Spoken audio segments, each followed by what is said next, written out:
son ya pa tsiri shaba ke tsona tse di rata tsa bona.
I've seen this.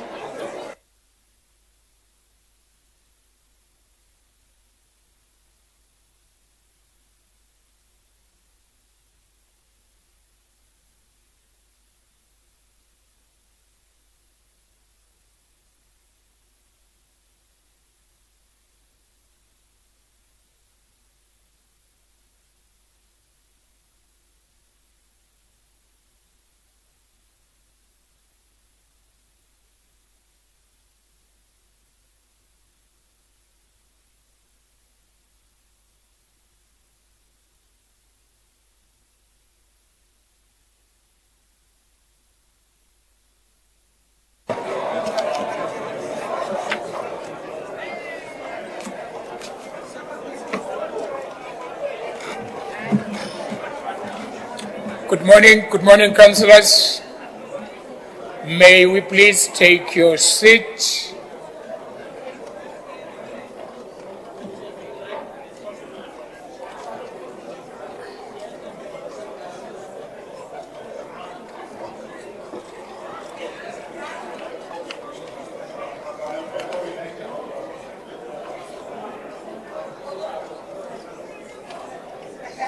Please take your seats, councillors.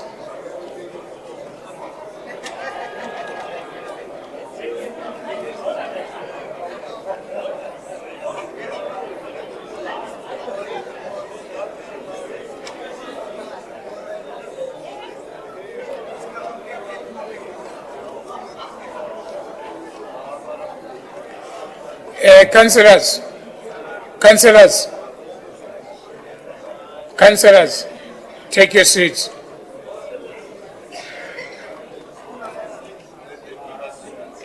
Councillor Tabang, take your seat. The one that is standing. If unesazela yicho.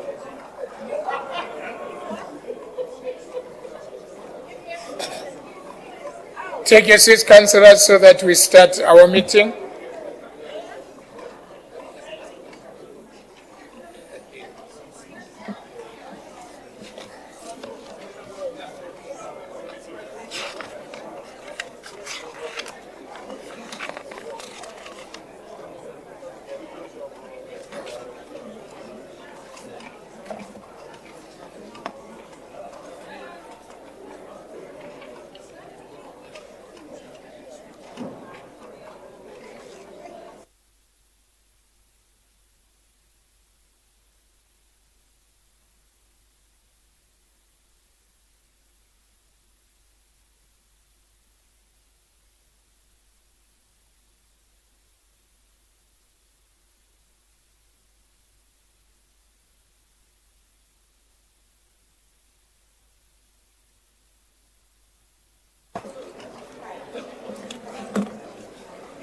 Good morning, councillors.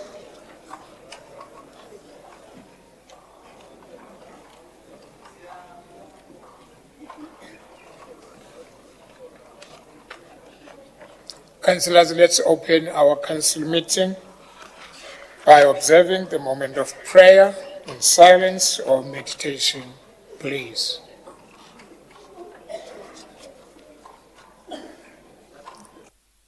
Ngifuna sifunde lento, if we are saying we are observing moment of silence in prayer and meditation, can we all respect that?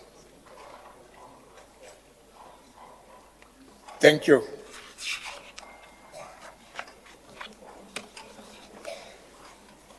Honorable alderwomen, aldermen, and councillors, due notice was given of this council meeting. We are a quorum, and I therefore declare this meeting duly constituted. I trust that you have all signed the attendance register for this meeting. Kindly note that it is of critical importance that you sign the attendance register. If you do not sign the attendance register, you will be marked as absent from this meeting in the minutes. May we now begin with our council meeting. Her Worship, the Executive Mayor, the Deputy Executive Mayor, Honorable Chief Kekanen is in Torridge, Honorable Chief Mashangwen is in Torridge, members of the Mayoral Committee, Leader of the Executive, Chief Whip of Council, Chair of Chairs, Chairpersons of Section 79 committees, leaders of all political parties represented in Council, Honorable Councillors, officials, members of the media, esteemed City of Tshwane residents, and the public. I welcome you all. Honorable Councillors, let me also officially welcome Councillor Samuel Nolo Lihodi, the newly elected EFF PR Councillor replacing former Councillor LP Lishabane.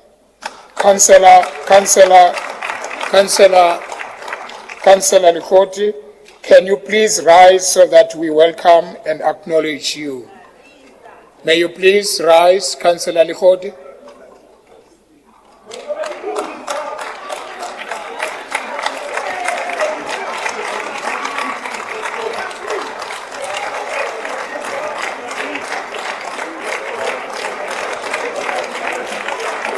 Thank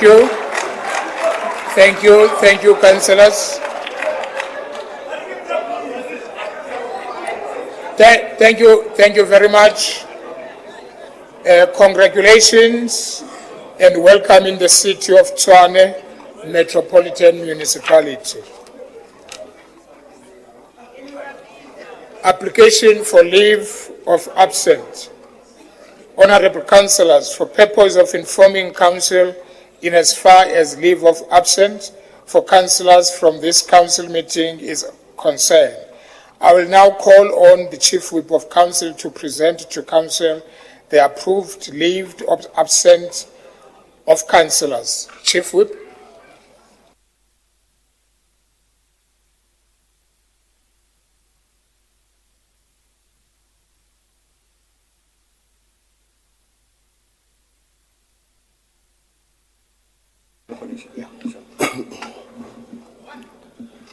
Thank you very much, Honorable Speaker.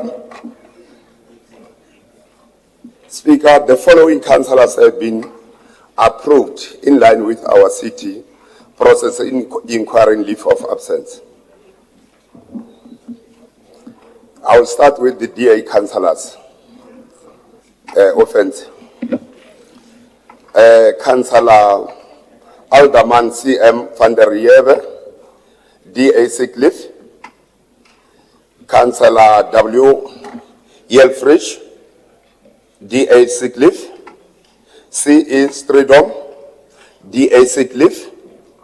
Councillor T. Machapa, ANC sick leave. Councillor V. Mabena, ANC special leave. Councillor R. Diwakwane, EFF organization work. Councillor Mittelbeck, sick leave. T. Malosi, Action SA, sick leave. Councillor Sergeant, V+, study leave. Alderman Erasmus, V+, training. Then we'll move to the councillors who arranged to arrive late. M. Ndlovu, ANC. Madonsela, ANC.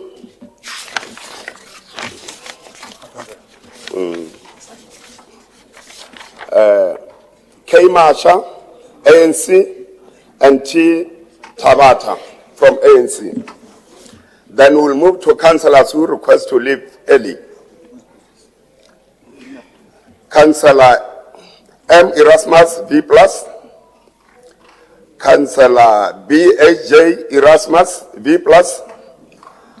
Alderman Tinasen, V+. Councillor K. Matebe, DA. Councillor T.R. Mpatsele, DOP.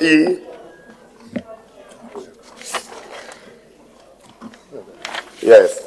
No, thank you, Speaker. Those are the councillors who arrange for the leave of absence. And what I want to say to you, because in the last council, we got an issue with the councillors of the EFF, and I want you Honorable Speaker, to report to you that all councillors of the EFF are here, and we can have an applaud for them. Thank you. Okay, thank you very much, Chief Whip. Alderman Tennyson. Noted, Chief Whip of the Opposition. Noted.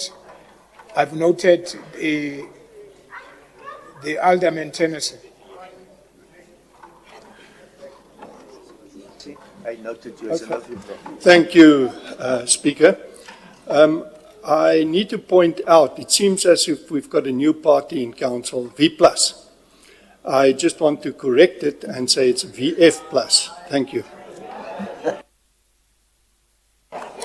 Thank you very much, Chief Whip of the Opposition. That is noted, Chief Whip of the Opposition.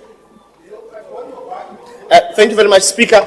Speaker, number one, let me applaud the office of the Chief Whip. This time, we don't have any issues with that office. It looks like the train is starting to move very nicely, Chief Whip of Council. As far as just maybe one thing, a quick one, we have Alderman K. Matebe, not Councillor Matebe. Let's give people credit for having ended that status of alderman, alderwoman. And then the last one, Speaker, is the issue of the EFF councillors. I think a report is still needed. They were absent for more than 3 months, and I think we must respect this council, and we get that report as to why were they absent for 3 months and when did they get that permission. If not, then I think we need to do some deductions of salaries there. Thank you very much. Thank you very much. Is that a point of order on you? Can I start with Councillor Disilwan? Councillor Disilwan?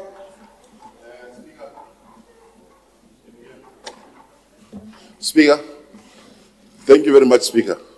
I just want to correct something before. When our Chief Whip was reading the apologies for Rebecca, it's not the EFF work, she's in maternity. I think I just want the council to record like that. And secondly, Speaker, our councillors, that they were not present, there was apologies that were being sent to the office of the Chief Whip. And then even the former Chief Whip approved such apologies. I don't think we'll have a problem with that. The men on the other side must go and check the facts properly. I thank you. Thank you very much, Leader of the Executive. No, thanks, Speaker. I think the Chief Whip of the DA is aware how we deal with apologies or leave of absence. They are not necessarily a business for council. They are a business for Whipare, and I think it's just trying to get limelight because we saw there are cameras. He wants to be seen talking on TV. At least he has achieved something. Then they don't belong here. They belong somewhere. Then you get an opportunity for camera in another item. We'll then engage you. Thank you.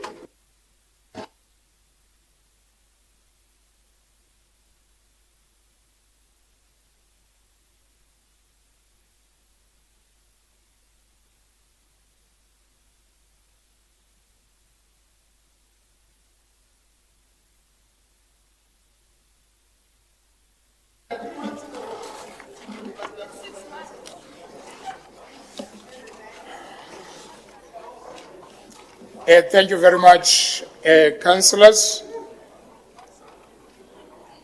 Then we are moving to C.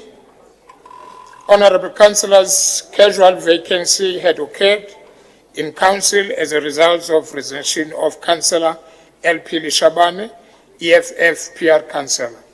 Honourable councillors, in line with item 18 of Schedule 1 of the Local Government Municipal Structures Act 1998, Act 117 of 1998, I have received communication dated 27 February 2025 from the Independent Electoral Commission declaring Councillor S.L. Likhodi, whom we earlier welcomed in this council meeting as a replacement of Councillor Lishabane.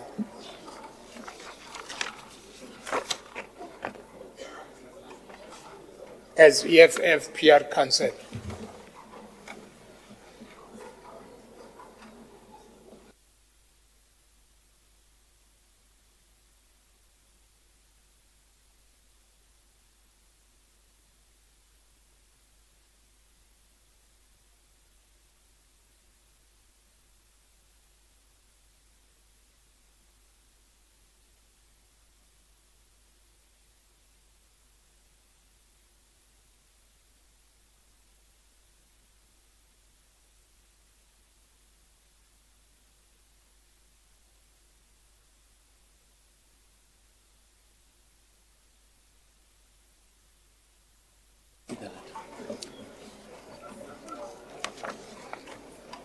Honorable councillors, can I then ask for 10 minutes? There is a consultation that we need to do. 10 minutes, just 10 minutes break.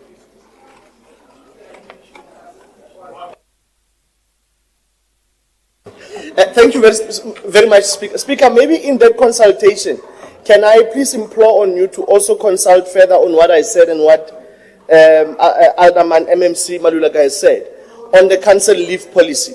And maybe if you can just go look at it and maybe come back with a ruling on what I said and what he said as well. Thank you very much. The 10 minutes.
Thank you. Thank you.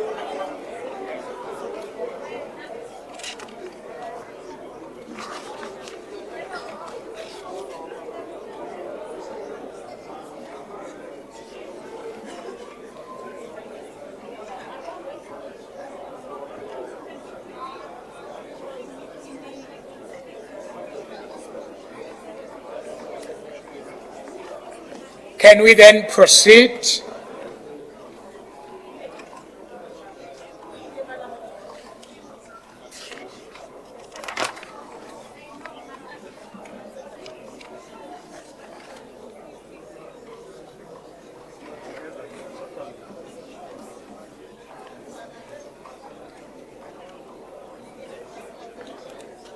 Let's go to item D. Unopposed proposal by the Speaker and other proposal allowed by the Speaker. That is item D. To those who have got the agenda, we'll only deal with item 1. We'll park the item for further notice.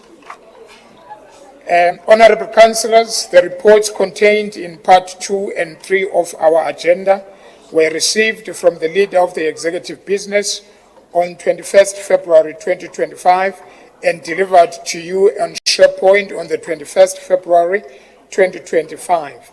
These reports are deemed urgent and therefore must serve today. I trust that the Executive Mayor will also speak on these items when she submits her reports. We will get to these reports towards the end of the agenda. Request by Councillor Mutale on behalf of the Multi-Women Caucus.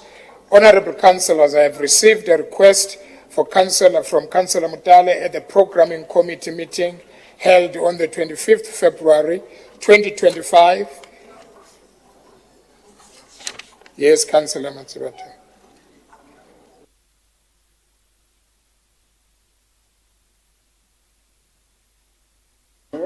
Speaker, I didn't hear your ruling on my request. Oh, sorry. On your request, can you please deal with the Chief Whip of Council? Can you do that? Because leaves have been approved in that office. Yes. Then I will take it from there. Okay. Can you engage the Chief Whip of Council? Then I will take it from there. Because leaves were approved. Yes, I don't disagree that it is the Chief Whip's office that approves. I'm saying the leave policy says that beyond 2 months, we as this body must approve them. And you are the custodian of this body. So are you now saying that you are not going to entertain that? I'm not saying I'm not going to entertain it. I say speak to the Chief Whip of Council. Then I will engage after that. Okay. I'm not saying I'm not going to do something about it. Engage with the Chief Whip, then I will engage after that. Thank you very much. Thank you. Thank you very much, Councillors.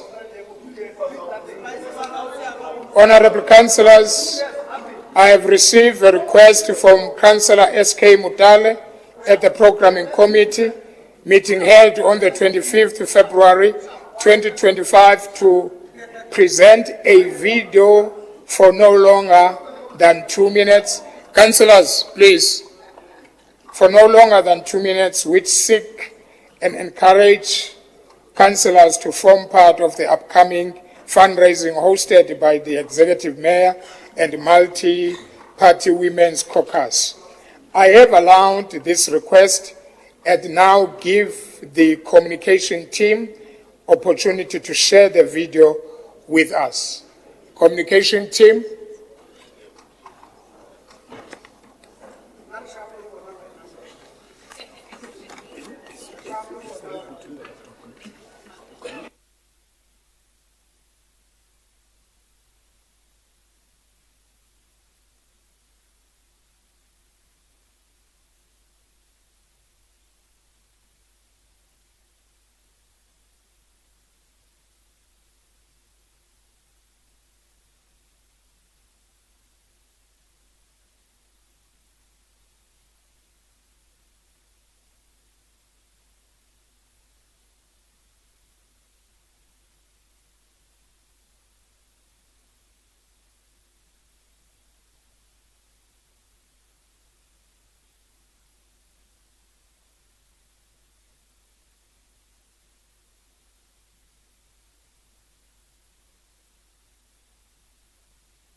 and Councillor Nasi P. Moya, together with the Multi-Party Women's Caucus, will be hosting a hike for a cause against gender-based violence. The event will be taking place at Groenkloof Nature Reserve on Saturday, the 8th of March 2025, starting at 7 a.m. Non-hikers are also welcome to enjoy the scenery and other activities offered, such as horse riding and a game drive at a cost. All attendees are welcome to enjoy themselves while braaiing, networking, or having a picnic, whatever tickles your fancy. We're looking forward to hosting you. But please remember to pay your donation of 350 by the 5th of March 2025. See you there.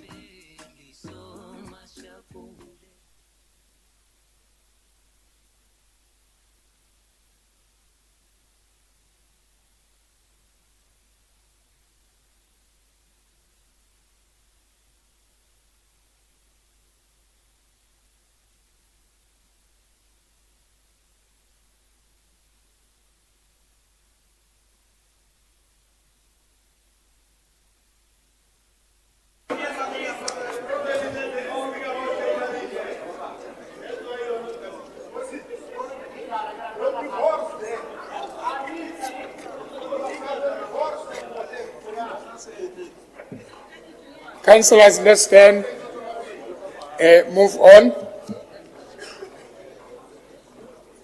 Consideration of minutes of the previous council meeting. Ordinary Council, 30th January 2025. Honorable Councillors, I now put to you the minutes of the Ordinary Council meeting of 30th January 2025 for approval. Approved.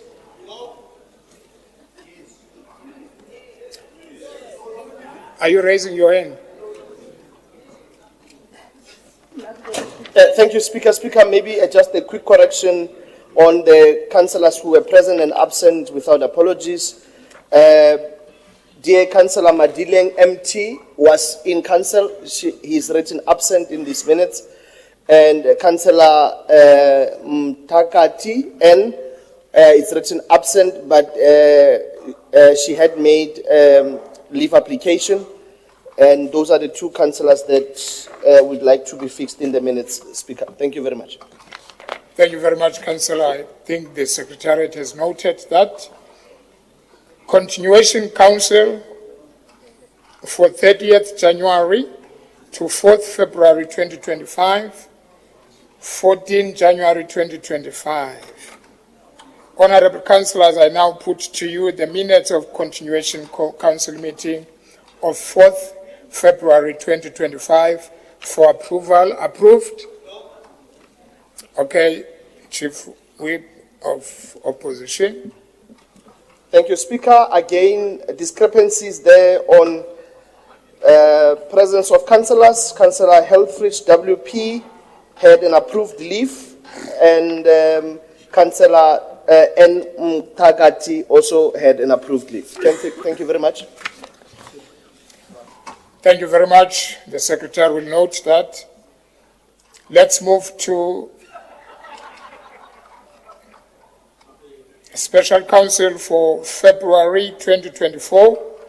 Honorable Councillors, I now put to you the minutes of the Special Council meeting of 4th February 2025 for approval. Approved. Thank you. In Committee Council on the 30th of January 2025.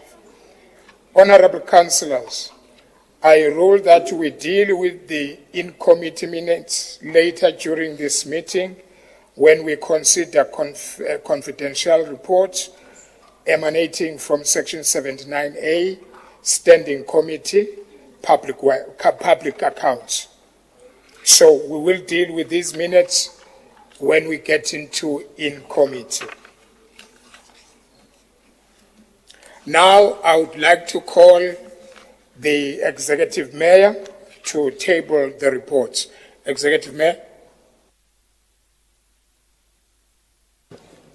Thank you, Speaker of Council. Good morning to you, the Deputy Executive Mayor, Honorable Chief Kekana and his entourage, Honorable Chief Mashango and his entourage, the members of the Mayoral Committee, Leader of Executive Business, Chief Whip of Council, Chair of Chairs, Chairpersons of Section 79 committees, leaders of all political parties represented in Council, honorable councillors, officials, members of the media, and most importantly, the residents of Tshwane. Honorable Speaker, the past month we've had our service delivery challenges in the city, which were mainly exacerbated by the floods that we've experienced. It wasn't the first time that the city has experienced such. What is becoming more important is that we as the city, we need to be better prepared to respond to what is obviously the impact of climate change in our city. We have had residents who were displaced, residents who've lost property, and I want to thank the team, the emergency team, together with the colleagues from various departments that were very quick in responding to the disaster that was the floods, and to the councillors that got their hands dirty in trying to assist the residents. Obviously, that was not only the challenge that we had, the incident at Nyala Station, substation, and the subsequent effects of that left many residents without electricity. But I want to assure you, Speaker and the Council, that as the Mayoral Executive, we are doing something about it, that the issue of energy security is primary to us as it is for water security and other infrastructure development needs of the city, that the neglect has to be addressed once and for all, or else we won't be able to deliver to our people. I think it is important that we reflect, Speaker, that law and order in the city of Tshwane must be restored without fear, without favor. That I have observed with colleagues in council that when we touch big brands, they start taking. It cannot continue. We've given this city to thugs for far too long, and we're going to reclaim the city one by one. And therefore, whenever we go to Imbizos and we talk to the residents of this city, we say to them, we're going to fix this city, and we ask them not to break it. And we are also asking our colleagues here in this council to rally behind the efforts to reclaim the city from lawlessness. Speaker, the reports and the decisions that we are putting before the council this morning, from the commitment that we've made as this executive, we said we want to recover the city of Tshwane. There are those who still remember what it used to be, and they miss it. And therefore we said we're going to put the city back on a path of recovery. And there are 4 decisions that we are bringing, in addition to other decisions that we are bringing. There's an HR policy that has been in the works since 2023, Speaker, on a matter that is so important when you are looking at the AG report, that if we don't change the culture of this institution, we are in trouble.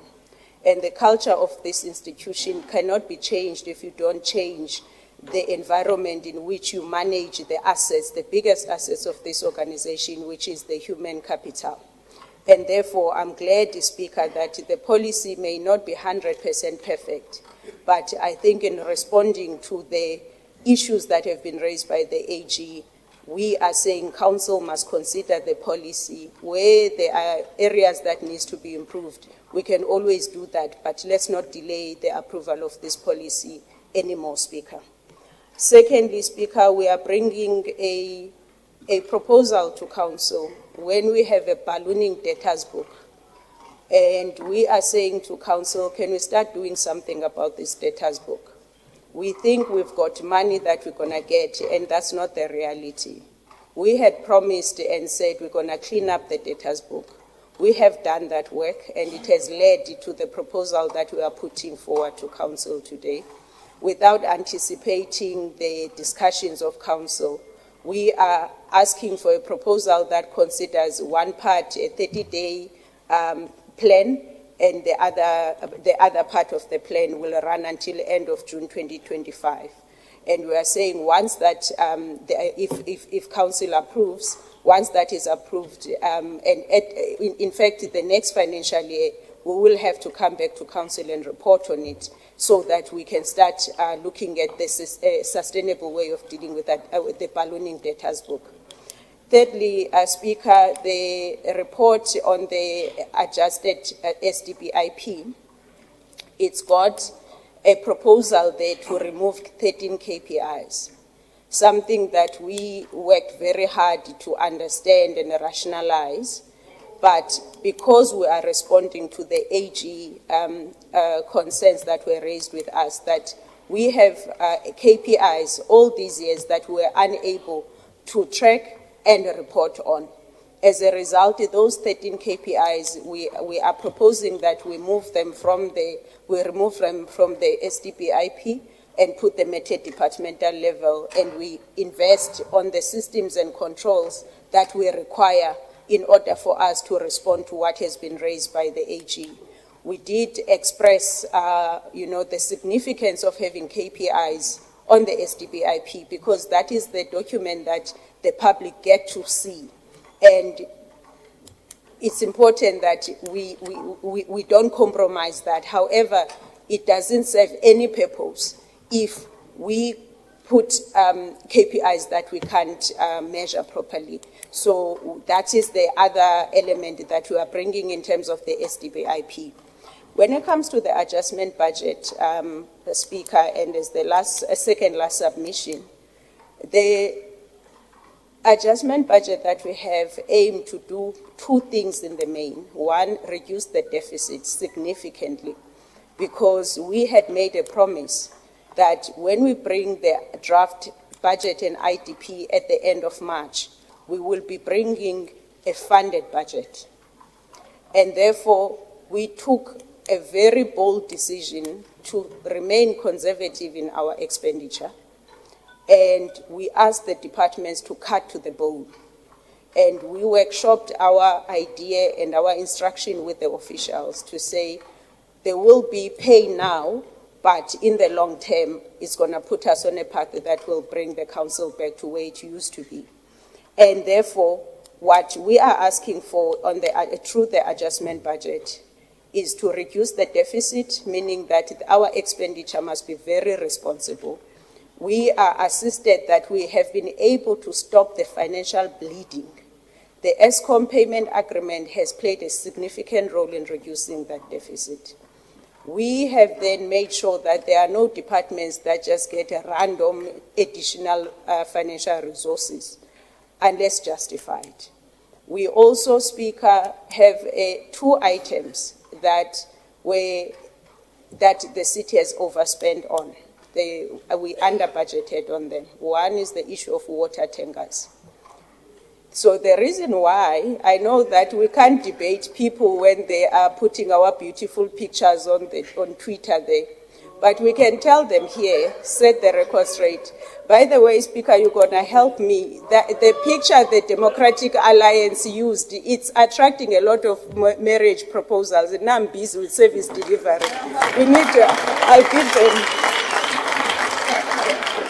I'll give them a picture to replace that one. Speaker. Oh, I didn't notice. Anyway, Speaker.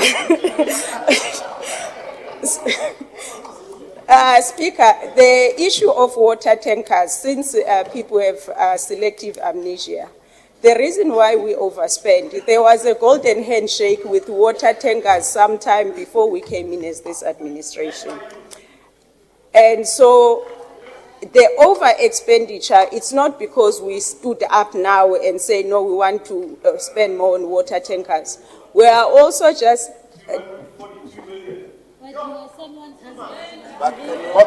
Councillors. What's this? Councillors. Councillors. Thank you. Councillors, members of the opposition, can we allow the mayor to table the reports? There is debate on this. then you can engage at that time. Can we allow him? Can we allow the executive mayor to table the report? Executive mayor? Okay. MMC Ramabud. Councillor MMC Ramabud. No, thank you very much, Speaker. Speaker. Just hold on. Councillors. Councillor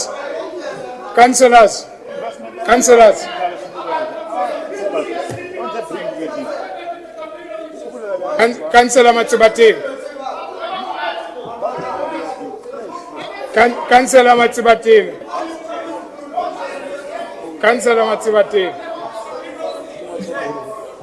I'm not asking you to speak. I'm asking you, can you ask your councillors to be quiet so that we can move on? You've got time to debate on this. You've got time to debate on this. I've got Councillor MMC Ramabudu, point of order first. We've got time to debate this. Can we please be quiet and engage on the debate? Allow the mayor to present. Just hold on, Executive Mayor. MMC Ramabudu. No, Speaker, I'm asking that you protect us in terms of the rules, and we can debate, but to be howled, and it's just that maybe the mayor is tolerant. I can't be howled by an Afrikaner spoiled boy. It's not going to happen. A spoiled boy, a Roy Afrikaner who's spoiled. Okay. And he thinks that he can control. So can you defend us? Or if you can't defend us, can you get security to take these things out? Please. Thank you very much. Councillors, what's the point of order? Can we try? Councillors? Councillor Makhalen? Councillor Matsibati. Thank you very much, Speaker. Speaker, I think the MMC became too excited there and said that you must remove those things. Can you withdraw that? And then so that we can have decorum in the House. Please, let's deal with that. Thank you very much. I would want to remind them that they were once in this site, and at times they did what we are doing. Okay, thank you very much.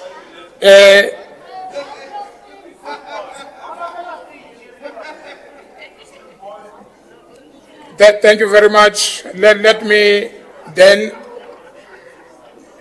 Is your hand up, leader of the executive? I will come to my ruling. Is the hand up? Is your hand up? Okay, go ahead. Yeah, Speaker, we're not going to negotiate people to be in order. We can't do that. They are disorder. They are continuing to disrupt speakers from this side. We can negotiate with them. We will not beg them. You can try to negotiate with them. We're not going to beg any of them.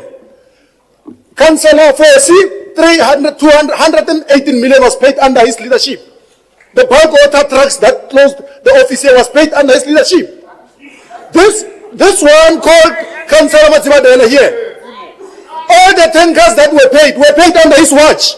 Yes. Why today do you want to make it an issue? We've got a hybrid service on securities. They allowed it. You allowed hybrid here. They came here lied about insourcing. They never insourced anybody. They went to Pretoria University, they make studies. They refuse to insource. You can lecture us. You can lecture us. Thank you. No, you are nothing, you are nobodies. You can lecture us. Thank you very much. You are non-entities. You are a bunch of non-entities. You can lecture us.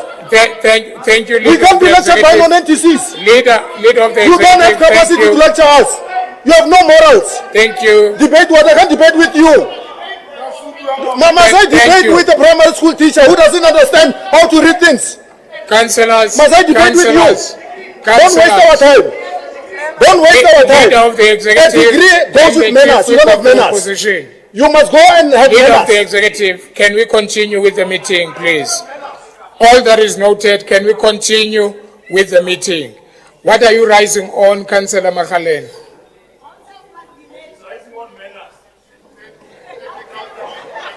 Councillors, can we not interject? Thank you. Noted, Councillor. What are you raising on, Councillor Makhaleni? Thank you, Honorable Speaker. I was saying it is very important that we don't entertain speeches. You said we will debate the reports when they are tabled. We will debate them, but if a point of order becomes a speech and a point of debate on reports, that's not tolerated.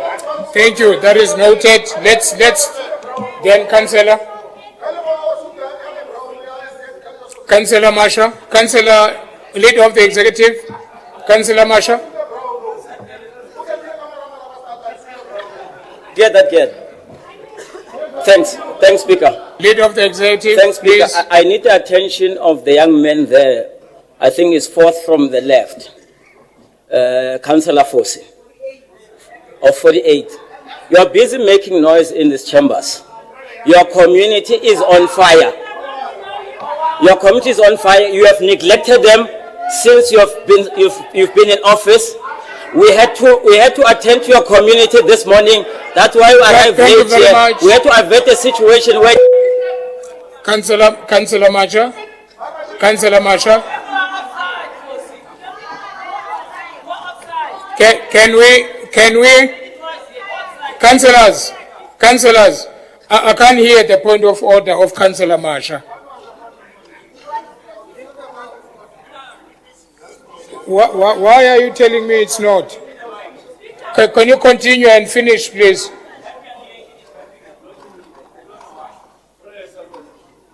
Pressed. Speaker, Chief, 48 is on fire. Your people have been confronted by taxi associations. Councillor Masha. There is chaos Councillor there. Masha. You must leave eating food there and go and attend to your people in 48.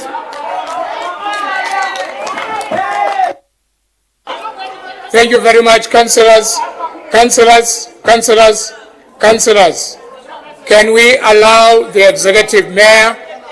Councillors, can we, Councillor Tema, can we allow the executive mayor to finish what she was saying so that we can be able to move on? Executive mayor. Councillor. Why? Executive Mayor, can you please continue?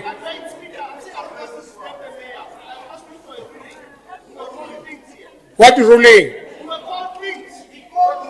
Oh, okay. Councillor MMC, can you withdraw the things?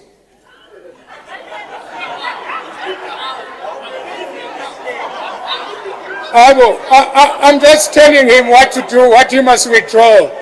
Can you withdraw, please? Okay, councillors. Speaker. Councillors. MMC is ready to withdraw. MMC? No, Speaker. Next time, tell me on which section must I withdraw. But I withdraw things. The things are withdrawn. Thank you very much. Executive Mayor? Thank you, Speaker, and very telling that once you get to certain line items, people start howling. I don't know what is it that they don't want the residents to hear, but I'll continue. The issue of over-expenditure, Speaker, I'm going to emphasize on it.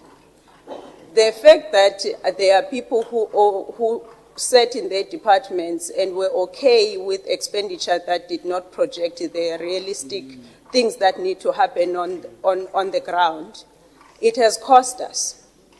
The issue of water tankers, the 118 million that Alderman Maluleka is talking about, that is the money that was spent sometime in September. As a result, we depleted the budget that was allocated because those invoices were poorly managed. And therefore, Speaker, just because we can't take people on their Twitter accounts, it doesn't mean that we can't set the records Councillors, straight here. allow the executive mayor to table. Listen, councillors, listen.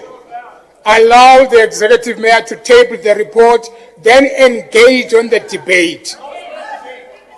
What are you rising on? What is your point of order? Can you two let look? I'm talking to Councillor Ace now. Councillor Ace, what are you rising on? Councillor Ace, I'm rising on a point of both order and information. The executive mayor is busy misleading the House. And then the point of information is that these invoices that she's speaking about was for the previous financial year. That it should be contained in unauthorized expenditure. And the fact that they are not containing it in unauthorized expenditure is telling. Councillors, it is very telling that it is not councillors, wait. investigation. Councillor Ace, councillors, wait. Councillor Ace. Can you, leader of the executive, please, can I speak? Councillor Ace, can you please allow the executive mayor to finish the statement? She must not mislead the House. Wait, councillor. Allow the executive mayor to finish the statement. Then we engage after that. Thank you very much. Executive Mayor. Okay, there is a point of order from the Deputy Chief Whip, then the MMC. Deputy Chief Whip. We've been patient enough. We're in a council meeting. Can we please maintain the decorum? If the speaker on the podium is raising something and people are feeling conflicted because of the issues that are raised, please excuse the meeting. Can we proceed with this meeting, please? Let's maintain the decorum, Speaker. We can't come here to come and listen to those howlers of DA in front seat there. No, we're not here for them, we're here for the people out there. Speaker, please run this meeting. Thank you. MMC Ramabur. Emmanuel Deputy Chief Whip, don't engage with them. Okay. Councillor MMC Ramabur.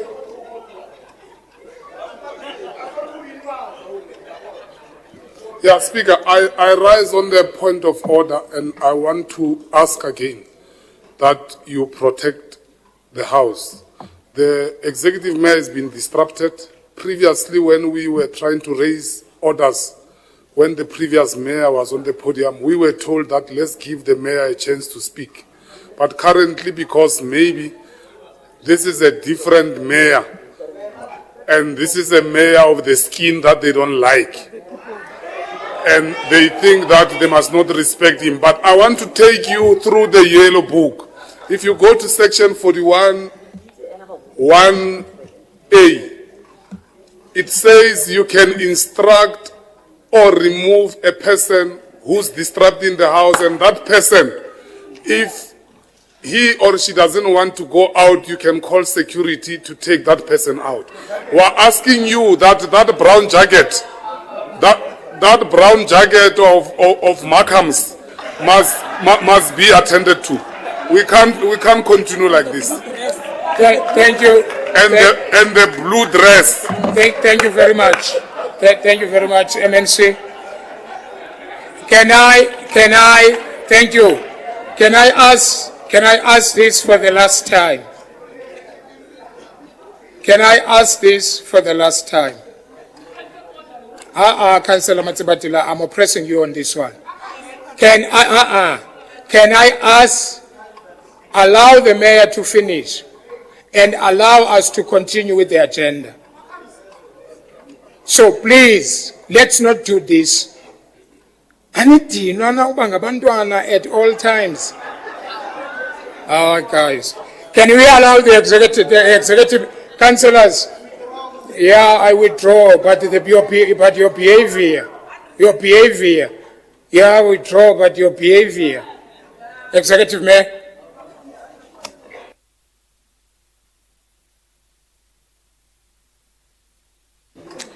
Thank you, Speaker. As I was saying, Speaker, The reason why we are bringing so much budget for both security and water tankers is because of over expenditure.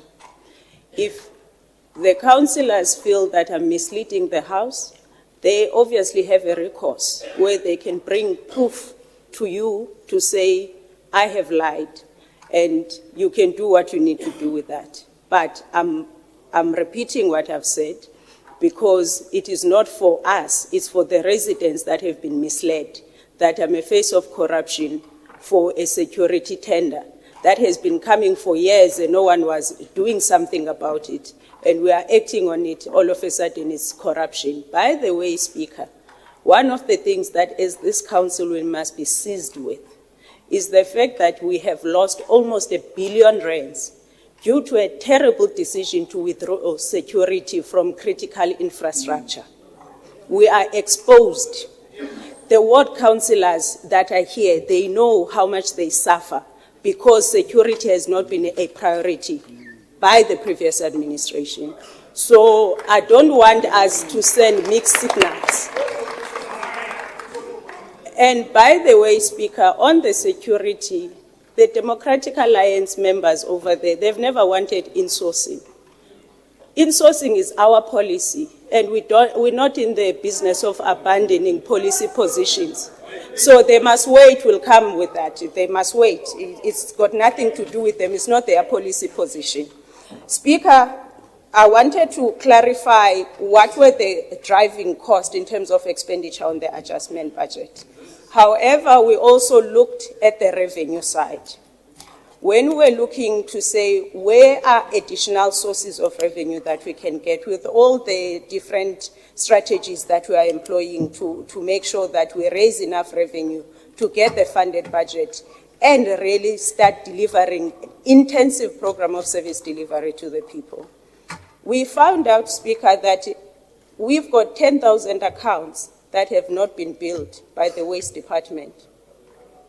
And no one previously can tell us who are these 10,000 accounts, why have they been let to not pay the bills. And therefore, we've included it on the adjustment budget because we need to be bold. We can't lead this administration like chickens.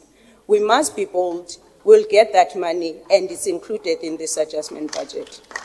Secondly, Speaker, and I'm citing just examples to say, when people want to say we have been running this city, good governance and this and the things that we are discovering behind the scenes, I promise you, Speaker, the residents of Tshwane will not have the opportunity to hear everything that we are discovering because our focus is on serving them and not blaming people.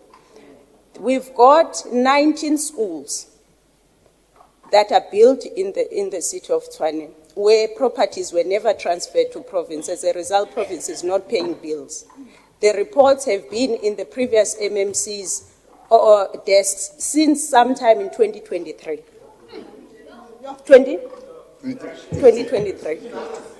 And therefore, Speaker, what we are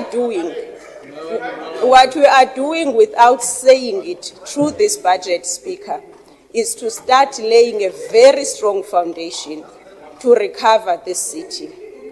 We have had the opportunity where the senior management of this city understands what we are trying to do, and they are behind us.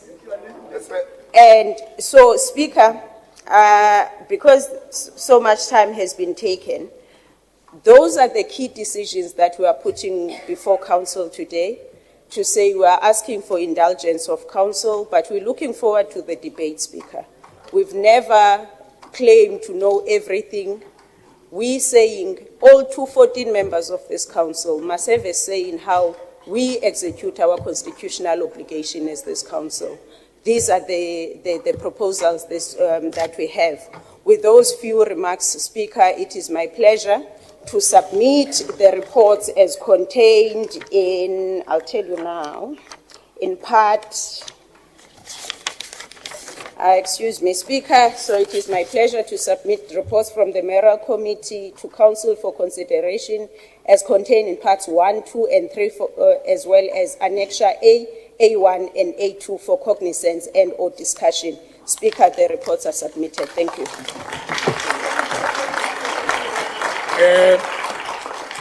Thank you very much.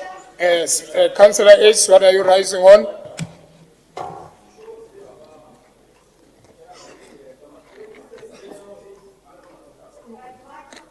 Because we are pressing it several times. Thank you very much, Speaker. I would like to know if the Mayor is willing to take a question. If she's saying we're adjusting the budget based on waste accounts that hasn't been billed, why is she lowering the budget for waste? Thank you. Thank you very much. Executive Mayor, are you prepared to take any question? Councillors, I'm speaking to the Executive Mayor. It's her decision to take it or not. I know that you support her, but please allow her to speak. Thank you, Executive Mayor. Just press once. Thank you. No, I'm not willing to take the question, but Councillor Ace can submit a written question. I will respond. That's how they do it anyway, so she must just follow that trend. Thank you very much. Thank you. Then you can submit your question by writing. MMC Ramabudu, what are you rising on? No, Speaker, we welcome the tabling of the reports by the Executive Mayor, but we also want to ask this Council, maybe one day we must have an item on speaking about the mess that we have identified for the past 4 months since we have been in those offices. These people were messing up. This Democratic Alliance are a mess. They can't govern.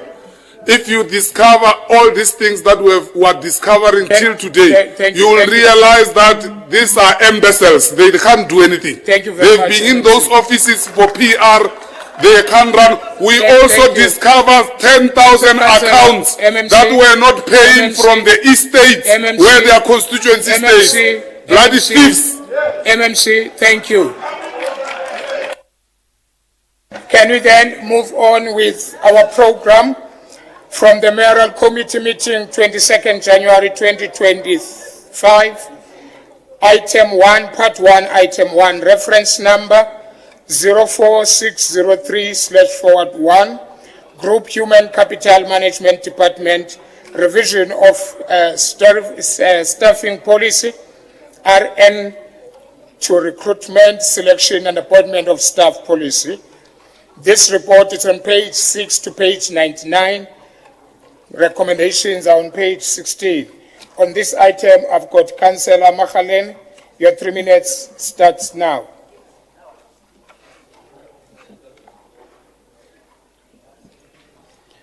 Molaodi wa kgoro ke a go leboga ba hlomphegi le ba mošate ra le tamiša wa le ka kgati.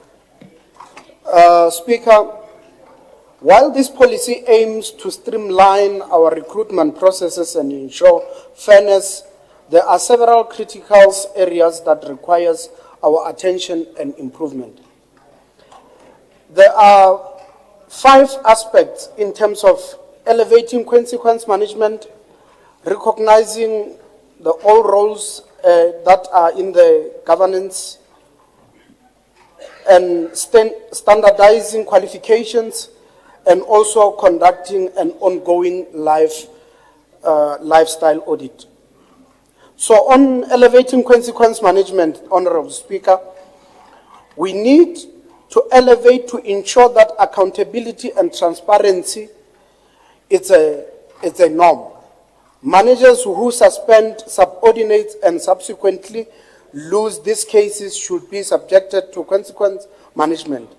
This will promote a culture of responsibility and fairness and within our organization.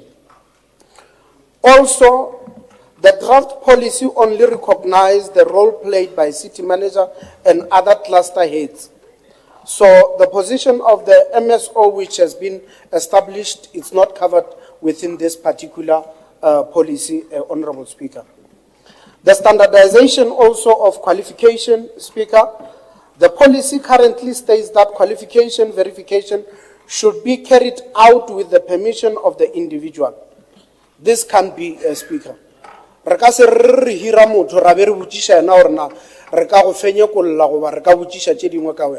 can be. It should be us who make sure that we do due diligence, and vetting should be done on our side without seeking permission of the person that we have to employ. Conducting ongoing lifestyle audits. The policy mentioned lifestyle audits only upon the entry of employment. To maintain integrity and transparency, lifestyle audits should be a continuous activity within the institution. Because people comes into the institution and start to do their shenanigans, that's where we should be able to monitor, to track and trace the activities that are happening. This is the only way that we are going to make sure that we stop corruption within the system, and we are able to make sure that there are no wastages within the system. The other thing, Speaker, that we need to address, it is that there is duplication and also redundancies in terms of the sections that are stipulated. Thank you very much. Your 3 minutes is up. The next speaker is Councillor Mashabane from the EFF. Your 3 minutes starts now. Thank you, Speaker. Honorable Speaker, fellow councillors, Chief Kikan and his entourage. Speaker, the EFF notes and support the report, whose purpose is to seek approval for the revised staffing policy of 2008, now called Employee Recruitment Selection Policy, and note its alignment with the local government, municipal staff regulation and guidelines. It has been our view that this kind of report creates the necessary checks and balances that will help us deter the elements of unfair legal practices. We support this report, Speaker, because as an organization we are established to serve as the vanguard of the poor and the working class. The report will ensure that those in a position of power are guarded from abusing their position of authority and caution them to act within the prescript of our laws. The report further calls for consequence management in instances where managers will be found to be in the wrong. And our view is that this may deter the managers from initiating disciplinary processes and taking decisive decisions against their subordinates who are in the wrongs of good labor practice and work ethics, and because of fearing repercussions. The Economic Freedom Fighters wants to caution managers that they must always work according to labor law practices, abide by basic conditions of Employment Act, and the EFF will not hesitate to make a recommendation for consequences management for managers that delegate their duties and do not subject these subordinates in an event that they are fearing to deal with the repercussions. We call upon everyone responsible to utilize this recruitment and selection and appointment staff policy without fail and with temptation of corruption. Everyone must apply this policy in promotion of good governance and of fairness and without abuse of power and or victimization of their co-workers. We thank you, Speaker. Thank you very much, Councillor Mashabane. The next speaker is Councillor P.D. Brain. Your 3 minutes starts now from Action SA.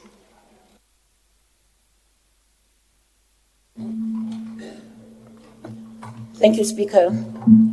Dear Speaker, this report presents the revised employee recruitment and selection policy, formerly known as the staffing policy of 2008. This policy revision is a significant milestone in our commitment to ensuring that the city of Tshwane upholds the highest standards in human capital management, aligning with the local government, municipal staff regulations and guidelines. Speaker, HR forms an integral part of every institution's systems. HR processes and policies need to be designed in a way that will be beneficial to the institution by optimizing productivity. Speaker, as Action SA, we are delighted to see this report finally making its way to Council as it marks the beginning of great things happening in the city as far as HR is concerned. Consequence management is necessary but should not be used in a way of victimization of subordinates and should be highly monitored through proper processes. So we are for consequence management, but this needs serious monitoring. The primary objective of this policy revision is to modernize and refine our recruitment, selection and appointment process to reflect legislative changes, best practices and our city's evolving needs.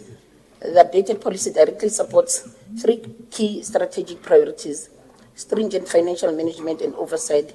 By ensuring that recruitment is transparent and merit-based, we enhance accountability and fiscal responsibility.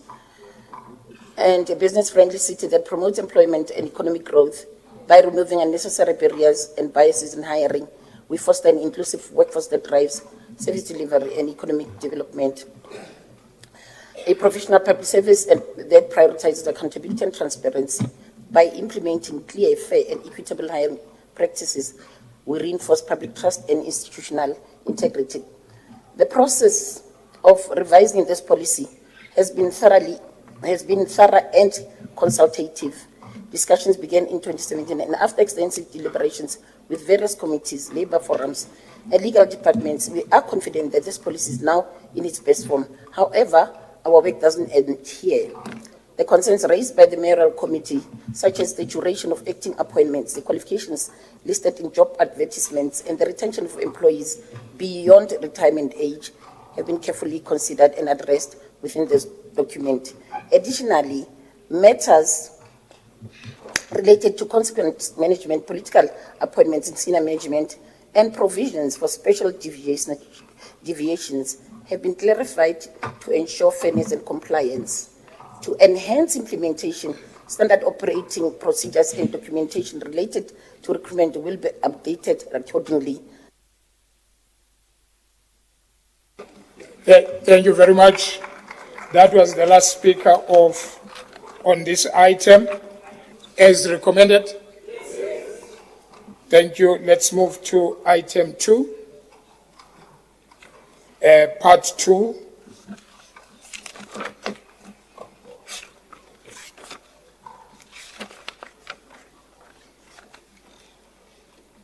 From the Mayoral Committee, 19 February 2025. Reference number 30480/1, Group Financial Services Department Unauthorized Expenditure Report on the Operation Budget for the 2023-2024 financial year. This report is on page 3 to page 13. Recommendations are on page 10. On this item, I've got 5 speakers. Alderman E.T. Mabusela from the ANC. Your 3 minutes starts now.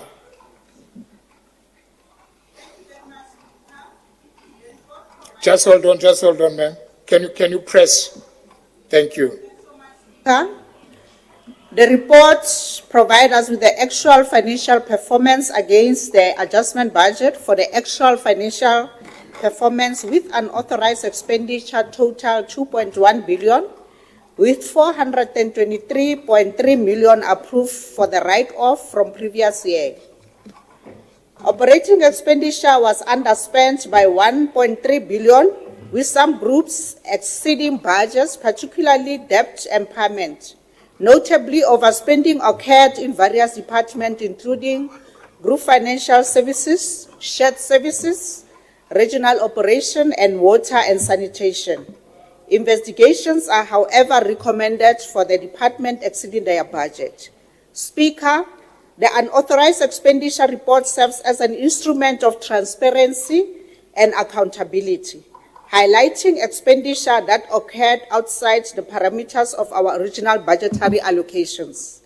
I want to assure you and Council that this report is not merely a documentation of oversight or mismanagement, but rather It is a crucial component of our commitment of upholding integrity in our financial dealings and to ensure that we are continually learning and evolving as an organization.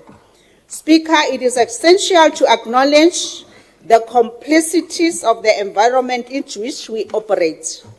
The past financial year presented us with unforeseen financial challenges, global economic downturn, unexpected operational expenses, and shift in stakeholder expectation. Each of these factors tested our initial projection and forced us to adapt swiftly to ensure the continuity of our services and achievements to our objectives. However, it is equally important to construct those expenditures with a lens of responsibility. While we may have acted out of necessity, we must also acknowledge the need to refine our process and tighten our controls to mitigate the potential for similar occurrences in the future.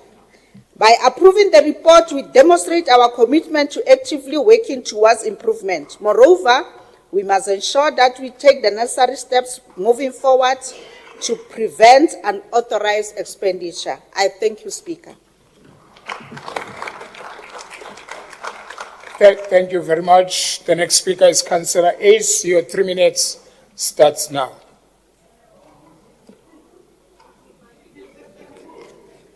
Thank you very much, Speaker. It's unfortunately that the Mayor has left this chamber, as she earlier notified us of water tank. Speaker, I'm going to ask for your protection here.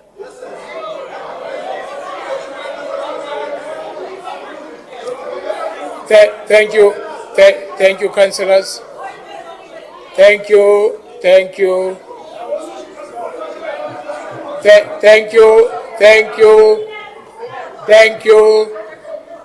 councillors. Thank you. Councillors. Thank you. Go ahead, Councillor Ace. You are protected, Councillor. Councillor. Councillor. I cannot ask the other members on the left of my left side to be quiet when someone is speaking and ask you again. Can we have that discipline, please? Over to you, Councillor Ace. Thank you very much, Speaker. As I was saying, I'm glad that the Mayor is back now, since she earlier brought up the fact of water tankers from the previous financial year that was paid during this financial year. Now, it was glaring to me that these tankers are not in the report that is currently in front of us. Since this was discussed in a MACO, where she was also part of, and the MACO resolved that this should be investigated and ensured that it never happens again.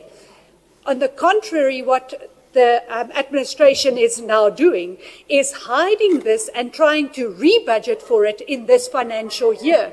Why do they not want to send this for investigation? Why are they... Okay, Councillor, can you hold on? Can you hold the minutes, please, up there? Point of order.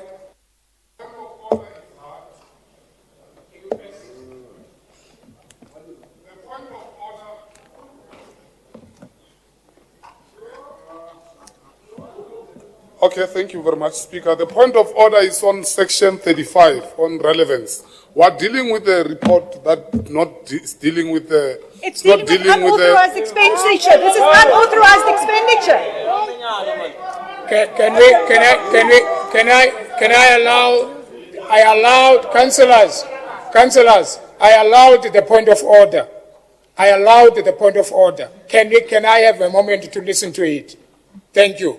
Point of order. So before point of order, because I can see, Speaker, we are on our own to protect ourselves. Let me tell you, my sister, I'm not your friend, and I'm not one of your boyfriends. You must never do that to me. I've never interjected you. You must never do that to me. You are not going to do that to me. You hear me? I'm not your friend. I've never even asked. I don't even have you. MMC.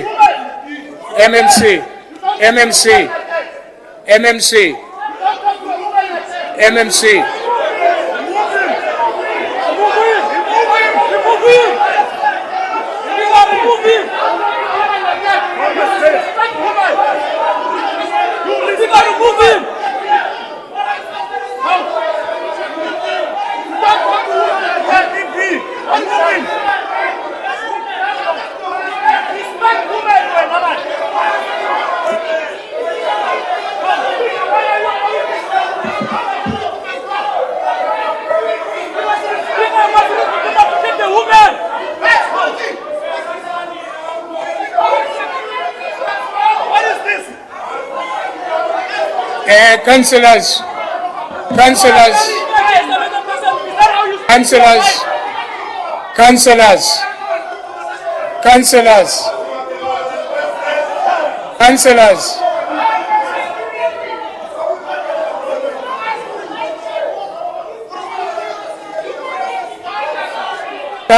Councillor.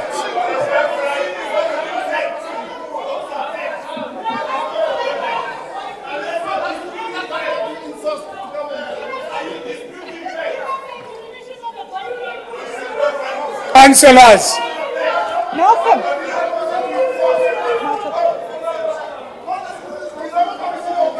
Can I say this?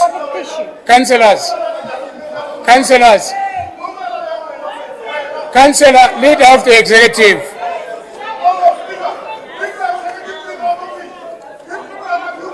Councillors.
Thank you, councillors.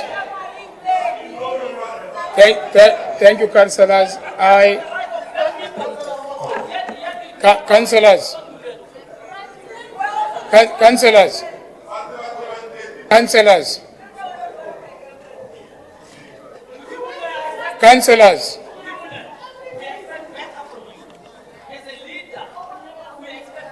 Councillors.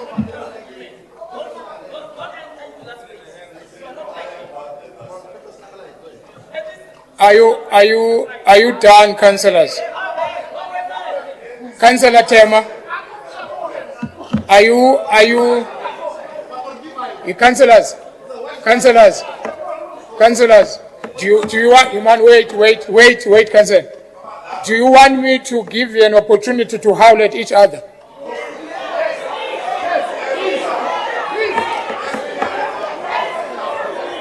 I know, really. Can you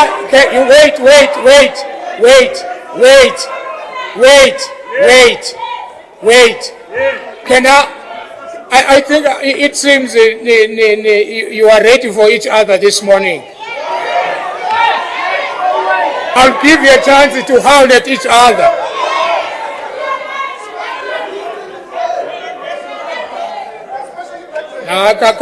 Please, can you hear again, man? Can we move on? Can we move on? And wait, councillors, I want to correct something before I give back to the MMC to finish what she was saying. You were saying, then we go back.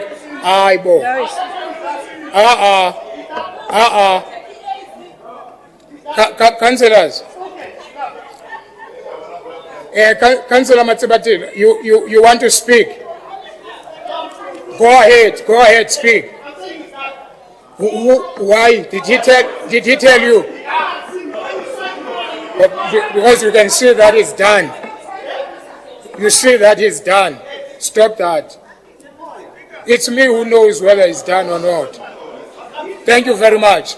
Councillors, MMC Ramabud, I'm capable to protect everyone in this house. So you must never think that I'm not. I'm capable to protect everyone. Number two, a leader of the executive, you are the leader of the executive. That is how I'm going to address you. I'm not going to address you other way around. If you are a deputy mayor, I will address you as such. If you are executive mayor, I will address as such. So please don't put me to a place where I must call people by their names here. You are given a portfolio that I respect, so I will call you as such, whether I like what you are doing or I don't. That's how I'm going to call you. Thank you very much. And also, again, can you behave when someone is speaking? And please don't do gestures when you are doing your speech. Just go straight to the point and say what you want to say, then we are able to move on. MMC Ramabudu, finish your point of order without you defending yourself.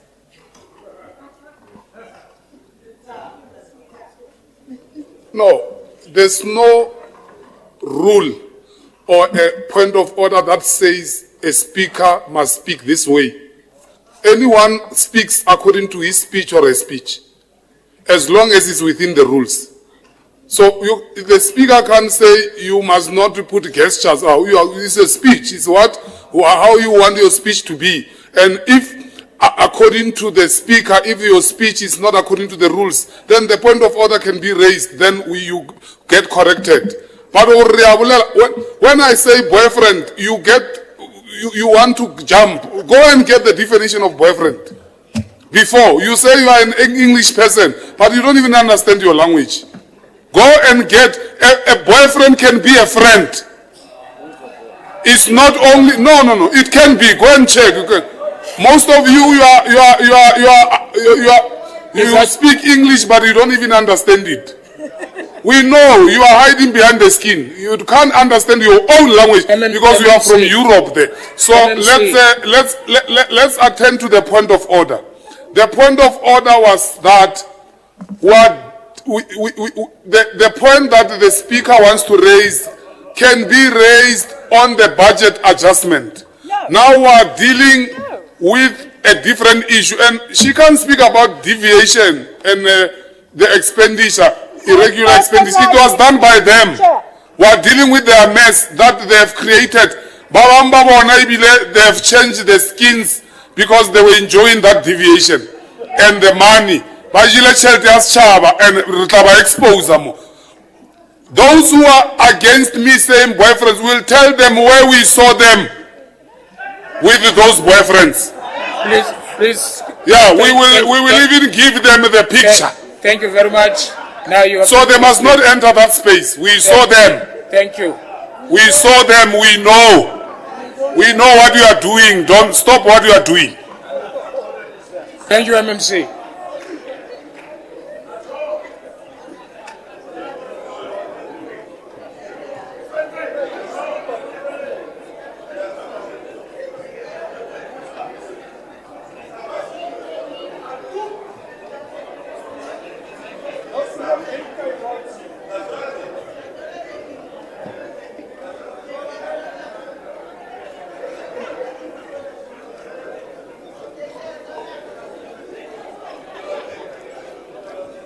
Sorry, I'm still fixing the system.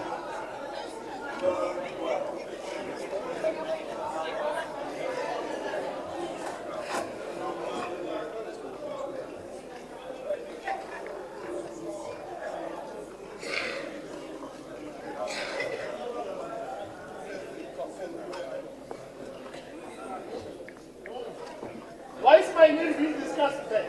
That lawyer. Why is my name being discussed there? Wait.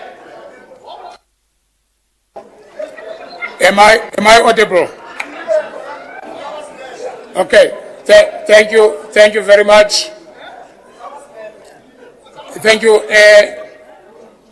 Councillor Ace, can you finish up? You were left with 1 minute 50 seconds. So can you please finish? Councillor Matsabatila, can you not start, please? Khawuthule Mhlekazi for once. Thula for once, I will attend to him. Sometimes you don't have to respond. Councillor Ace. Operator, I can only speak, but I cannot control the screen. Can you fix it? Thank you very much, Speaker. Clearly a nerve has been struck. The point is this water tankers need to be investigated, and we will not let it be forgotten. And we also can't budget for it again. With that, I would like to bring an amended recommendation that recommendation 2 is deleted in its entirety on this report of unauthorized expenditure, which I'm talking about, and clearly is on topic, and the EFF just can't figure it out. So delete recommendation number 2 in its entirety and replace it with the following recommendation that reads as follows. That the unauthorized expenditure tabling 2.1 billion for the 2023-2024 financial year be referred to the Municipal Public Accounts Committee, MPAC, and to the Group Audit and Risk Department for further investigation as per Section 32 of the Municipal Finance Management Act, the MFMA. That is proposed by myself and seconded by Councillor Rodney Mabusela. Thank you.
Thank you very much.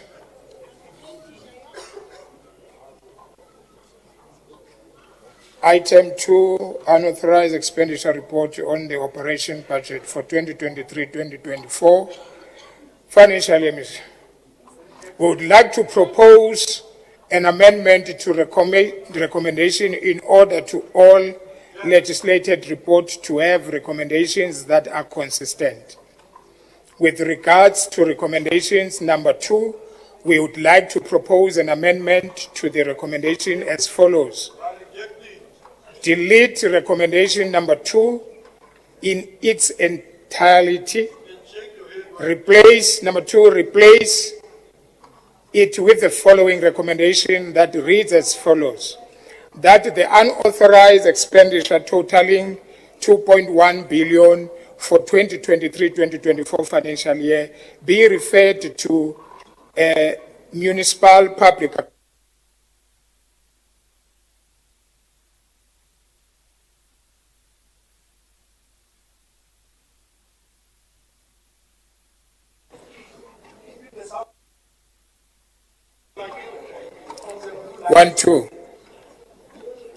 And the Group Audit and Risk Department for further investigation as per Section 32 of the Municipal Finance Management Act.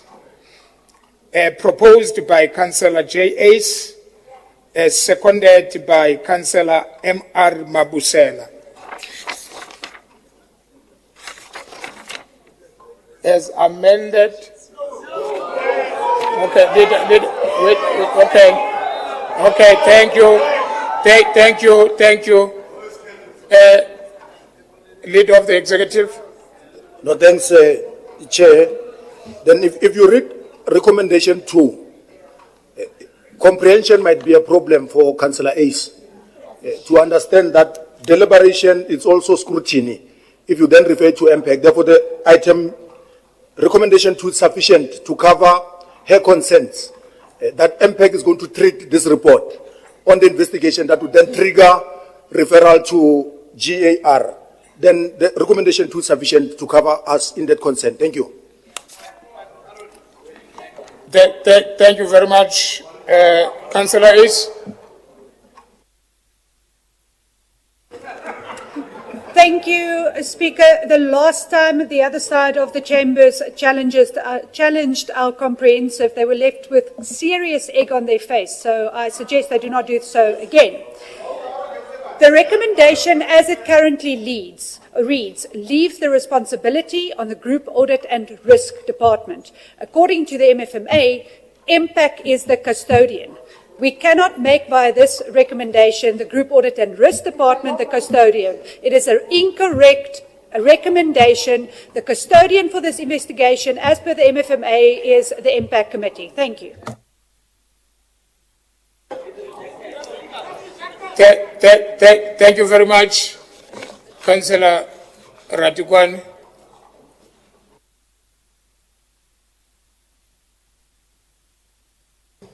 Thank you very much, Speaker. We're going to ask for a caucus for 30 minutes as the EFF caucus. Thank you very much. The caucus is granted.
Can you please ring the bells once more?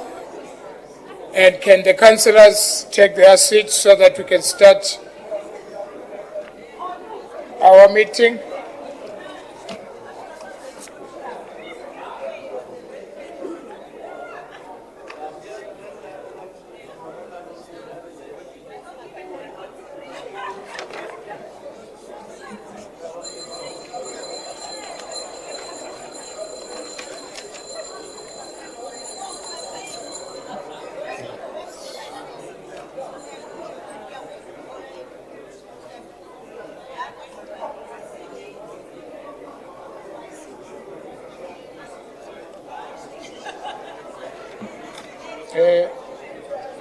Anderson.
Councillor Matsibati. Matsibatila is a councillor. Councillor Matsibati.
Can we all take our seats so that we start our meeting?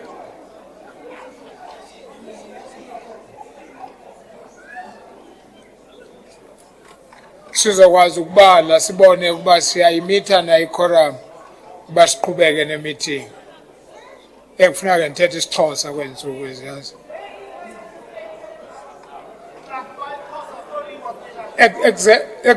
bazawunyanzeleka basitolike. Funa ndithethe sona. Uba bendithetha isiXhosa ngekudala sigqibile.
Thank you very much.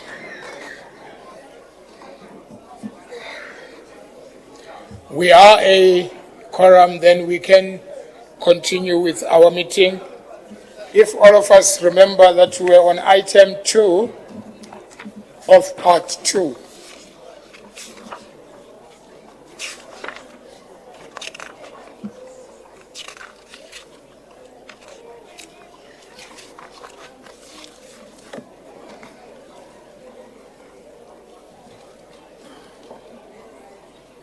I have three speakers that have already deliberated on this.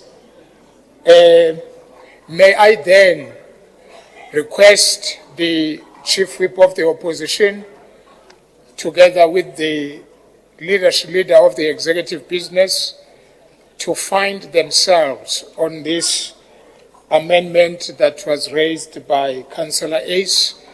As the leader of the executive said, this is covered in terms of recommendation 2. So then I will request when the leader of the executive come back, the Chief Whip of the Opposition to meet up and find grounds if they can agree on it. But I will continue then, call other speakers while that is taking place. Now I'm calling Councillor J. Matabate. Your 3 minutes starts now. Press 1, Bob.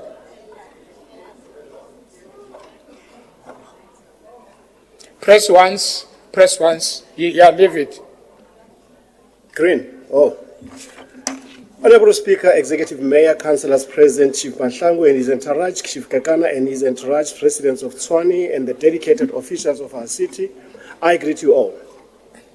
I'm here to address a critical issue that reveals not just financial mismanagement, but a fundamental failure of the Democratic Alliance governance. The unauthorized expenditure of the operating budget for 23-24 financial year. The Auditor General's recent report lays bare the depth of mismanagement under the Democratic Alliance.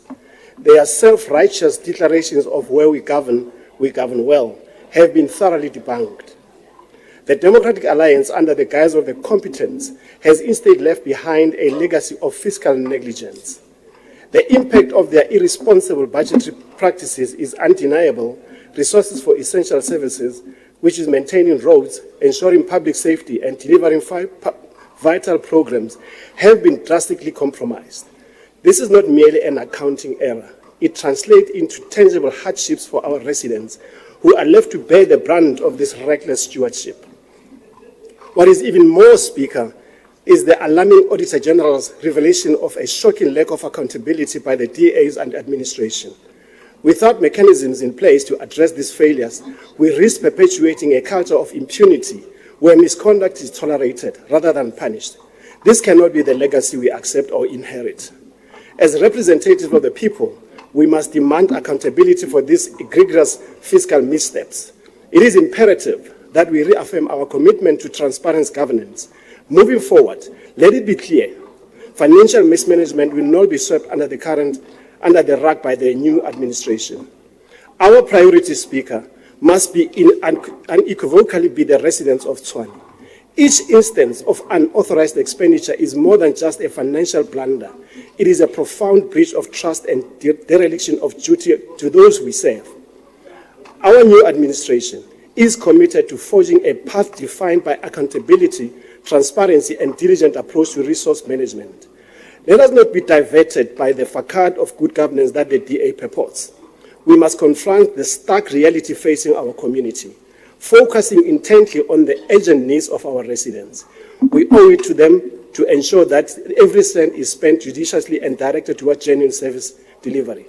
In conclusion, Speaker, the responsibility of this new administration, led by the evergreen Executive Mayor, Dr. Moya, is to unite in restoring financial integrity. We must practice responsible budgeting and genuinely prioritize serving the residents of Tshwane. We must hold the Democratic Alliance accountable for their failures, learn from their mistake, and build a future focus on true governance for the benefit of the residents of Tshwane. I thank you, Speaker. Thank you very much. Thank you very much. Sorry, Councillor Mabokwane. It was my mistake. You are on my list. I thought you spoke on the first one. I remember now it was Councillor Mashaban. Before you come in, Councillor Mabokwane, can I then ask the Chief Whip of the EFF to give me a feedback of the caucus? I almost forgot that. Over to you, Chief Whip.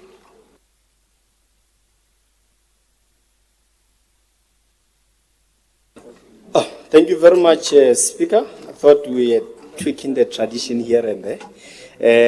We appreciate the opportunity given to us. We had to just quickly sort out a thing or two in relation to the Speaker's office and the EFF caucus. We are ready to proceed with business of council. Thank you very much for your patience, councillors. Thank you. Thank you very much, Councillor Mabokwane.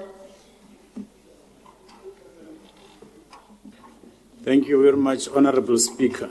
This report gives the residents of Tshwane ample reasons why the decisions of the 9th of October 2029 of removing the DA-led coalition and usher in this progressive government of the people remains crucial and correct. The only legacy that will forever define the DA in Tshwane is that they will be remembered, among other things, for their rampant corruption, malfeasance, maladministration, and sheer incompetence, which is shown or contained in this report. We call on the DA to stop jumping up and down from the opposition benches, because when they were borrowed power together with FF+, they never used it to give our people services. Instead, they used it, or they were obsessed with siphoning resources of this municipality through unauthorized and irregular expenditures. And this report is a confirmation of that. How does one explain the over-expenditure of 317 million on fuel, in which petrol and diesel was dispensed into vehicles when the budget was depleted? We must all be prepared and not be shocked after the investigation, because this matter are going to be investigated when we discover that, in fact, this fuel went into the private vehicles of individuals.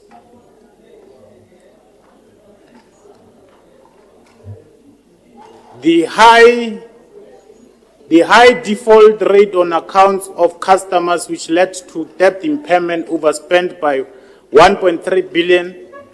The overspending on borrowing, among other things, indicates that the previous administration had a deep government failure. As this government, we have already started to address this mess left behind by the previous administration by putting controls, internal controls, and monitoring tools to ensure that we run a clean and accountable government, a government that is going to be able to account for each and every cent of the city and ensure that we are able to detect unauthorized expenditure as earliest as possible. As the EFF will ensure that through our participation in the Mayoral Committee and oversight, the reputational damage that were caused by the DA and the public trust that we have lost is regained speedily.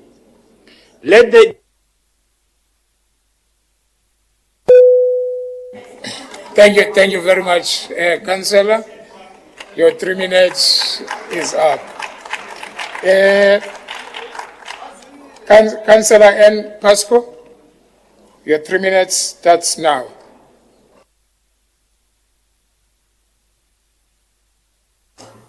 Thank you, Speaker. I waive on this one. Thank you very much. I requested the leader of the executive, okay, Chief Whip of Opposition. Speaker, I've spoken to the leader of government business. Can we request that we meet the sweeps? I know the Chief Whip is not here, I can't call it, but I'm requesting that we meet the sweeps to discuss this. How much time do you need? I think 5 minutes. Okay, 5 minutes is granted to all whips of the political parties before we can recommend or amend on this item. 5 minutes.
Thank you very much. Thank you very much, Councillor. Please take your seats. Please take your seats so that we can continue.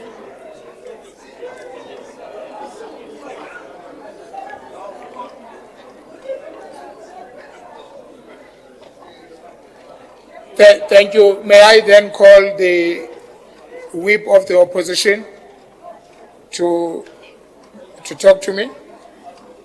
Please, councillors, take your seats.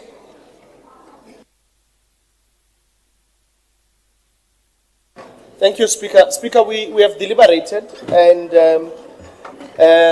there will be a recommendation being brought to you by the leader, the chief whip of the EFF. Thank you very much. So while we are still waiting for that recommendation, then let's.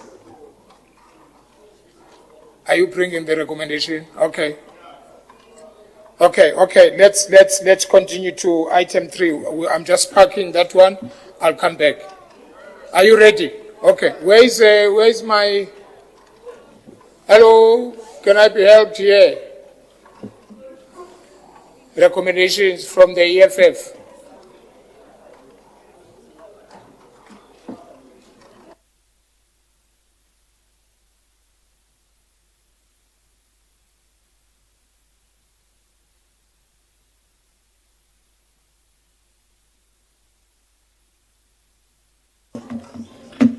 Yeah, so we have agreed that we are replacing recommendation 2 the following. That 2.1 billion in unauthorized expenditure listed in 4.3.1 be referred to MPEC for further scrutiny. So it have then addressed what Councillor Ace was saying. Thank you. Proposed by myself, seconded by Councillor Disolo.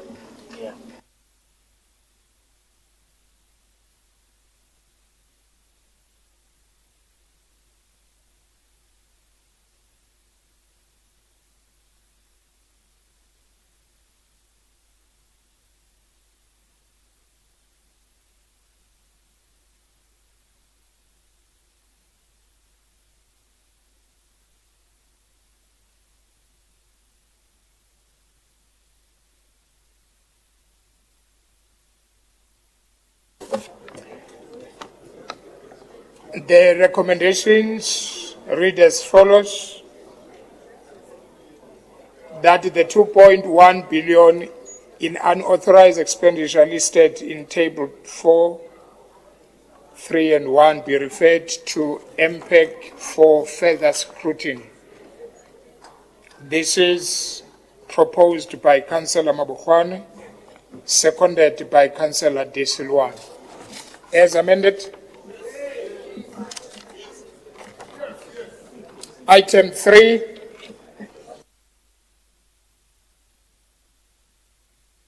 reference number 94285/1, Group Financial Services Department Supply Chain Management Deviation Report for November 2024-2025 financial year. This report is on page 14 to page 19. Recommendations are on page 19. I've got Councillor Ace. Your 3 minutes starts now. Thank you very much, Speaker. I just have another recommendation that somebody else can reword and put in under their name.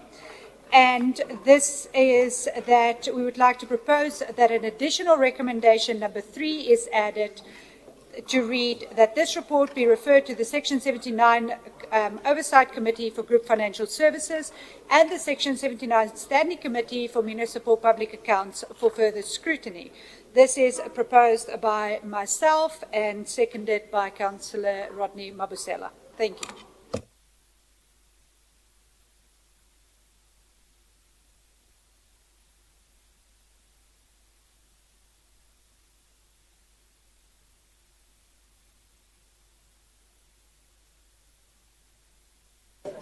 We are on item 3 now. The recommendation that she's bringing are on item 3. Yeah.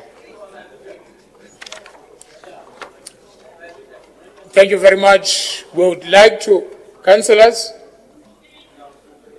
thank you. We would like to propose an additional recommendation to the report at hand in order for all legislated reports to be recommendations that are councillors, thank you, are consistent.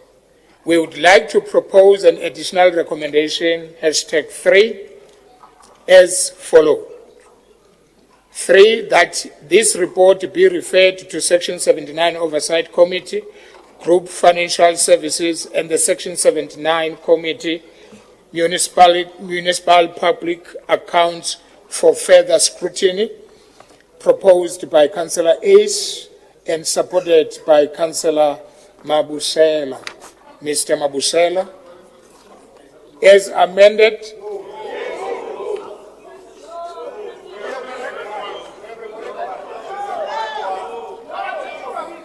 Okay.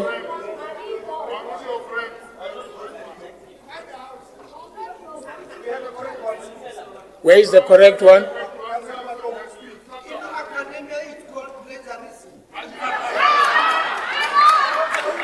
Councillor Maton.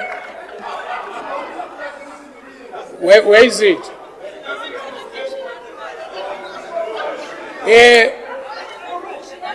Yes. Go ahead, Councillor Matro.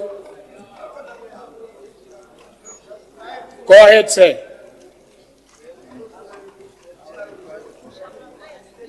Sorry.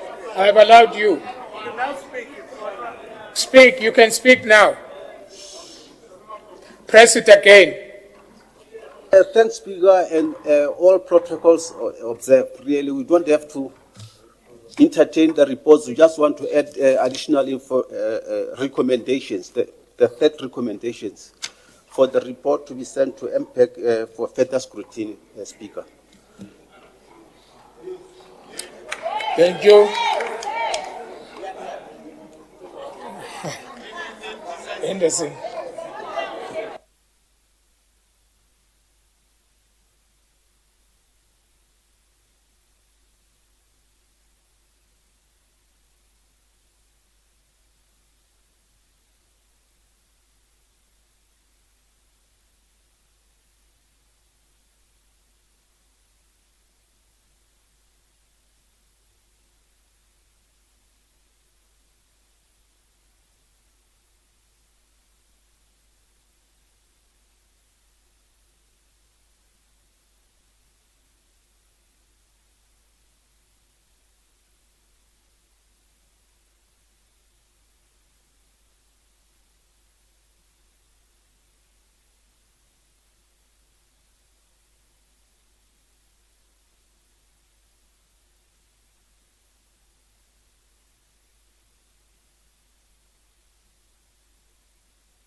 Okay, councillors, thank you very much.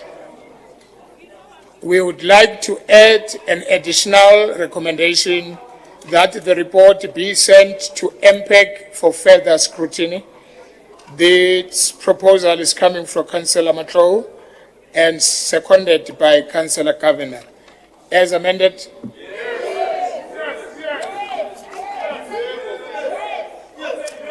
Thank you very much. I've got Councillor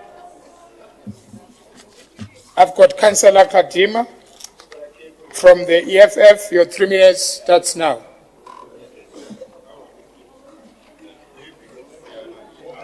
EFF, Councillor Kadima.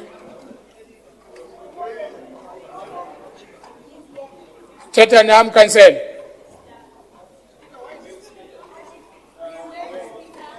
Okay, he's waving. Councillor Matro has already spoke. Thank you very much. Let's move to item 4. It has been amended, isn't it? Thank you. Let's move to item 4. On item 4, I don't have speakers. As recommended.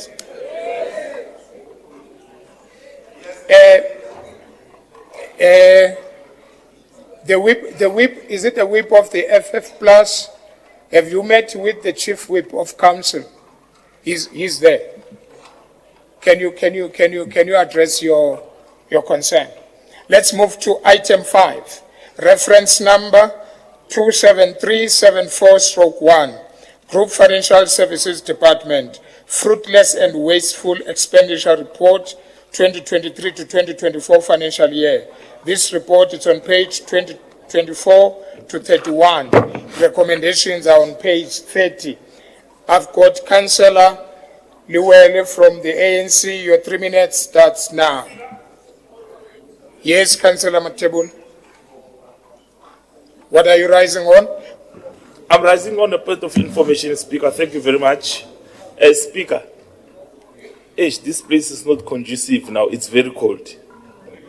It's extremely cold. We will be sick by the time we get out of here. Can they please attend to this thing? It's cold. Thank you, Speaker. It's cold. Very. No.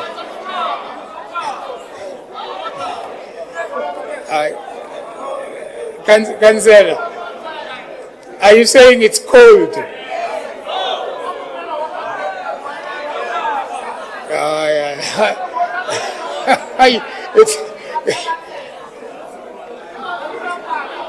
You know where I'm sitting, Councillor Matebula. I'm feeling hot. I was even thinking to ask the aircon to be fixed. It's hotter than cold. Okay, I'll ask them to look at it. No, I'm not saying they must turn it off to be cold or hot, but I'm saying they must look at it. Thank you very much. Okay, thank you. Can then Councillor Luwele take your stage? Your 3 minutes starts now. Thank you, Speaker. It should be noted that fruitless and wasteful expenditure highlighted in Section 1 of the MFA indicate the unnecessary spending which should have been prevented and therefore needs proper diligence. The report detailed financial performance of 3 billion rand and wasteful cost of 817.5 million rand for the period ended 30 June 2024 and explains the cost that's led to the fruitless and wasteful spending. The annual financial statement revealed may only be certified as irrecoverable and written off by the municipal statements after inquiry by the council committee. Speaker, as stewards of the public resource, it is our duty to ensure that every cent spent contributes to the realization of our mission and objectives. The fruitless and wasteful expenditure report serves as a mirror reflecting on decisions made over the past year and their subsequent impact on our financial health. While it may be uncomfortable to confront these expenditures, doing so is essential for fostering transparency and accountability within our organization. Moreover, it is imperative that we do not view this report as a catalogue of failures, but rather a learning curve. By scrutinizing the decisions that led to the fruitless and wasteful expenditure, we can identify systematic issues within our operations and address them head-on. We must be able to ask ourselves the hard questions. Is our approval process robust enough? Are we allocating resources effectively? How can we enhance communication across departments to ensure alignment with our objectives? I want to stress, Speaker, that our commitment to rectifying these issues will not yield immediate result. It will require a cultural shift, one that emphasizes accountability, continuous improvement, and commitment to the best practice in financial management. However, we are confident that our new government can rise to this challenge.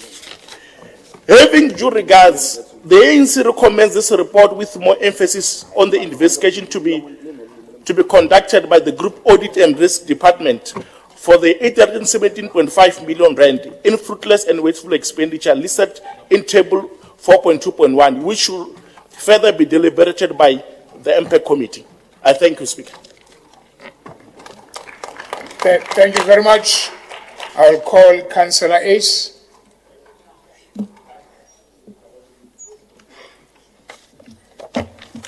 Thank you very much, Speaker. I know the opposition thinks it's all fun and games in this chamber. However, it is not. Therefore, I would like to bring a proposed change in recommendation for this report, that recommendation 2 is deleted in its entirety and that it is replaced with the following recommendation that reads as follows. That the fruitless and wasteful expenditure listed in table 4.2.1, totaling 870 million for the 2023-24 financial year, be referred to the Municipal Public Accounts Committee, MPAC, and the Group Audit and Risk Department for further investigation as per the section 32 of the Municipal Finances Management Act. Now, I have to stretch here that it doesn't matter who this recommendation comes from. What does matter is that this side of the room has a big respect for the rule of law, something that's because MPAC remains the custodian of looking into Section 32 investigations. Speaker, then I would like to further highlight that on this report, we are seeing an amount for VAT, which comes from the ANC era pay-you contract, something that the DA government successfully engaged SARS on and got a reduction in interest of more than 350 million rand. So the DA was still, up until our last days in government, busy clearing ANC chaos. Thank you.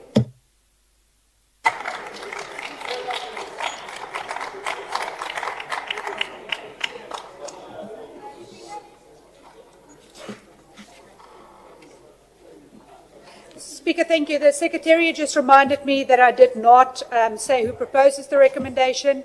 It is myself, Jackie Ace, and it is seconded by Councillor Rodney Mabusela. Thank you.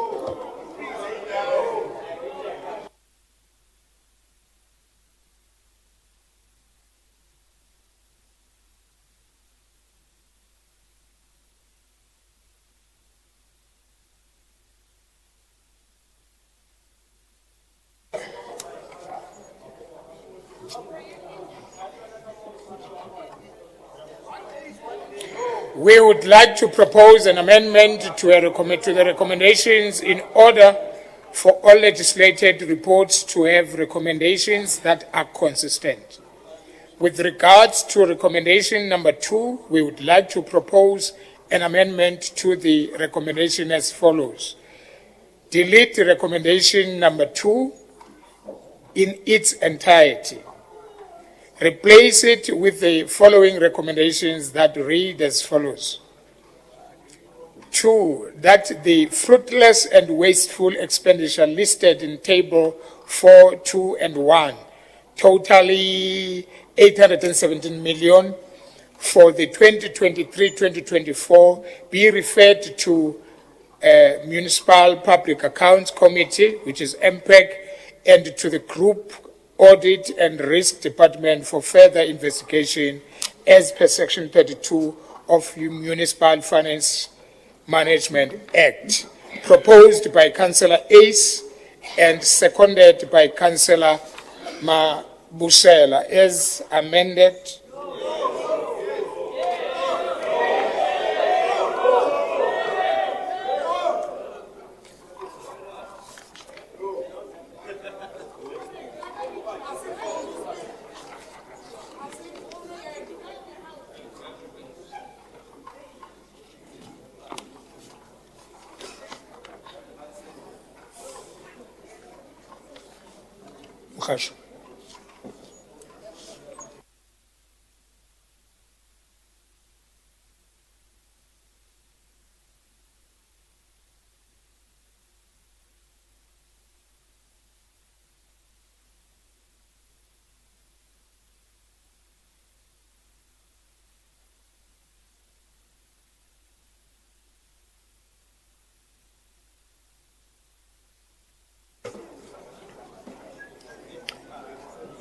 Councillors, this is what I'm going to do.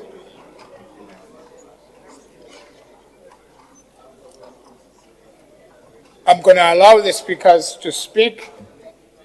Then when we get to recommendations, that's when we'll divide the House Can I allow the speakers on this item, can I finish them? Then I'll come back with the amendments. Thank you. Councillor Mabokhan from the EFF, your 3 minutes starts now.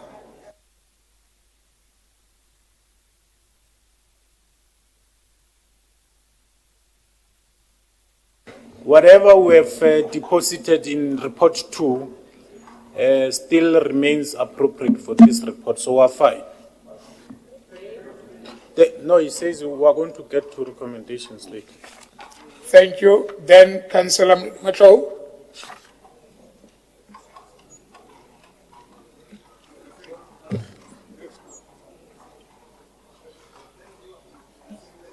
Speaker. Don't press it once and leave. Now you can speak. Thanks again, Speaker, and all protocols observed. Action SA Caucus take note of the report regarding the fruitless and wasteful expenditure for the 2023-24 financial year. We are concerned really about the high amount of this fruitless and wasteful expenditure.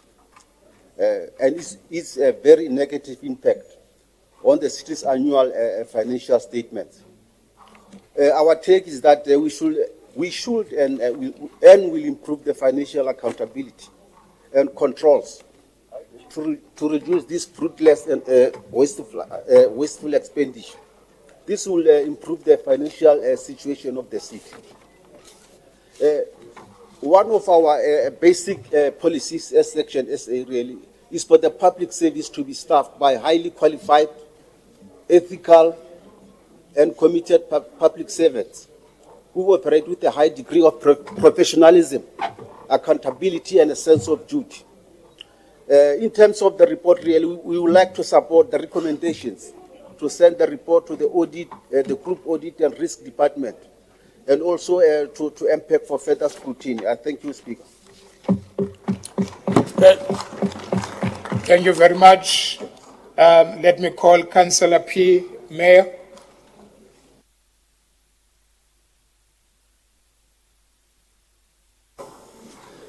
Thank you, Speaker. Speaker, I've got a problem with this report if you look at the heading of the report and then the content of the report as well.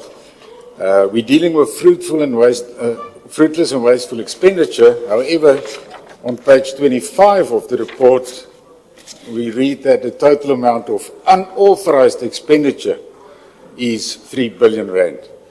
I'm not sure what we're dealing with now and what recommendations we are making, and if this is indeed fruitless and wasteful or unauthorized. On that point, I want to refer to a comment made in page 26 as well. It states by Group Audit and Risk that the report makes reference to unauthorized expenditure instead of fruitless and wasteful expenditure. This might be as a result of a typo. If yes, the author must rectify this before finalization of the report. Now, I'm still confused now. We've got this report in front of us. Was it a typo, yes or no? If it was a typo, then the report should have been rectified before it serves before us today. And then the MMC of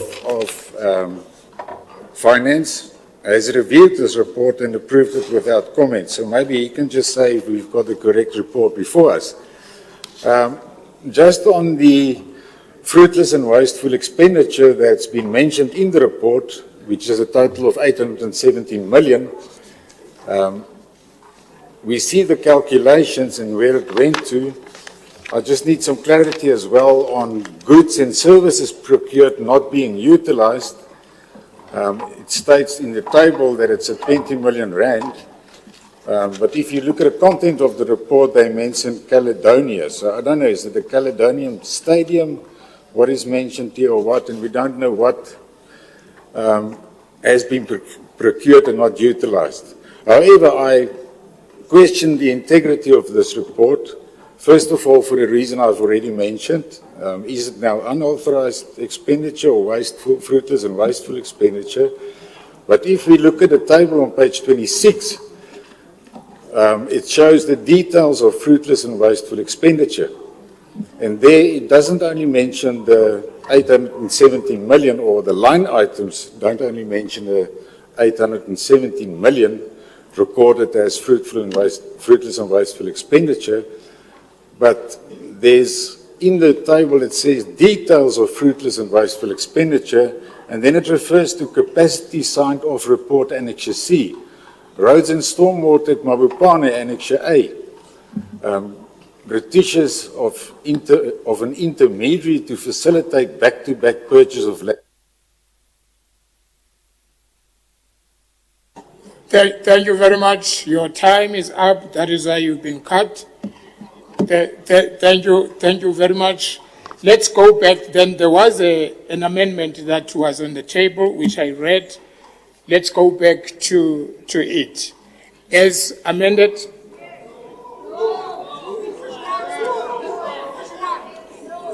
We are speaking of item 5. There's the recommendation. Let me read them again. We would like to propose an amendment to the recommendation in order for all legislative reports to have recommendations that are consistent. With regards to recommendation number 2, we would like to propose an amendment to the recommendations as follows. Bullet 1, delete recommendation number 2 in its entirety. Bullet 2, replace it with the following recommendations that reads as follows. That the fruitless and wasteful expenditure listed in table 421, totaling 817 million for the 2023-2024 be referred to MPEC committee and to the Group Audit and Risk Department for further investigation as per Section 32 of Municipal Finance Management Act, proposed by Councillor Ace, seconded by Councillor Mabusela, as amended. Thank you very much. Let's then divide the House.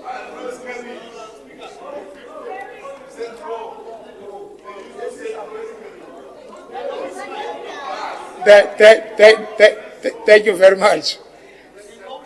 Yeah, let's carry it over. Then it's carried. Let's move on. Now we are on item 6. You've got another recommendation. Okay. For which item? 5. All right. Please press.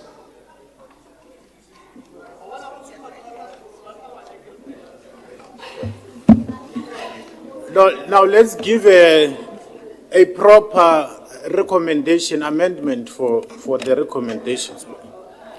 So we are going to delete the whole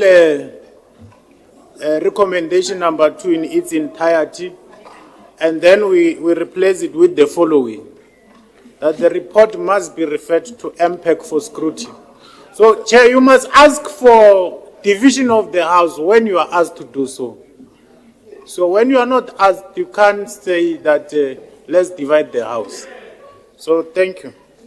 So this is the proper amendment. Proposed by myself, Councillor Mabukhwana, seconded by Councillor Disolo. Yes, what is the point of information?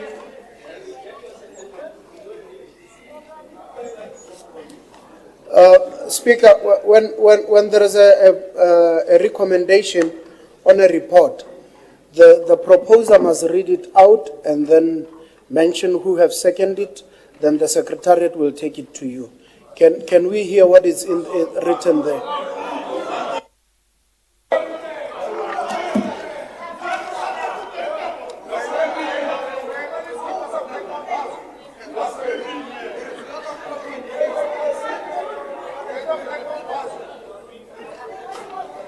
Okay, thank you very much. Councillor Makhaleni, that's what has been happening since morning. Recommendations come, the proposals they read. So please be here so that you can hear whatever that is happening here. Thank you very much. The recommendation is that this report must go back to MPEC for further scrutiny, signed by Councillor Mabukhwane and seconded by Councillor Tisilwan. As amended.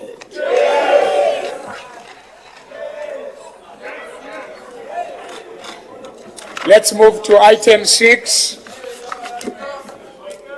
Yes, Councillor.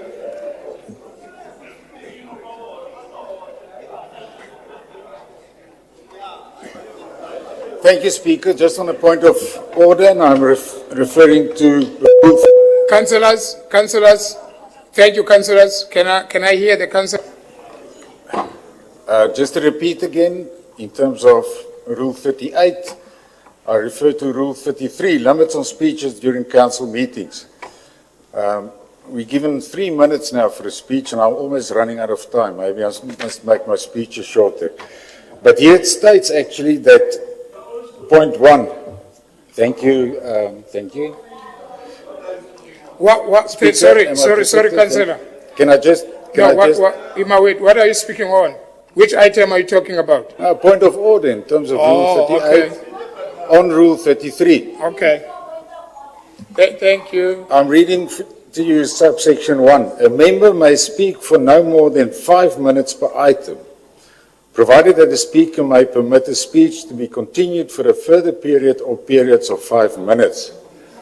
Then there's another provision, provided that speaking on resolutions of the Mayoral Committee or other committees of the Council and snap debate shall be limited to 3 minutes. Now, Speaker, these items that come from the Mayoral Committee for recommendations, those are the items that qualify for 5 minutes. Thank you very much, Councillor. Speaker, I'm not finished yet. Councillor, he's still on a point of order.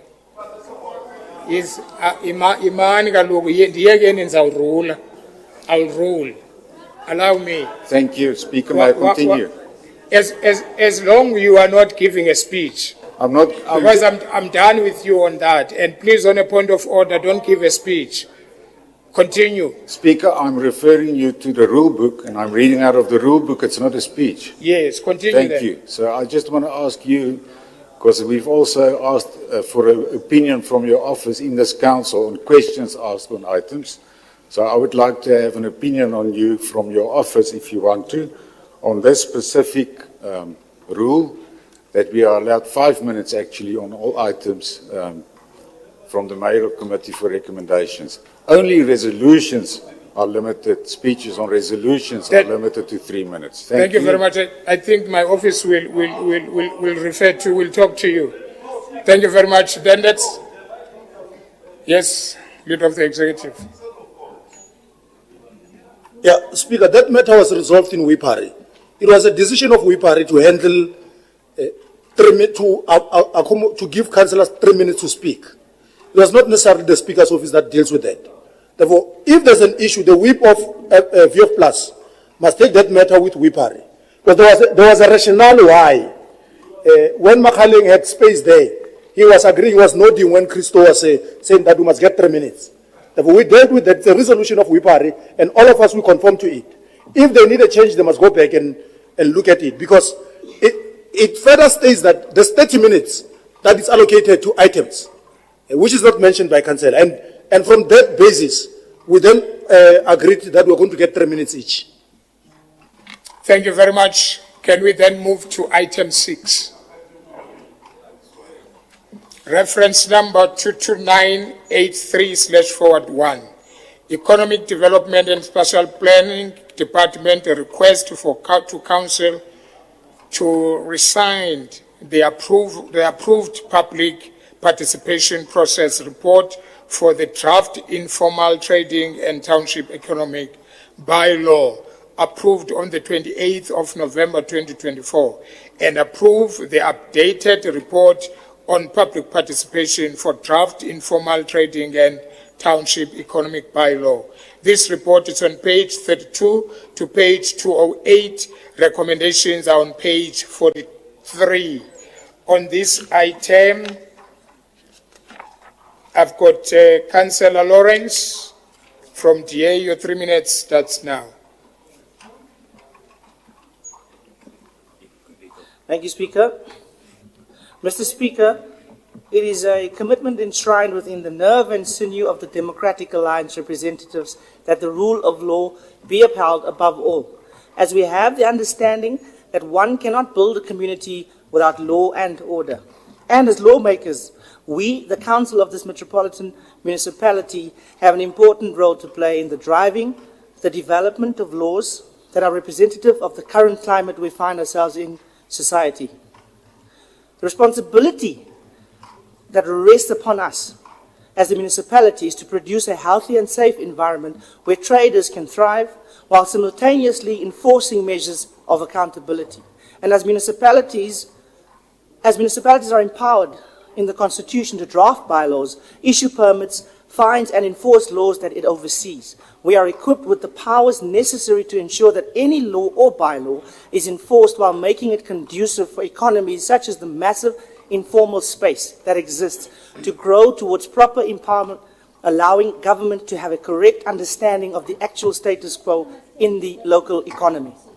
The new draft is a comprehensive one, as it will strengthen the link between formal and informal business by ensuring that they are regulated within a structured legal framework. However, Speaker, we as the municipality need to structure proper public engagement to inform the public at large through proper workshopping and not merely box-ticking exercises, as well as ensuring that access to such application processes are decentralized and within the reach as far as wide as possible. So we as the Democratic Alliance hereby support this recommendation so that the public can play their part in the progressive move towards improving access for all. Thank you. Thank you very much. Yeah, I noted. Deputy Chief Whip. Thank you very much. I just want to check. We've got an acting ward councillor in Ward 43 by the council of Councillor Novina. And I just saw Councillor Lawrence speaking here. Can we get clarity from the DA caucus? What is happening? Maybe let's give them enough time while they are thinking. We will also like to take a 10 minutes caucus. No, thank you very much, Deputy Chief Whip. I have seek information from the opposition about this, because it came to my attention or to my office that the councillor in Ward, which is Yesteras, is it Ward 43 you said? Yes, that the councillor has been suspended by DA. Now Councillor Novik Pillay is acting. And I spoke, Iman galog, Iman, Anina, Iman galog. Dizama, Mamelan, listen. I'm trying to give a response that was given by the DA leader and the DA Chief Whip. Councillor Makalen, Councillor, sometimes nibo when imani man. Sometimes nibo when linde until I'm done, then you make your noise. I spoke to the leader of the DA and the Chief Whip of the DA to inquire about this, to say why I was not informed, and also the Chief Whip office. And they deny this. They are saying the councillor is here, there is no suspension. So that's what I've received from them. So thank you very much. But okay, thank you very much. There is a 10 minutes caucus that has been asked. The 10 minutes is granted. 10 minutes is granted. Can I attend to you when we come back from 10 minutes, Councillor Makalen?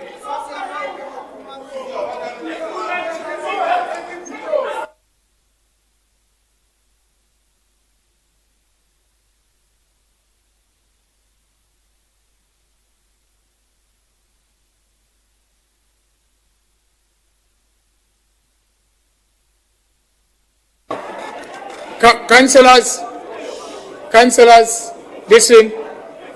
10 minutes here near Pella in 10 to 2, then you come back, we deal with item 7, then we go for break. 10 minutes.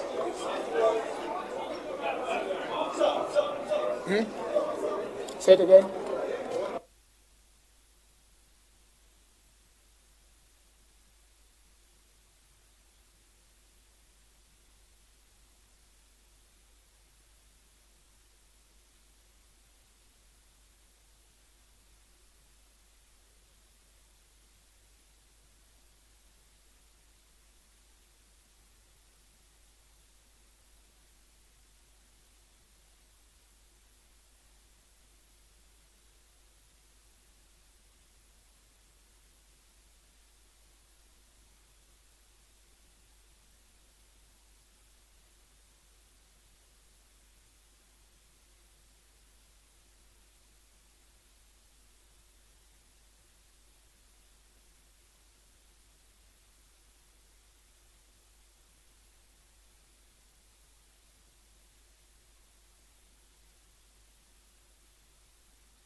Just give.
Thank you very much.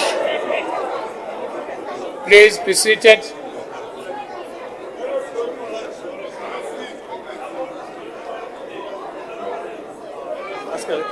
Is it 10 minutes? Yes.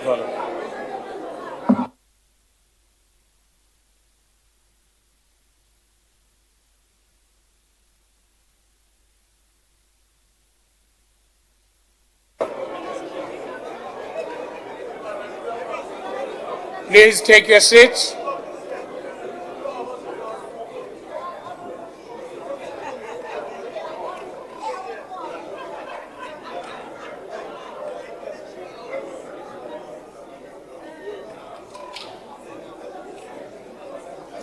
Take your seats, councillors.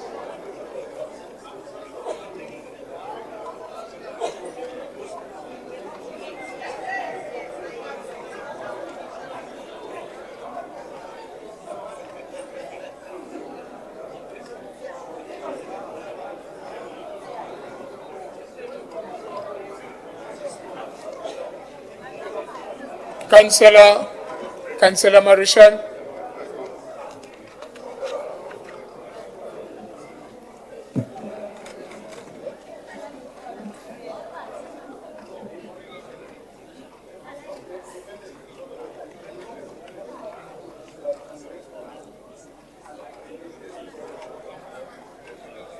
Councillor Marishan, give us a feedback.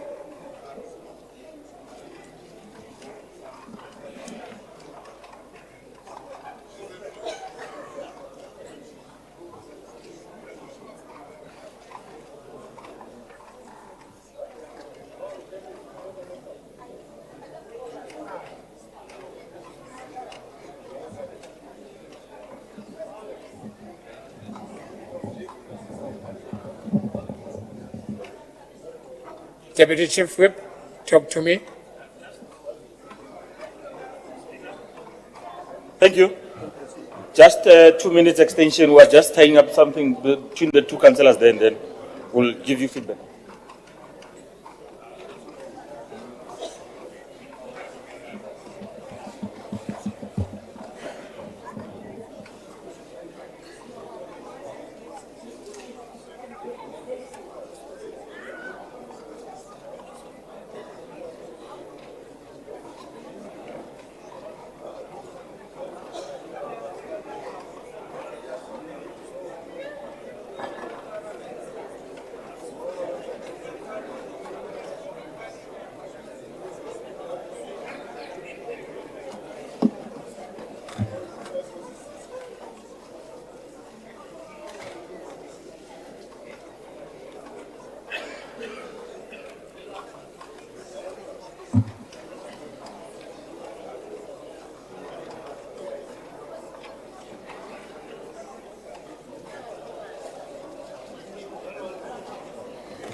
Your 2 minutes is over.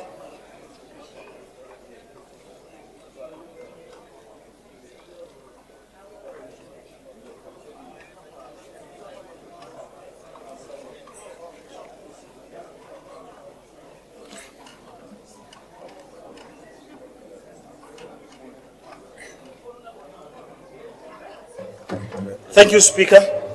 We may proceed. We have found each other. We're fine. Okay. Thank you very much. On this item, which is item 6, The next speaker was MMC Mabuta. The leader of the executive will speak on their behalf. Your 3 minutes start now, sir. Thanks, Speaker. Today, the department is tabling the draft informal trading and township economy bylaw for approval for the release of a draft bylaw for public comments.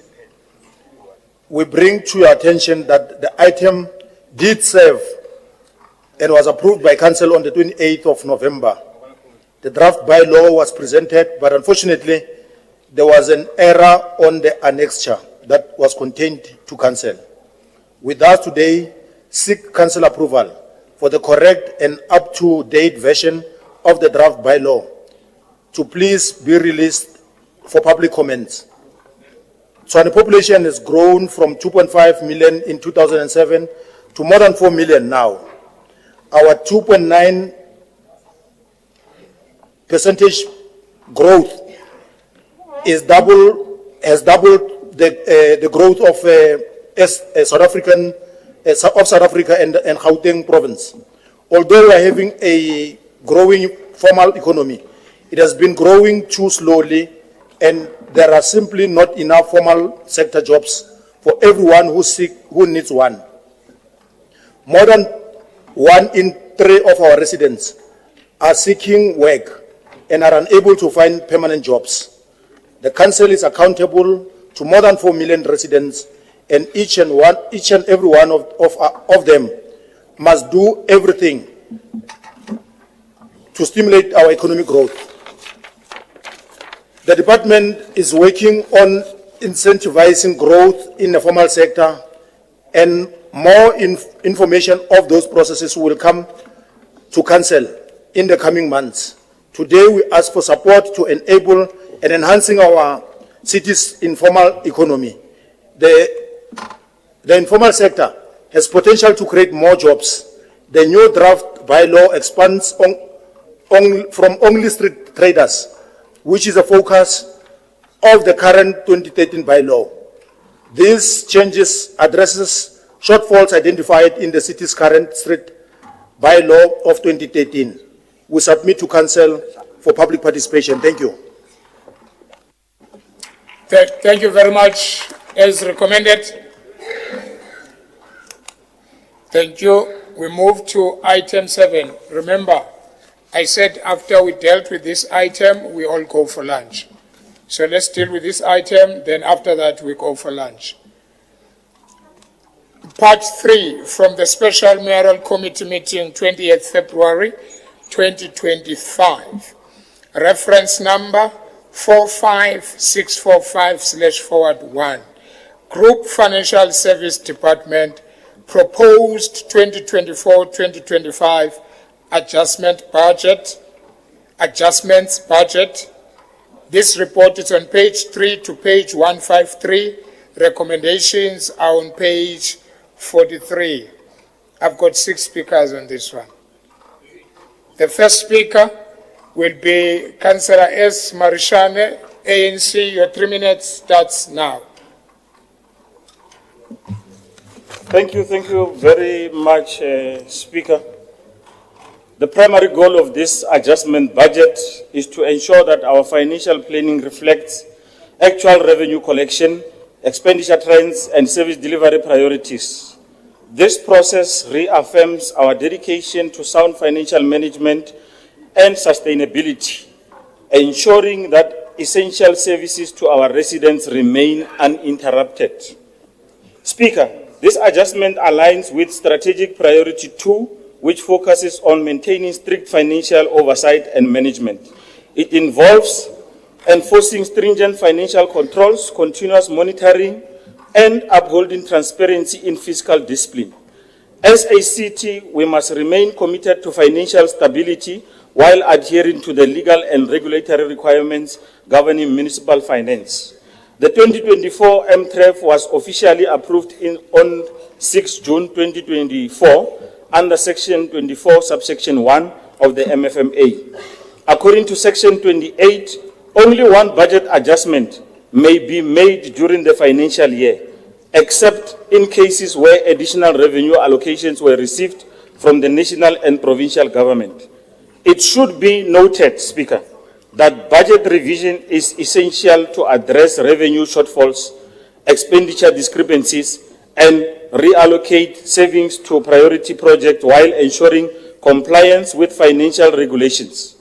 The step is crucial to maintaining a realistic, executable budget that aligns with service delivery needs in all areas in City of Tshwane, except in the past where things were done selectively. As of the 31st of December 2024, the city's financial performance reflects positive variance of 446 million in operating revenue. Meanwhile, operating expenditure is underspent by 3.4 billion, indicating a 14% deviation from the year-to-date budget. Additionally, the city reports an accounting surplus of 3.7 billion, while capital expenditure stands at 34% of the initial budget, with 802 million spent on allocated 2.3 billion. These figures highlight the need for budget adjustment to ensure revenue expenditure remain properly aligned. Despite these financial indicators, liquidity challenges persist. The city's cash position stands at 1.9 billion, including unspent grants. The low coverage ratio of 0.4 is concerning, underscoring the need to immediate revenue enhancement strategies, Speaker, to address. Thank you very much, Deputy Chief Whip. Your 3 minutes is up. Now I'll call Alderman Sibrink. Your 3 minutes starts now. Thank you, Speaker. It must be a very difficult day for Action SA councillors. There is nothing left of Action SA in this budget adjustment. They've given control of the city of Tshwane to the ANC, thrown away their own election manifesto, and now we see the biggest increase in outsourced contracted services in an adjustments budget that I can remember. Biggest increases go to water tankers and watchman security services. This is a budget, in fact, for water tanker operators and the owners of security companies that do business with the city. It reflects an ANC agenda, one that serves cadres and entrepreneurs. It's got nothing to do or to offer to honest, hard-working people. With 5 months left of the municipal financial year... Sorry, Alderman. Order, point of order, MMC.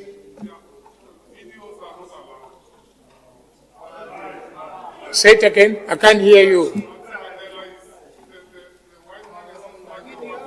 Can you switch on your mic? I can't hear you.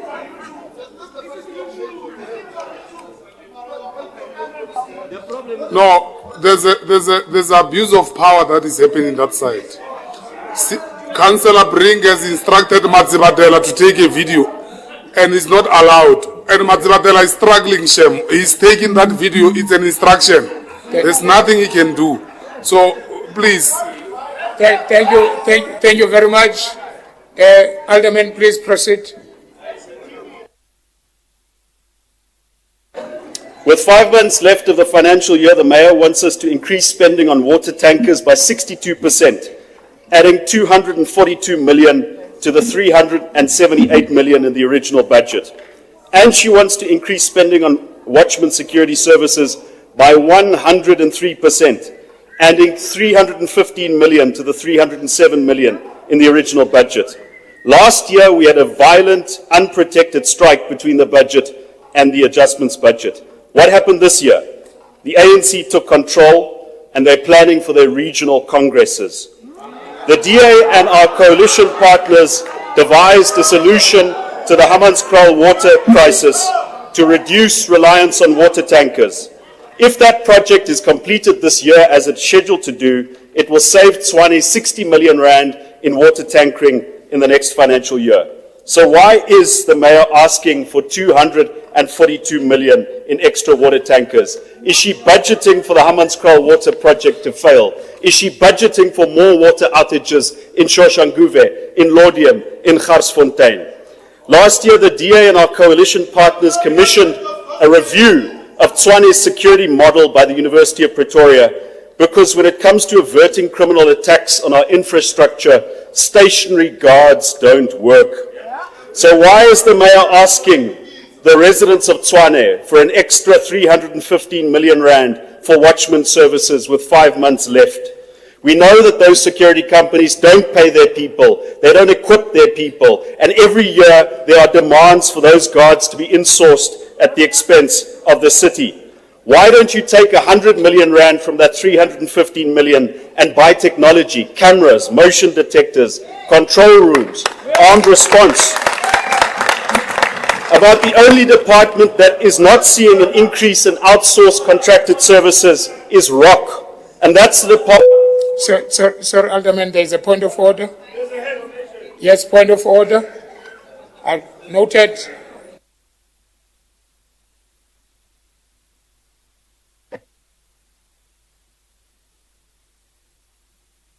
Thank you, Speaker. I just want to question the ex-mayor that is actually disheartening to hear him talking against the water tanker. My ward is only depends on water tankers. And if there's an allocation that to suggest that they are resolving water tanker in my ward, that is depending on the water tanker only, then it means it's actually fighting people from my ward. So I'm only councillors. Councillors,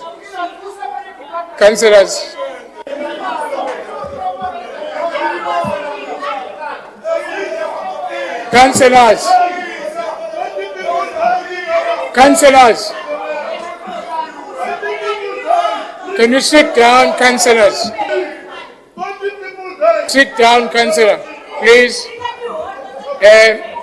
Councillor, can you finish up your point of order? Don't give a speech. Councillor,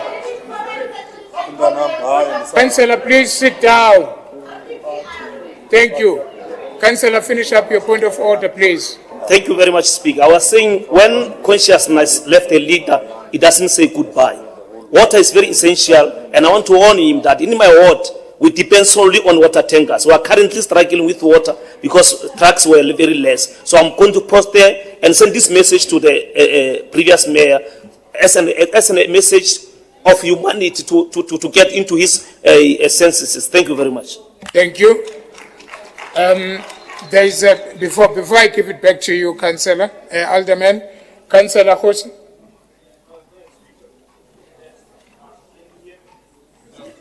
Okay. No, Speaker, it's just a point of information. I see Alderman Brink hasn't recovered a sense of humanity. He has never remembered that there are those who are struggling. And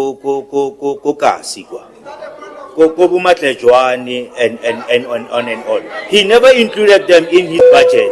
It's a point of information. Information. He never said point of order. Information.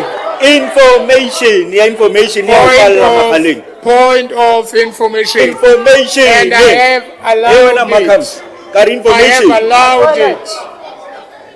I will give you time to speak, Alderman Brink. I'm taking that point of order. Yeah. Thank you. No, thank you. Thank you so much, Speaker. The budget that Brink has prepared is demonstrative that it doesn't include certain, I don't know what, but other people. I don't want to say exactly who, but Wamatlajwane, but Wamshongovili, but everywhere else were not included in that budget. So now is the time to cater for everybody who's a resident of Tshwane. They find it to be a pain because it doesn't go strictly to where they intended it to go. I shall have an idea. No, thanks. Thank you very much, Councillor Fosu. Alderman Brink. Thank you, Speaker. To correct those two councillors, there's no more money for informal settlements. That is water tankers for when the taps don't work. So please go read the book. There is a point of order. Just hold on. Leader of the...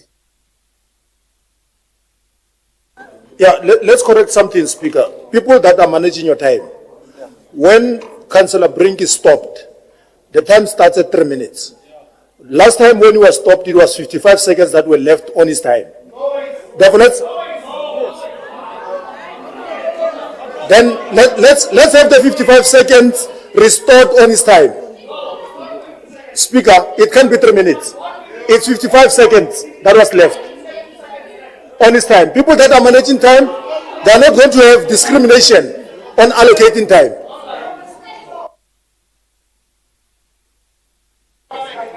Thank you very much. The operator, please don't re-give a 33 minutes. If someone was stopped at 2 minutes, we start at 2 minutes, then we move on. So can we, okay, councillors, okay. Can you, councillors, thank you. Can we allocate the time to the Alderman Brink? 1 minute, 20 seconds. It was not. I'm watching the time here. No, candidate. No, I'm watching the time here. Please, continue, Alderman Brink. Thank you. You may continue now. Your time is allocated 1 minute, 20 seconds. So the only contracted services they're going to cut is for grass cutting, for pothole repair, for street lights, for basic service delivery. If you look at the 5 million that's being taken away for the upgrade of the Quagga electricity in-feed station, that is very bad news for electricity in the city. They are budgeting for more power cuts and nothing to complete the pylons to connect to Nyala. Very bad news. As to the credibility of this budget, Speaker, they've conjured up 437 million rand in new money based on supposed new interest that the city will earn on debtors because of a change of accounting policy. But Tshwane can't even collect existing debt. And later on in this meeting, the Mayor will propose an incentive scheme to write off interest on debt. According to the document before us, this budget adjustment, if accepted by Council, will reduce the city's cash flow by 200 million rand by the end of the financial year. As it is, Tshwane is 334 million rand behind on the city's funding plan, which the Mayor and her ANC senior partners seem to have abandoned. The ANC coalition in Tshwane... Thank you very much. Thank you very much. Now, thank you. I'll call Councillor G. Ratikwan. Your 3 minutes starts now. Please press. Thank you very much, Speaker. Honorable Councillors, Chief Kekana and his entourage, Chief Mahlangu and his entourage, the Economic Freedom Fighters welcome the 2024-2025 adjustment budget, marking the significant step towards economic equity and sustainable development within our beloved city. The budget is not merely... Sorry, Councillor. Can we play? Can we be disciplined? Thank you very much. Thank you very much. Continue, Councillor. What are you rising on, Councillor Ramabud?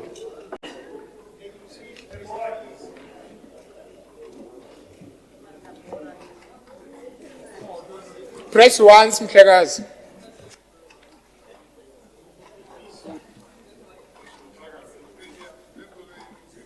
Uyipressa kaninzi. Okay, kaloku mntase.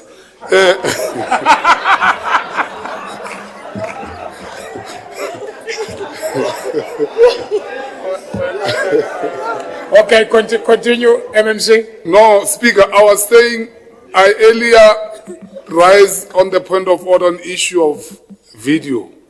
Then you ignored the ruling. So I'm taking a video, they are laughing. So I'm following you. You are the one who's leading me.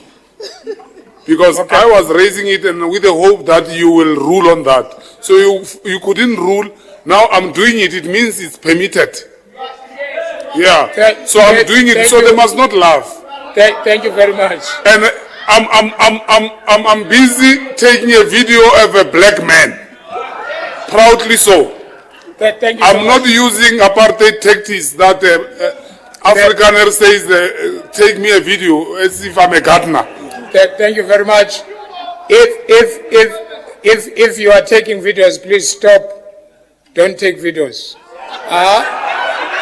Thank you very much. Then can we? Okay, councillors. Councillor Ratukwane. Councillor Ratukwane, go ahead. Can you press it, councillor?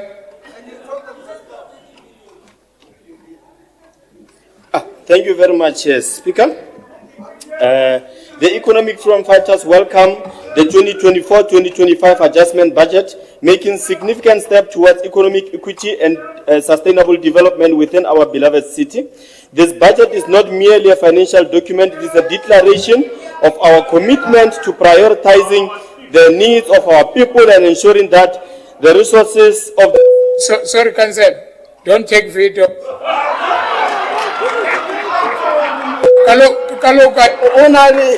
Speaker, you can't complain and get video, then you take a video. No, I stopped them.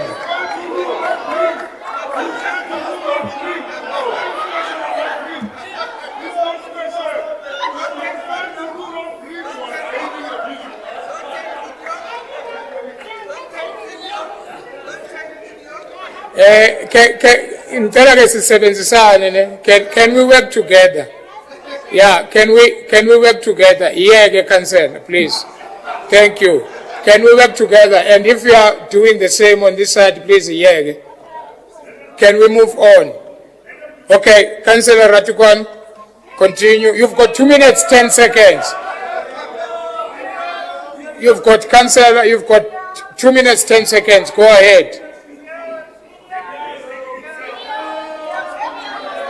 When did they speak? That time was not 2 minutes, 10 seconds, but either way, this document by the declaration of our commitment. Councillors, please stop what you are doing. Give me my 3 minutes back. I'm demanding it. Okay, what's the point of order? Who's asking first? All three of you are asking point of order. I'm starting here then. I'm starting with you, MMC. I'm not. So let's agree, Mhlagas. I raised on the point of order. In terms of the rules, I said to you, it's wrong what Councillor Matsibadela is doing, is taking Councillor Brink a video. All of you, that side, you turn that as a joke. You've never ruled. You just left it and brushed it away. Actually, a person who's not aware will think that I've said something stupid.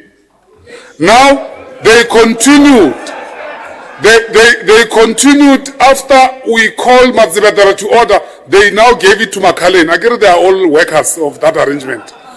And now, they gave it to Makalen. Makalen continued. They took a video. Why they are taking a video? They want to go to a social media and lie, as usual. Now, I left it. Our councillor is on the platform. We are taking a video. We are reminding you that you couldn't rule there. You want to rule on us. Is it fair? No. You were supposed to rule on Brink. Wait. Now, in my mind, I think there's something special about Brink. I'm not those people of DA who thinks that to be white you are special. I'm not. They can do it in their DA, not with me. Okay, thank you. There's nothing special about them. You rule on Brink, you rule on us the same. We are the same, we are equally. He's no more a mayor. He's just a useless person who goes on social media speaking rubbish. Thank you, Councillor. Let me... Councillors,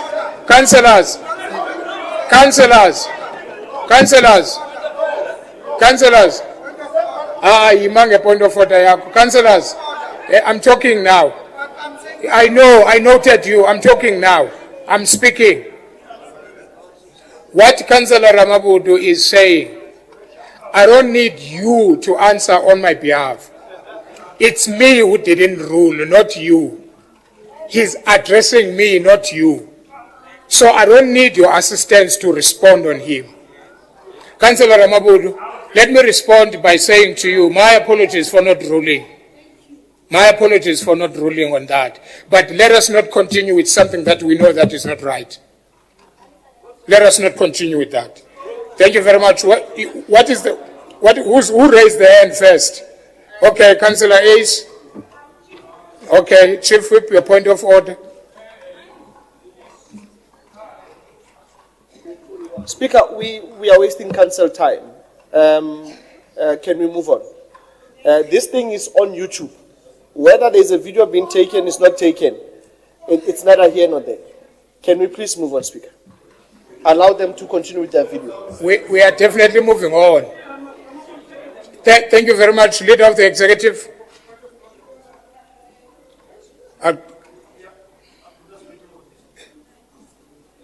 Speaker, we can't be told on how to behave by people that are disruptive. Councillor Ratikwan can't be heard. He's been drowned by noises and silly things that have been said on the other side. Now, Councillor Offense, his mind starts to work now. I don't know what time is it. He realizes the error that his party is committing of drowning speakers. I'm saying it's wrong. He can't try to be a nice person when he can't call to order his people when they're drowning the speaker. The former mayor spoke, he was listened to.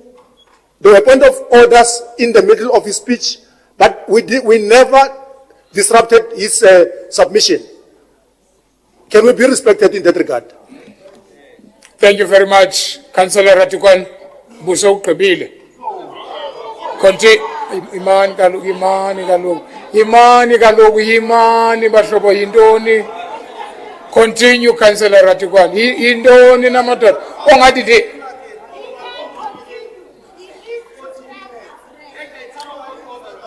Councillor MMC of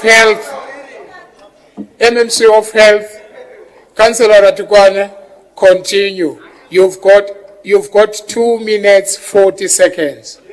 That's when you were stopped to talk.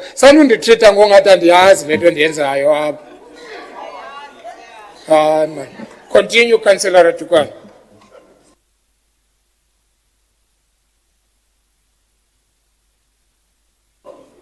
Thank you very much, Speaker.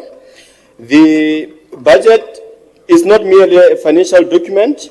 It is a declaration of our commitment to prioritizing the needs of our people, ensuring that the resources of the city benefit all residents who reside in the city of Tshwane, in line with the principles outlined on the EFF manifesto. We would also like to take this opportunity, Speaker, to pledge our unwavering support to the security guards and the cleaners and assure them that the EFF is still committed to the program of insourcing. We need to go and sort out the issues of the model that should be used in carrying forward this particular program. We are going to ensure that as the EFF, we move on with that particular program of insourcing of our people, and our commitment is still there. We applaud the allocation of national grants with rollovers amounting to 10.3 million, and the Urban Settlement Development Grant, plus the Informal Settlement Upgrading Partnership Grant, represents the essential steps towards the addressing of the urban housing crisis and upgrading of informal settlements. This initiative resonates with our manifesto's emphasis on transforming human settlement patterns to ensure that there is equitable living conditions for all citizens within the city. The provincial grants totaling to 52 million further support the critical project like Oliven Houtbosch Extension 60 and the Harfontein Road upgrade. This particular project is vital to improving the connectivity and living standards, directly impacting on the quality of life of our residents. The EFF believes that the infrastructure development should always prioritize the community needs, creating both direct and opportunities. There's a point of order. Just, what are you raising at, Councillor Makhalin? I'm raising on a point of information, utilizing section 10.2 to ask the speaker that is speaking, is it revolutionary to renege on the insourcing which they have been promoting and sleeping outside Tshwane House.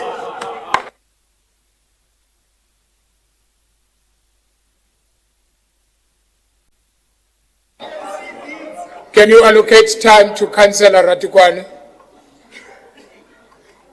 Can you press Councillor Ratikwane? Yeah. Continue, sir. Thank you very much, Speaker. We are going to insource. They can howl all they want, but we are going to make sure that our people are insourced. The EFF believes on the infrastructure development should always prioritize the community needs, creating both direct and indirect employment opportunities. However, the budget reduction in the other grants by 103.5 million raises concerns about the swift execution of essential projects. The delays in planning approvals and funding agreements must be addressed with urgency and transparency. The EFF stands firm with a commitment to ensuring that bureaucratic hurdles do not impede on delivery of critical services to our community. In conclusion, the 2024-2025 budget is a step forward to and remains the budget that is the best possible budget that we can come up with. The EFF is committed to holding the city accountable and ensuring that the principles of economic freedom, equality and justice guide. Thank you very much, Councillor. Now I'll call Councillor A. Erasmus from FF Plus.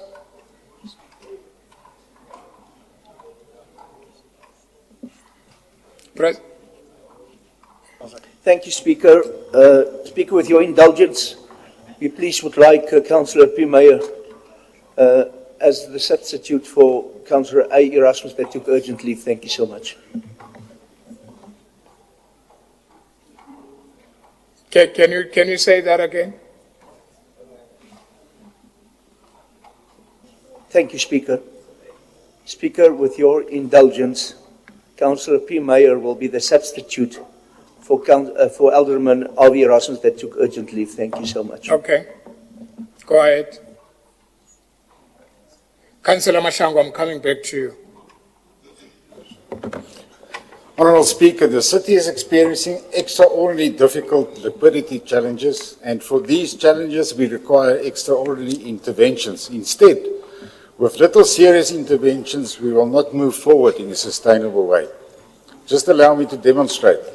The adjustments budget proposes the delaying of the filling of vacancies and that appointments be deferred to 1 July 2025. Yet, job forums are still being sent out on corporate communications as recent as yesterday, the 26th of February 2025.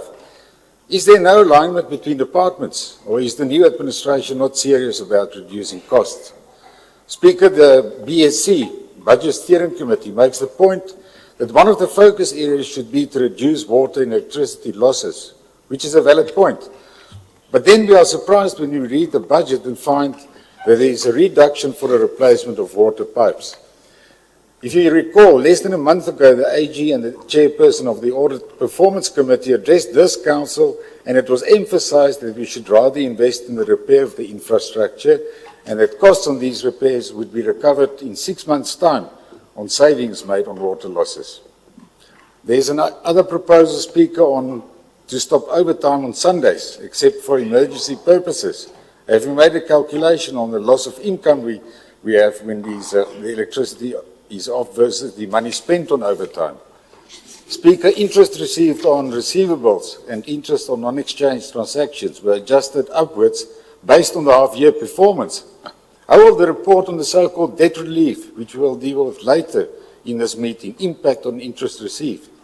If interest is, in terms of the proposed new scheme is written off, then it will inevitably reduce the amount reflected in this adjustments budget. There's an increase in contracted services. Was this not actions as a plea to reduce the reliance on contracted services? Why the sudden turnaround? Contracted services increased by 603 million rand. We can agree with an increase on the internal audit department as well as the spending on collections, as this should increase revenue. But an additional 20 million for Tshwane House. Haven't we already budgeted for a line item on the initial budget? Why the sudden increase? Speaker, there's more expenditure on the officer's whip and your office then on rock. I must keep it short. Was Yatima abandoned? It seems there was a collapse in terms of the collection since the coalition government was removed. We are under collecting 655 million since the October 2024. Speaker, considering the... Thank you very much. Let's take the last speaker. The MMC is not here. MMC Mabuza for good, so he's not here. Then can we then, leader of the executive?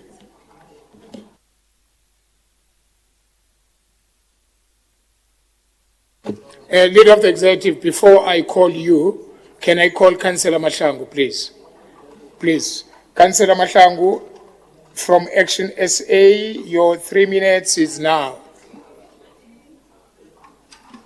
Thank you very much, Speaker. As Action SA, we support this report and we commend the Executive Mayor and her Mayoral Committee and the Budget Steering Committee for arriving at this progressive adjustment budget for 2024-2025 financial year, which amongst others, Speaker, addresses the past financial errors. This budget, Speaker, adjustment is a true reflection of the realities of our financial performance to date, which adequately responds to both challenges and opportunities. Speaker, when we look at the financial performance overview, our operating revenue has realized a favorable variance of 446 million in operating revenue against the year-to-date budget as of 31 December 2024. Yet some revenue targets still needs to be aligned to reflect the realistic projections. Operating expenditure, Speaker, is underspent by 3.4 billion, which is 14%, has resulted in an accounting surplus of 3.7 billion, which dictates the departments to cut costs while ensuring critical service remain unharmed. Capital expenditure remains at 34% of the original 2.3 billion budget, highlighting the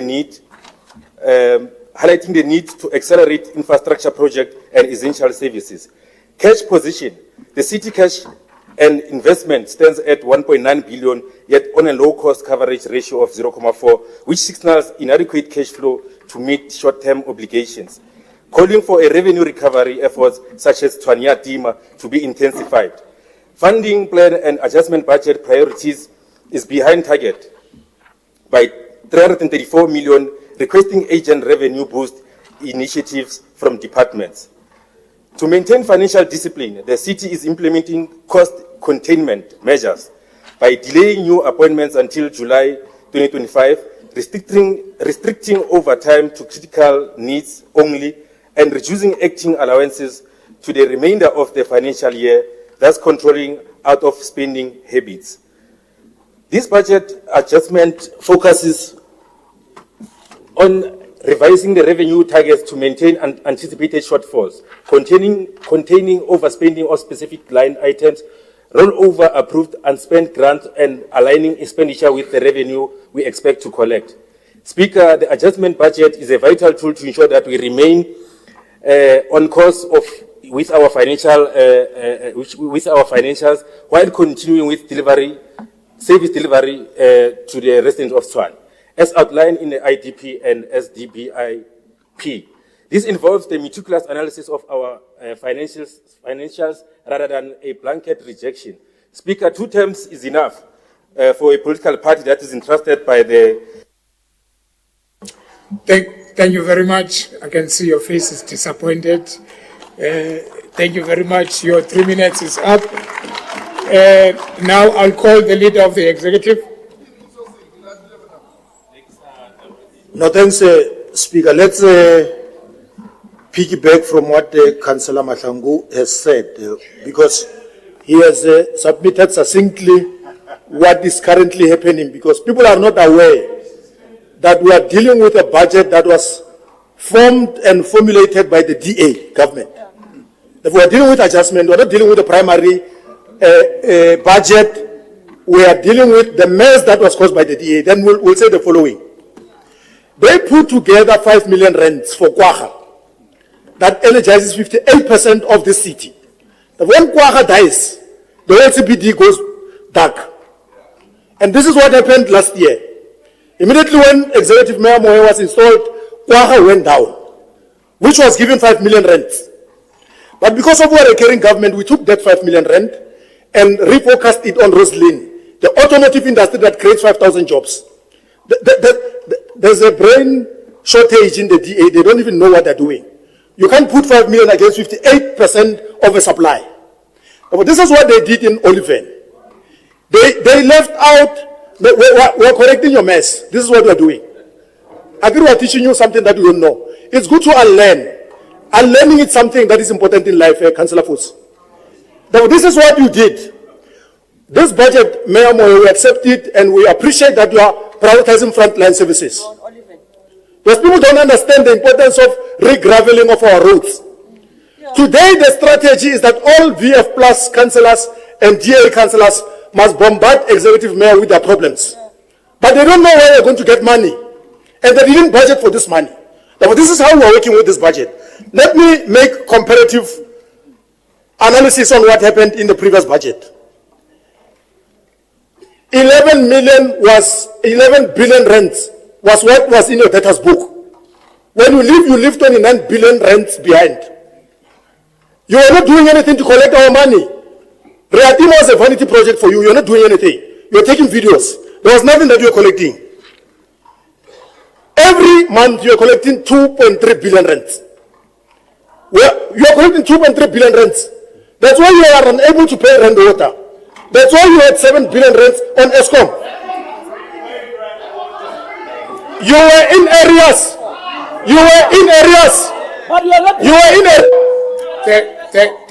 Thank you, councillors. Please show the time, operator. Don't switch off the time.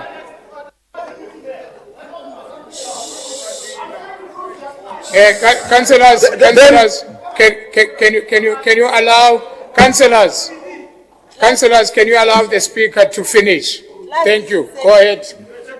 Rent water account was in areas. ESCOM moved from 2 billion to 7 billion rents.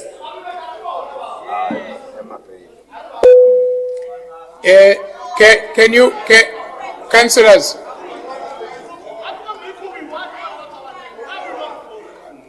operator, can you add 30 seconds, please?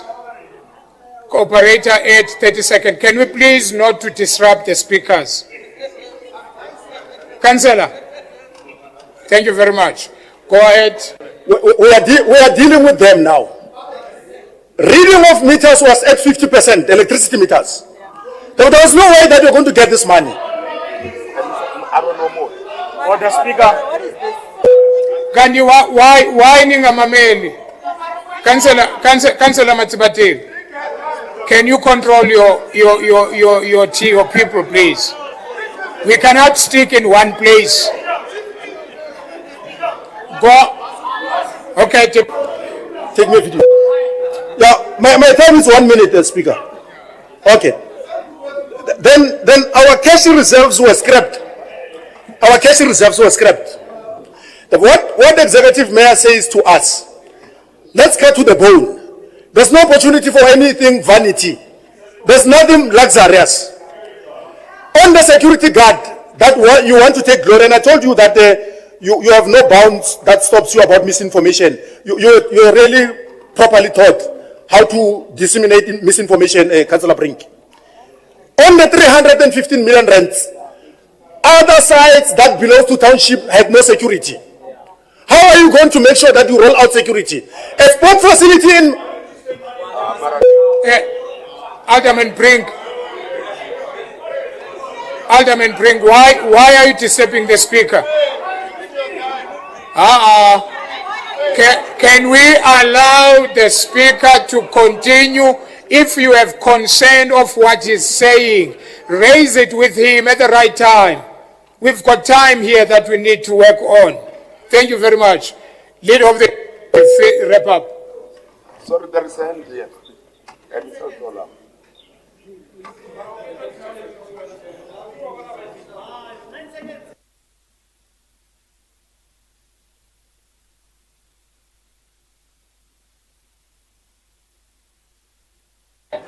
Speaker, we are pleading with your good selves.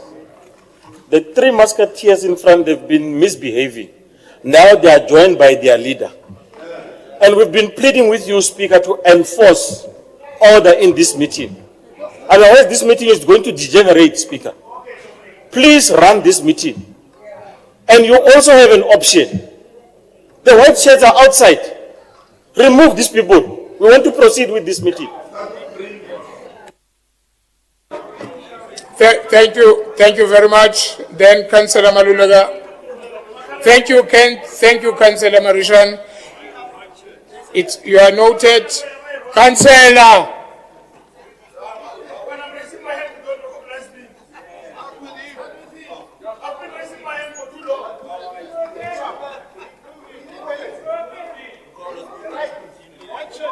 All right, leader of the business, can you please wrap up?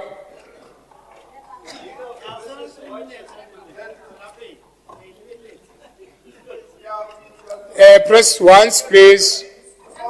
It's on. It's on. No, thank you, Speaker. But it can't be 19 seconds. I was at 50 seconds or whatever. Now I'm giving 20 seconds. Continue, leadership. Yeah, but increase it. Tell your people to increase my time. You are chowing that 30 seconds. Oh, but what are you doing? You are chowing the 30 seconds. I just added your time, the 30 seconds. You are chowing the 30 seconds.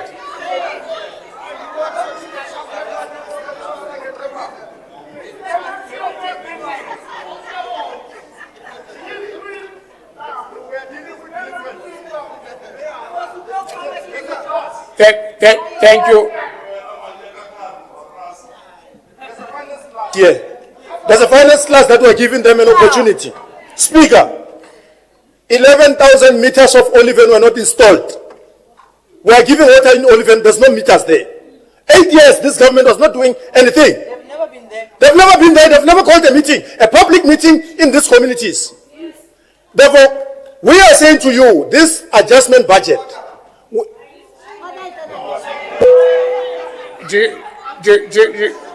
what is the point of order?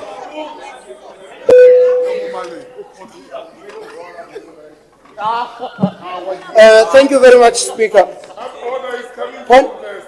Point of order in terms of section 38, it says, for a purpose of this section, a point of order or information does not constitute a speech. Number two, it's when a person deviates from what is being on the report or the truth. The member is misleading council. I understand he stands for a speaker, he's a mayor, it's MMC for every portfolio, but he must not mislead us. He must not mislead us. Thank you. You had MMCs that... Please finish up, leader of the executive. Yeah, they had MMCs that were carrying peanuts and juice. They were drinking those things. Now that we've got MMCs that can read reports and engage, it's a problem. Speaker, this adjustment does not necessarily deal away with insourcing. Because you like writing. Can you be quiet, please? Allow the speaker to finish. You can't call on time while you are disturbing him to speak. Continue. Finish up, please, leader of the executive.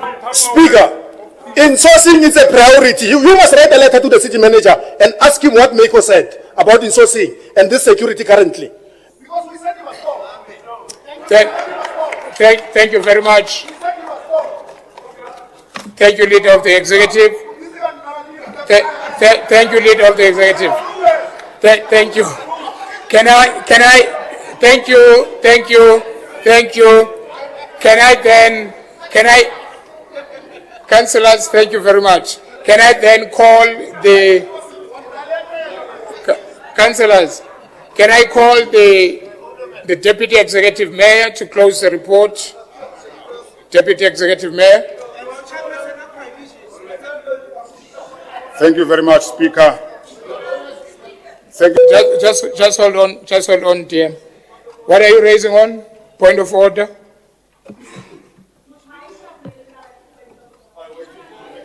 Go. Yes, sir. Okay, Speaker, okay. Thank you very much. I rise on a point of order on 38 of point of information and 10.1. Before the Deputy Executive Mayor closes the argument, I just have a few questions. Maybe he can answer it for us in his speech that he's going to give now.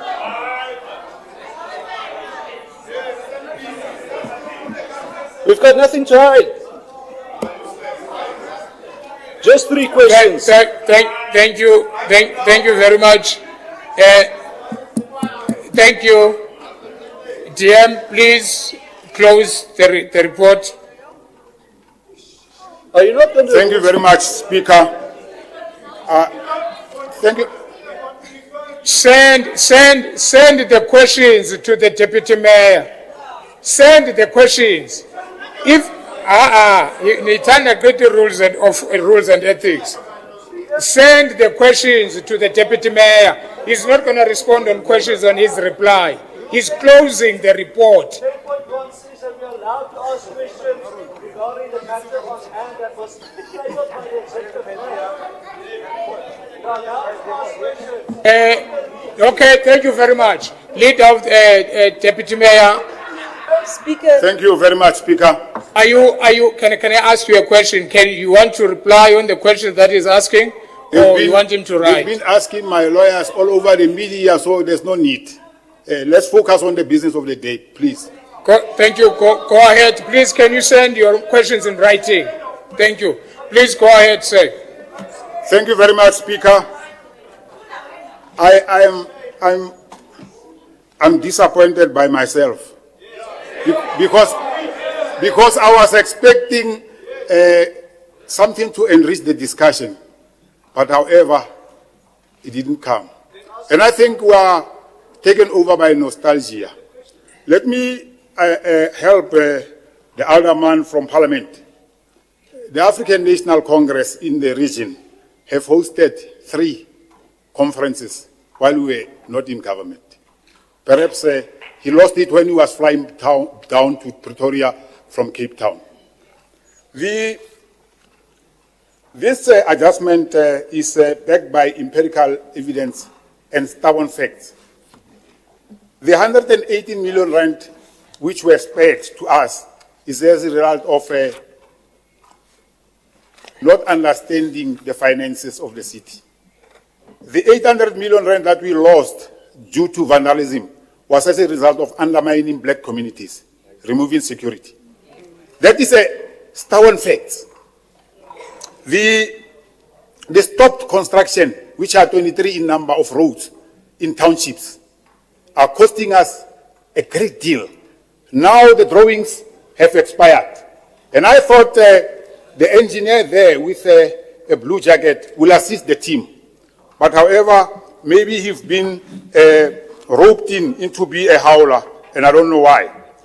Now we are engaging the contractor of those stopped roads.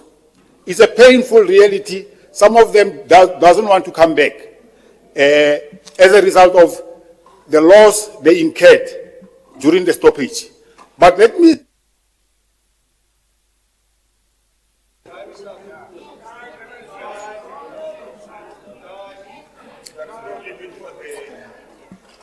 Let me go to our communities who are now realizing the lies have been peddled by the DA-led coalition. And now they are calling us and they are telling us that anger has put us where we are now. Our people cannot access their residential areas. And when it was flooding last week, the kids couldn't go to school. Guess who stopped the project? Perhaps you'll assist us as we proceed. The aim of this is a precursor for us to get a funded budget. The DA-led coalition was living like a slave queen, driving a Porsche while you don't have money for installment. So that's why we are here today. I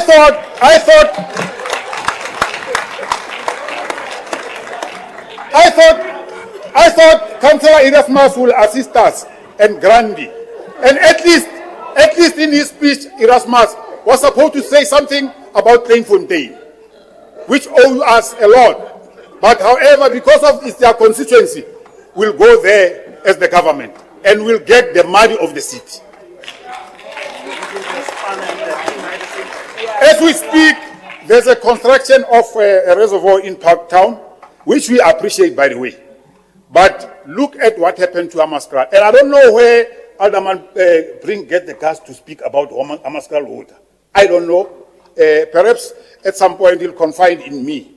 But at any rate, the people in Amaskral today are getting clean water as a result of the investment made by the African National Congress government nationally. It's a fact.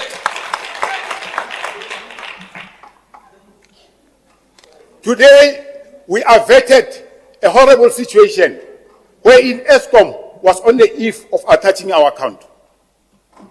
Because we are humble and we can talk to the national government. And we did that. Today, we have managed to avert 50 to 70 million rand interest each and every month.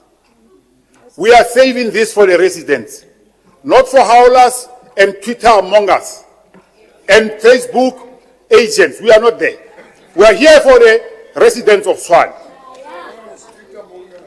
As we speak about Parktown Reservoir, my friend Fosi. Sorry, DM. Can I say to you, the MMC is closing the report. So Sanumane Nindikalela time. He's gonna delete. He's gonna close the report until he finishes. No, remember. What you were sitting this side, and I was giving whoever that is closing enough time. So don't do that. Don't tell me about rules when you didn't care about them when you were sitting this side. So the deputy executive mayor is closing the report up until he finishes. Thank you. Go ahead, Deputy Executive Mayor. Thank you very much. Thank you very much.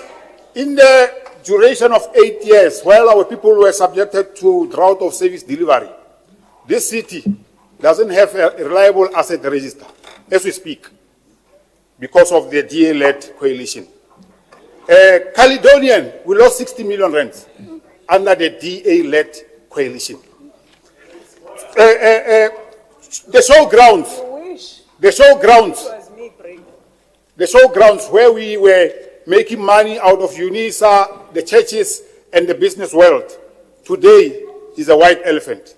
Who was leading this city?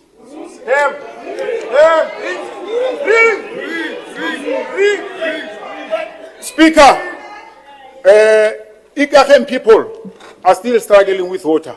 We are making... Sorry, Jim. What are you raising on? Okay, point of information. Councillors, thank you. Thank you very much, Speaker. On the 15th of February last year, 250 million rand worth of damage at Themba wastewater treatment plant. On the 20th of October last year, similar damage at Themba wastewater treatment plant servicing our township communities, where Traumatic Protection Services is the company supplying the security guards. So please explain to us how more security guards is going to prevent vandalism and theft. Thank you. Thank you very much. Speaker, please. Okay, Councillor. Sorry, DM. Speaker, I grew up in Pretoria. I was born here. Sorry, DM. Councillor Tille. You know, Speaker, this is a point of information. I've been trying to hold myself against JGAs. You see, Speaker, I was struggling to look and listen to JGAs. Her bitterness and contempt have reached unbearable proportions. She has spoken on media, and we've been quiet about our mother, who is the deputy mayor's mother, in fact. The mother who looked... Yeah, I'm reading because this is my notes. And I'm telling you, no. He's giving a point of information. Whether... What? He's not giving a speech. No, listen. Listen, listen. Are you trying to tell me, if I want to respond on a point of information, I can't write it down? That makes me stupid when I write it down. Don't do that. Allow the councillor to deal with that information the way he wants. No, Speaker. Like he's not giving a speech. Thank you. Speaker, it's fine. We're capable of doing what they want to do now, or what they're doing now. Continues, Councillor, but don't do a speech. Yeah, I was saying, she was talking ill about the mother who looked after most of all of us when we were in a disadvantaged families, and even offered us tuition fees to be where we are today. The old lady has passed on, but she keeps on referring or speaking about her name on social media. And it's very painful. So I'm saying call her to order now in this house, because we are not happy, some of us, with her behavior. We can do what she's doing. Thank you very much, Speaker. Thank you.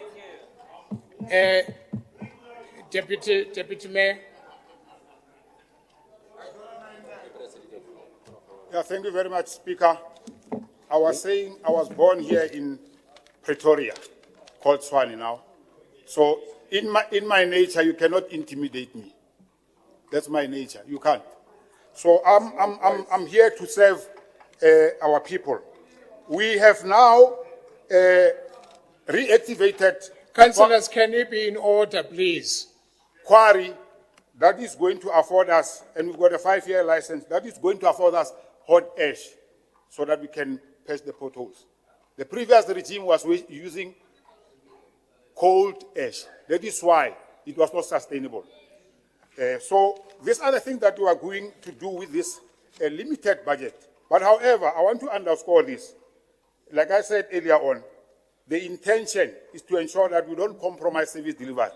But however, we reach a stage where we have a funded budget and shy away from slave queen maternity, approach of governance. Thank you very much. Thank you very much, Deputy Mayor. Honorable, okay, what is the point of order? Thank you, Speaker. I want to raise a point of order in terms of Rule 40. In terms of Rule 40, this is continuously happening that you are ruling against Rule 10(1)(a) in this rule book. Therefore, in terms of Rule 40, I now request that you be referred to Rules and Orders for investigation on your interpretation of Rule 10.1(a).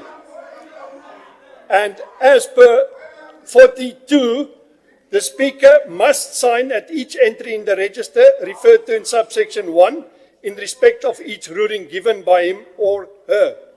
So I'm asking in terms of 40.1 that the matter be entered into the register, that you are referred for not applying our rules as stated in our rules and orders. Thank you, sir. Thank you very much. Thank you very much. Okay, thank you. MMC, before I can rule, can I give you MMC? Noted, Councillor.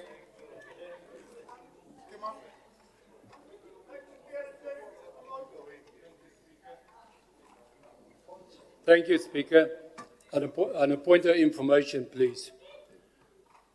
We're talking about this watchman ministries, whatever. I want to ask the previous MMC, why has that office not been transferred to me in 3 months while he's sitting with confidential files which is not handed over? Why is the previous government, why did they not investigate the 319 CCTV cameras what was closed on the 19th of September 2019, where we had to take it to SIU with 400 million rand of fraud? So now the case is hanging. The directive was signed by the President, so criminal investigation will continue. Then we're talking about CCTV cameras. Thank you. Thank you very much.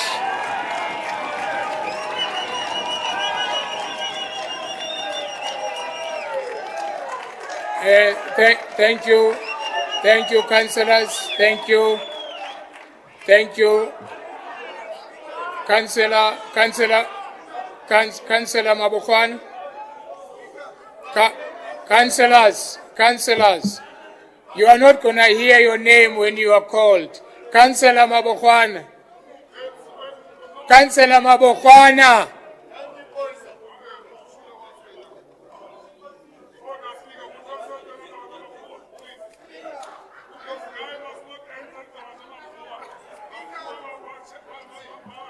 Thank you, MMC.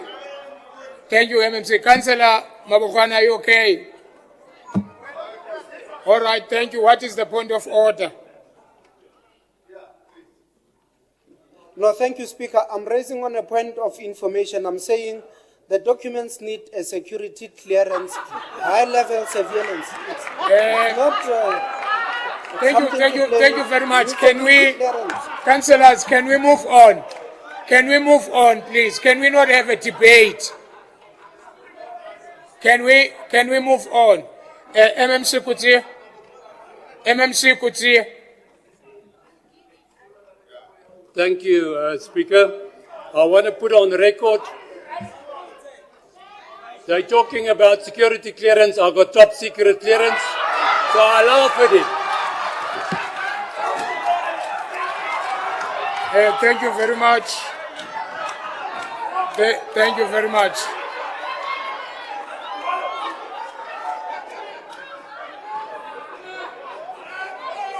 Thank you. Councillor Matebula.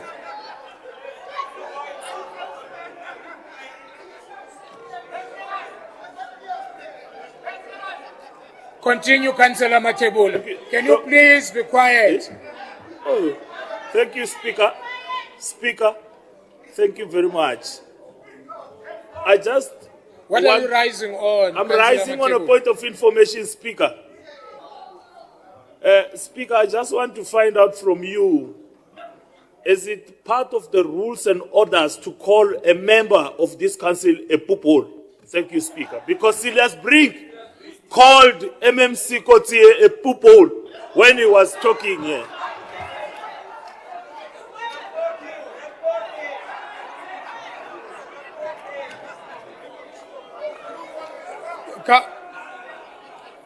Councillor Alderman Brink, did you say that? If you did, can you withdraw? Can you withdraw? Yes, we are so excited. Don't have anything new. Yeah,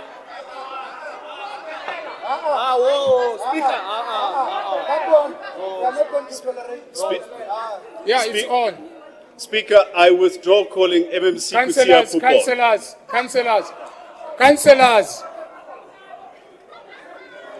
Councillors. Can you tune in animal? Go ahead again, Alderman Brink.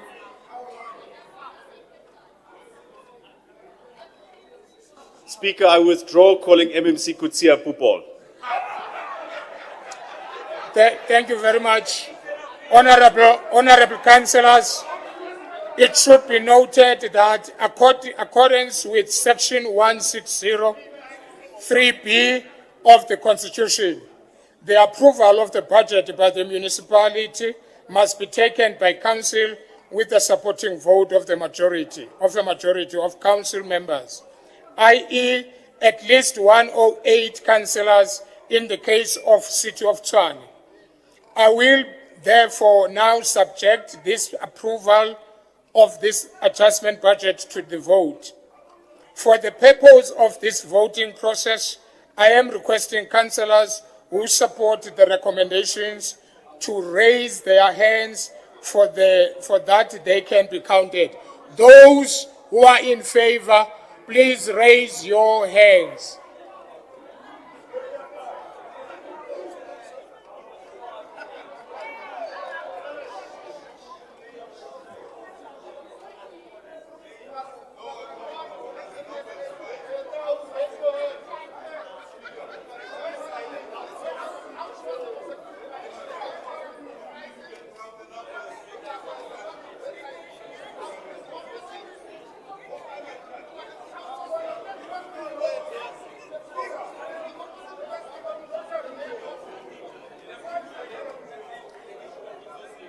Whip Matsubatila, what are you doing?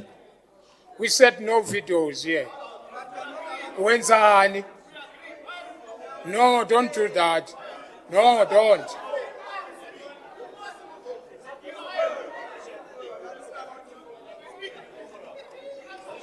Why not? I'm representing my party here. See?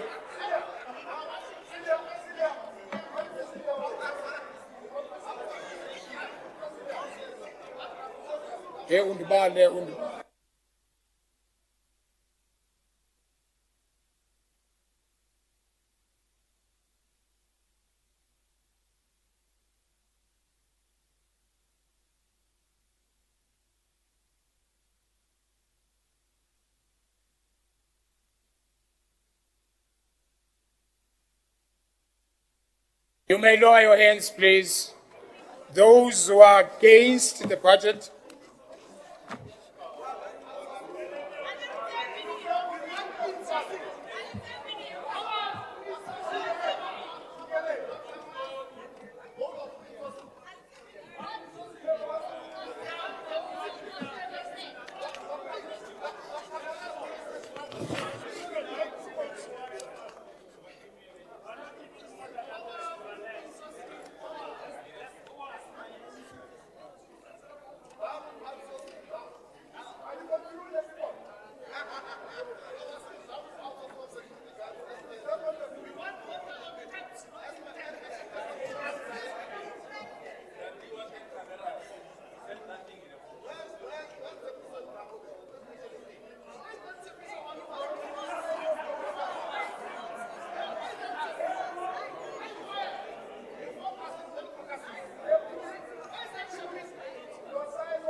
Kalisanga lo mara.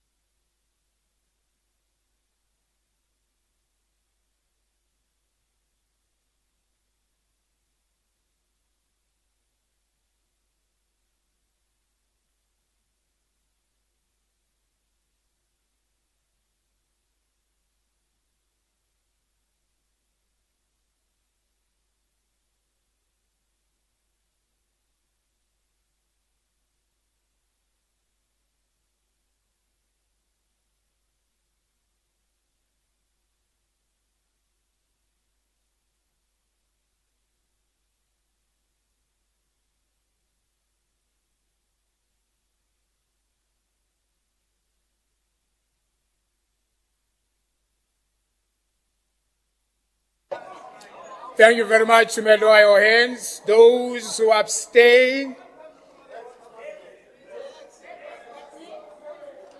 Thank you very much. Those who are for, it's 116.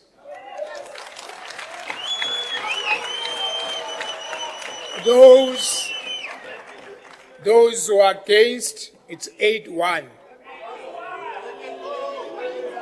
Abstain is 0. As recommended? Can we all, okay, thank you. Can we all go for lunch and come back at 4 o'clock? This meeting is adjourned for lunch.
Good afternoon, councillors. Please take your seat so that we can count on you.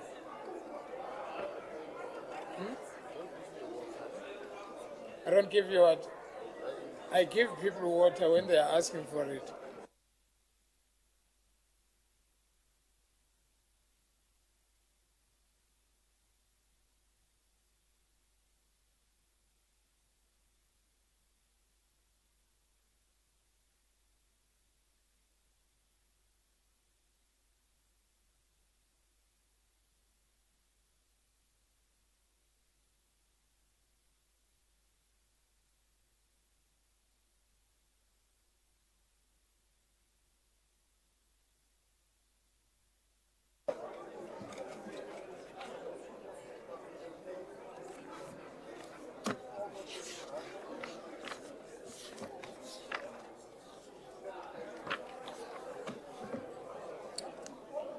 Thank you, councillors. Please take your seats.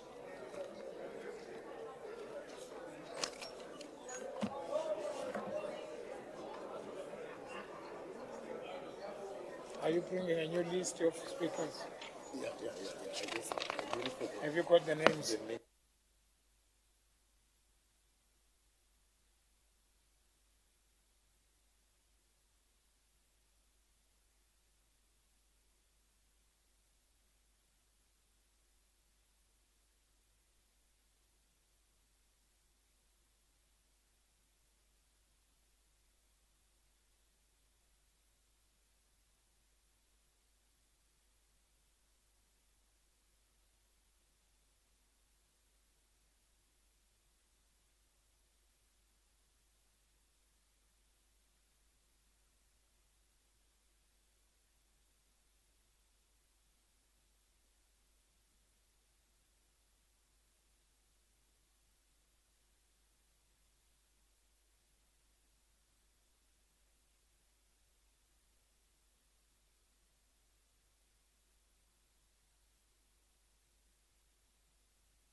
Please, councillors, take your seats.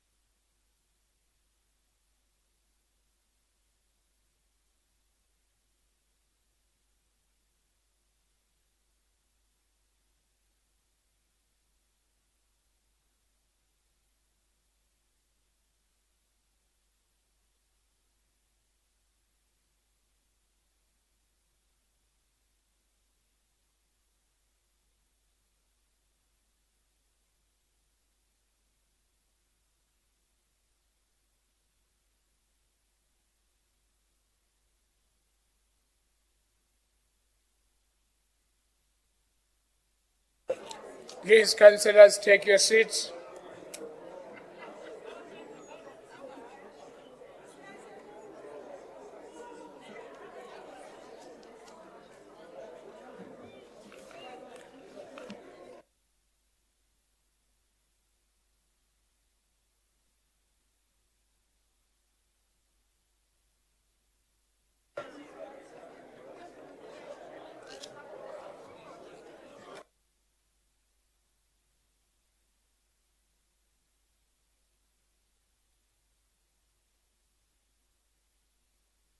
Ngicela nihlale phansi so that sizokhona unicounter uba siyayifomisha ni-quorum.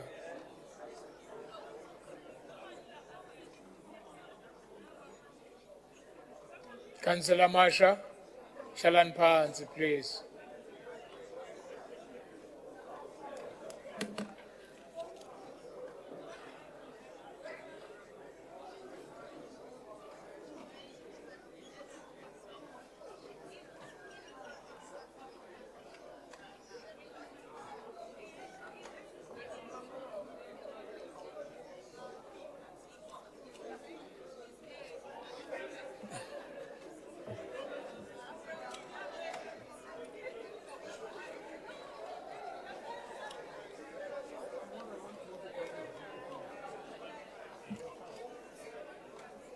Thank you very much, councillors. Can I remind you as a house that on item D on the agenda, which is on unopposed, I packed the item 2 on that unopposed to say we will deal with it now after the lunch. It's very important that I present it to you. May I have your attention, councillors, please?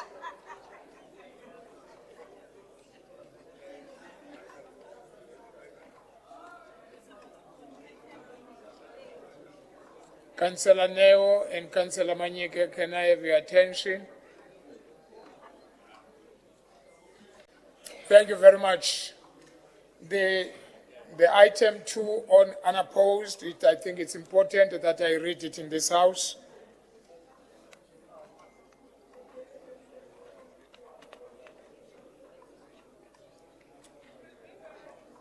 Outcomes of court judgment, Action SA versus the City of Tshwane Speaker of Council and others.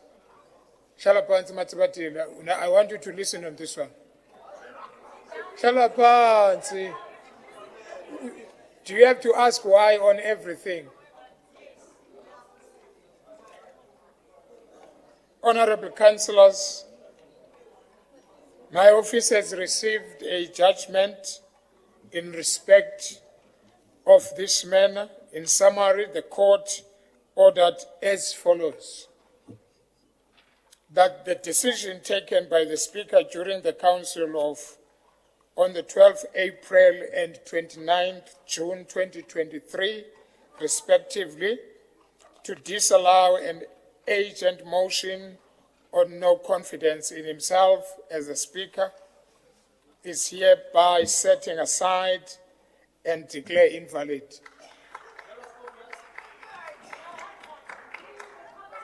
That the Speaker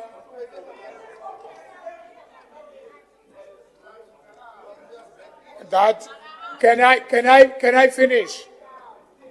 I believe on this one it's me who's supposed to be making noise. Not you guys. That the Speaker is prohibited from chairing or interfering with the functioning of the Special Council meeting, which is to be chaired by the City Manager, who must preside over the election of the Acting Speaker. That the Acting Speaker elected ensure that the motion of no confidence in the Speaker is considered by and decided by the Council. Honourable Councillors, following the receipt and consideration of the judgment, my office received a letter dated 26 February 2026 from Action SA indicating that their decision to withdraw the said motion of no confidence. In as far as the other affected political parties are concerned, my office has not received any communication in this regard. I will wait such and inform Council accordingly on their intent action on this matter. I will now call Councillor Sibutsana from the Action SA to talk to the Council. Councillor Sibutsana.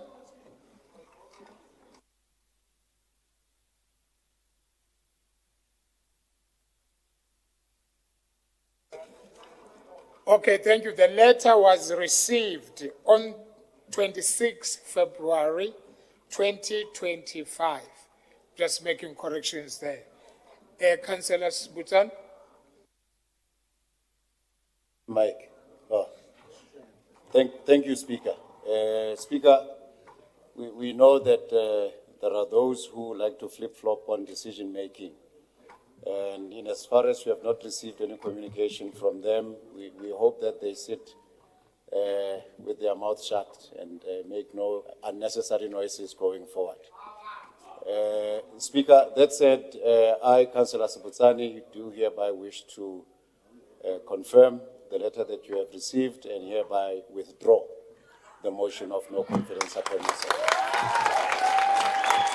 Thank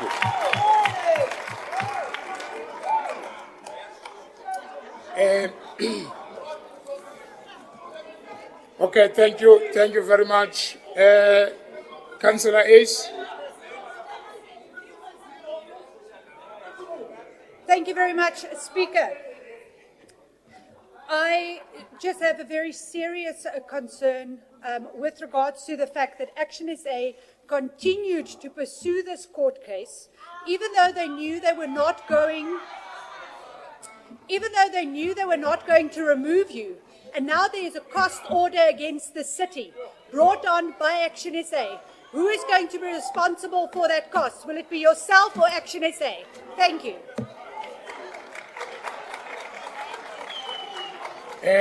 Thank you very much. And I think I gave enough information on this case, and I won't go further than that.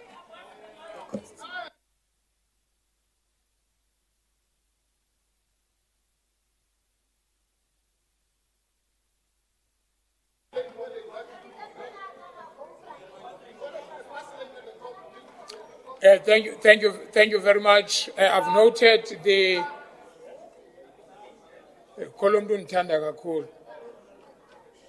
Noted, Councillor. Let me call I saw the hand of the Executive Mayor before your hand.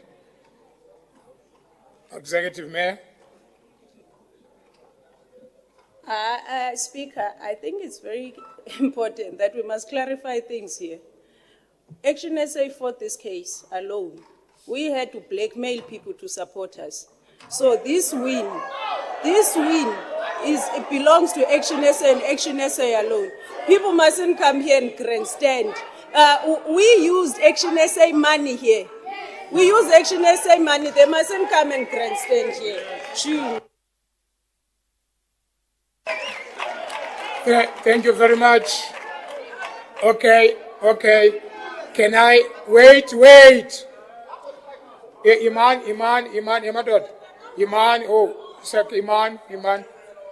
councillors, Iman Gangan. It's the Speaker that loses the case. I don't know why are you making noise. Don't make noise. It's me who's supposed to be making the noise. Thank you. Now I'll call the chief whip of the opposition, then the leader of the executive after that. You go before him, yes.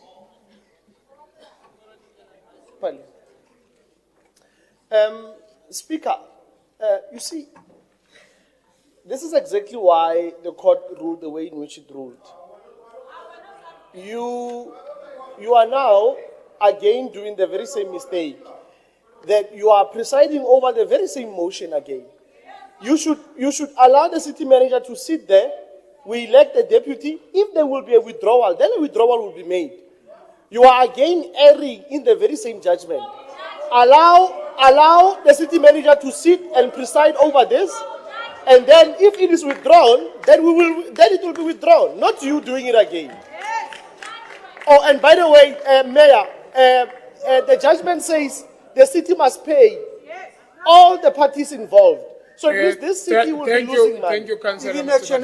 Thank you very much. So you Can I make this clear? Can I make this clear? Noted, leader of the executive.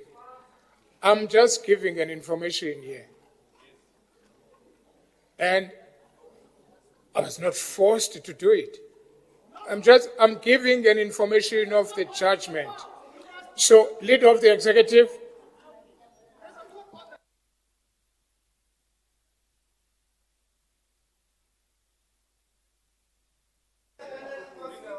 Thank you, Speaker.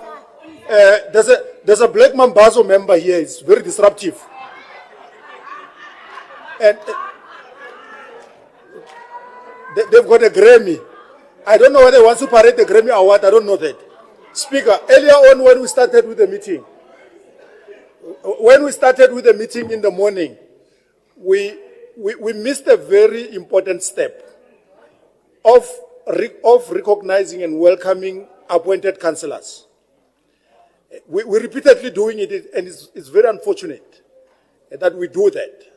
We are supposed to recognize. I saw when, in Pretoria, the slang of calling somebody a bra, you only hear it in Pretoria. It's a Pretoria dialect of calling somebody senior, bralaki, or brabiza. Then when Ntate Lehodi, Councillor Lehodi was called to stand up, many people didn't know who's Ntate Lehodi. And we're supposed to give them at least a glimpse into his life so that they can have an appreciation whom EFF has seconded to take seat in this council. Therefore, they didn't bring a nobody here. They brought somebody who's a luminary in South Africa. Then we were supposed to have honored him and welcomed him, Speaker, which is very unfortunate. That somebody who has a career that spent over 50 years in the acting industry is not recognized. That has contributed in the arts and culture of South Africa. Is not recognized by this August chamber. We need to recognize Ntate Bralaki Lehodi for coming to participate in this council. Thank you very much. Thank you very much. Thank you very much, Leader of the Executive. Let me say, councillors, thank you. Let me say that was going to be my next move.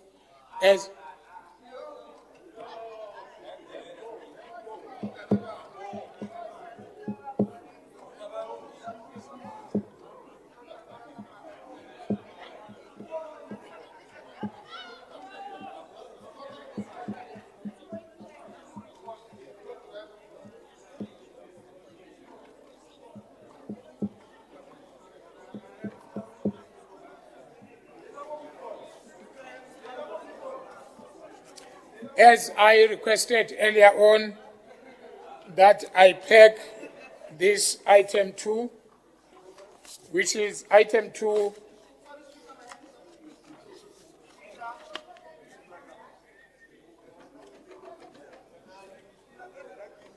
What are you raising for, Councillor Matsubati?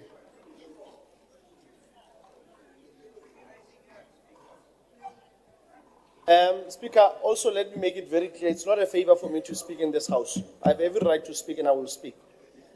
Now, Speaker, Who said you don't have a right? earlier, no, I was just making it clear. I was just making it very clear.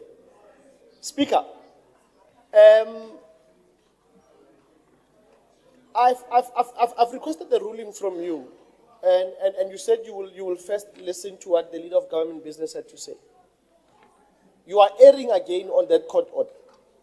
You are erring again. You should not preside over your own motion. There's a motion tabled against you. If it will be withdrawn, let it be withdrawn, but not with you on that seat. There's a court order there. So please, Speaker, do the right thing. We can park this issue of the court and the motion for some other council time, because we are also squeezing it in. Like, I don't know, why are you afraid? You have the numbers. Relax. The numbers are with you, but don't squeeze it in and try to make it manyikinyoso. Do the right thing, Speaker. Let's park this issue. It will come back properly on a council agenda, and then, if it is withdrawn by that flip-flopper from Hammaskral, then he will do so. Thank you very much.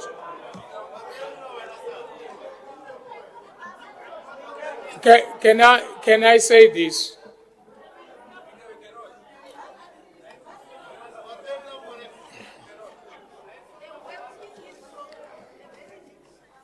We are going to proceed with the agenda now. No, we are going to proceed with the agenda. Pardon me? We are proceeding with the agenda. That's the ruling. We are proceeding with the agenda. Mine was to give a feedback to this House. We are proceeding now with the agenda. So, yes, let's take the point of information. Councillor Sibuzan. Noted, Councillor.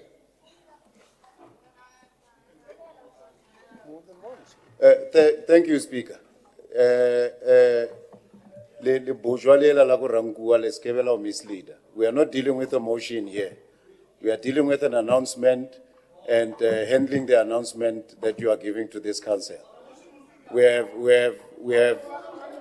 withdrawn that motion, and we therefore must carry on with the business of council for the day, and we will entertain nothing else here.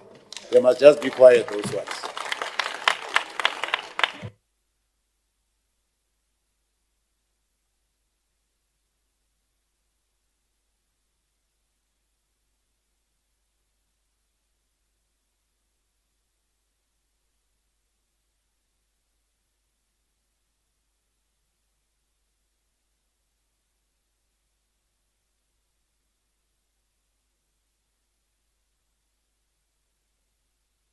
Mr. Speaker, am I protected? We are really doing the judicial system a we're making a mockery of the judicial system. You are putting yourself at risk here. There's a court order that says that Action SA actually won an action against you. No. The councillor is not Action SA. He doesn't have a mandate. Is there any proof that he has a mandate from Action SA thank you very much. to act on their behalf? We're making a mockery of the judicial system. And you're falling hook, line and sinker. What is the point of order, MMC?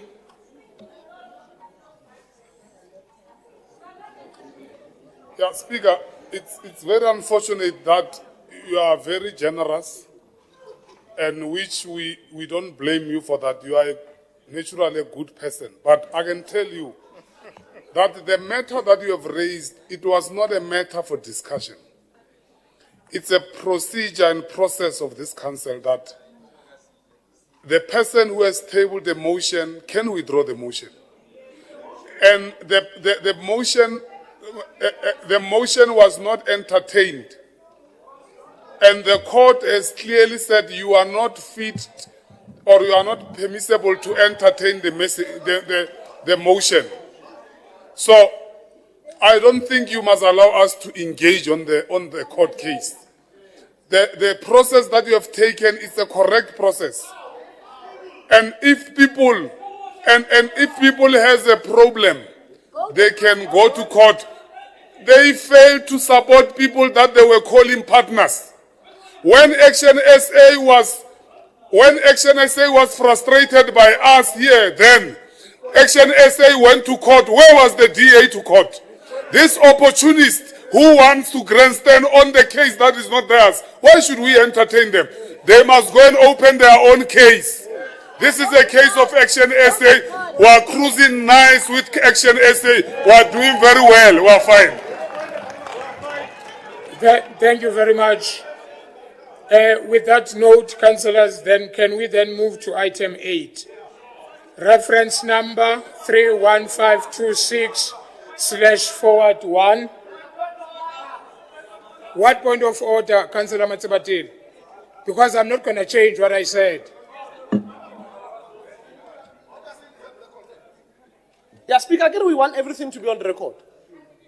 So, we want to understand, and I want to be clear as the leader, as the chief whip of the opposition. Are we making an announcement or are we dealing with the merits of the motion? I said I'm making an announcement to you, giving you a feedback of the case. Or we'll deal with the motion later. No. Can we move? Okay, Deputy Chief Whip, noted, Council. Deputy Chief Whip. The motion has been withdrawn, so there's no motion, it's wasting your time. Let's go to the next item.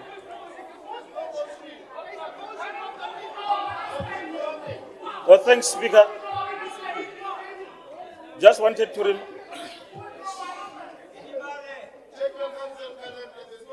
Please continue. I just wanted to remind you that before we get to item 8, we're on an item where we welcome the newly sworn-in councillor, Ntatele Khodi. All right. Yes, let's move. All right, thank you. That is when I indicated earlier on, when the leader of the executive raised that was going to be my next move, to welcome the councillor, as it was an unopposed item. So I would like to call, I remember last time we would call one party to represent the coalition and one party to represent the opposition on this. Can I then call for ANC?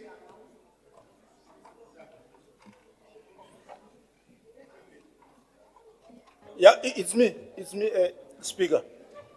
Now we want to introduce Councillor Lucky Brabiza Lehodi properly, who hails from Mamelodi, who's a renowned actor, television actor, and he took part in many productions, including movies and stage productions, dramas. If you want the real Makhorumecha, this is Brabiza for you. Who acted, when we were growing up, we were watching Brabiza on TV.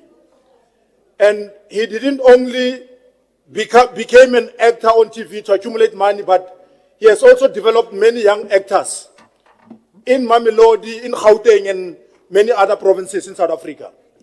Therefore, MMC Mudise, if you want somebody who can teach young people around art and acting, we've got a councillor today that we must welcome, who has a 50-year career in acting and arts and culture development. Therefore, welcome you today in Ntatele Khodi, that there's a Mickey Mouse here. Those that want to act, you can take them, give them lessons during lunch, and show them production of TV, drama, and other things. But I think people of Tshwane are going to benefit from your knowledge, from your 50-year career span. You will then share with us and develop many young kids that want to play in that space. Today, we blame communities that young people are consuming nyaupe, but are not providing alternative. As a city, we want to encourage MMC Mudise that she must partner with you. And EFF must place you in the Community Safety Services Portfolio Committee. Because of that's where you're going to enrich the work. That's why you're going to go out in communities and assist us. Welcome, Ntatele Khodi Brabiza, Makhorumecha himself. Thank you.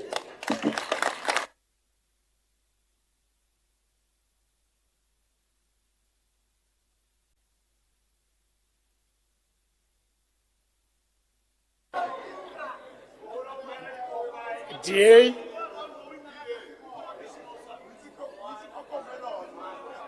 DA.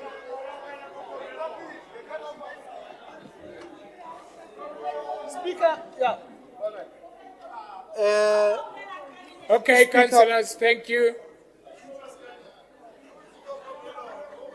Re tlo thoma tabe ka House Violet le ena o na le energy o ka actor. So dilo tse di tlo kgona go tsamaya ha botse re di isha ona kwa rankua kwa. Legodi la mmatseleng mokone ra go amogela ka mogare ga ntlo ye ya go bea merero ya go bea merero a ke re wa bona ba re nna ke mo Ladies Miss Black Mambazo, so di a tsamaishetsana. So okay, councillor, so we welcome you, and we are looking forward to work together with you, knowing that you have a vast experience working with community and different characters of people, different diverse communities, and we believe your contribution in this council will be progressive and fruitful to the advancement of our communities. Thank you very much.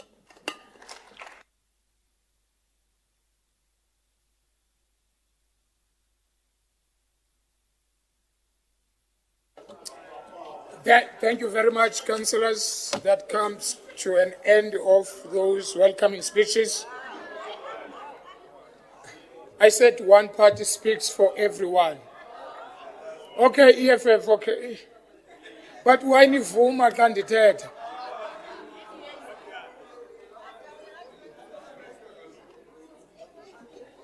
No, thank you very much, Speaker. We want to make it clear that we pursued you about this matter and you've been forgetting this item for quite some time, even before the leader of business reminded you.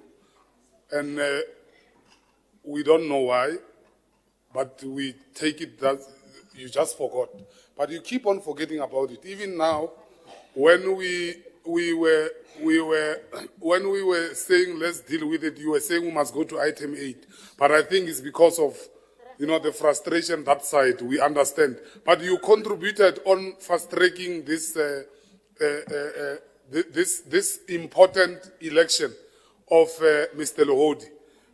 As the EFF, we are not doing it for popularity. We are doing it because we take serious veterans who are loyal to the industry of arts, but also who are honest. Mr. Lohodi has joined the EFF for the past 5 years.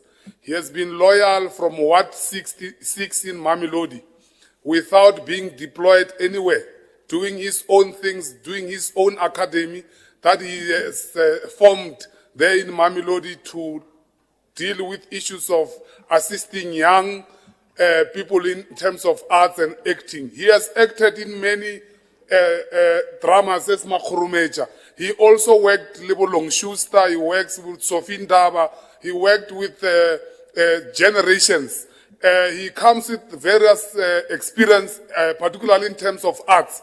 And we are hoping that the arts and culture that has collapsed under the DA for the past 8 years will be revived by the likes of Ntate Lohodi, who knows many stakeholders, who has a rich background in terms of the industry that we are talking about. And we are hoping that this appointment will assist a lot in terms of reviving the likes of State Theatre. We know that we are not directly in charge of the State Theatre. The national government is the one that is responsible. But we know that with the likes of Mtate Makhurumeja Brabiza, it will be a State Theatre that will work with the city. Previously, the DA ignored the State Theatre. The DA was the enemy of progress. And we did very well. And thank you from the coalition government led by the Dr. Nasipi. We did very well by removing these people. They were not doing anything. They have killed the tourism industry in Chess Square. Bacheri le maeba. Kwa Chess Square, tourists used to visit Chess Square, Brabiza. It used to be an area with the restaurants and all that. They've killed it.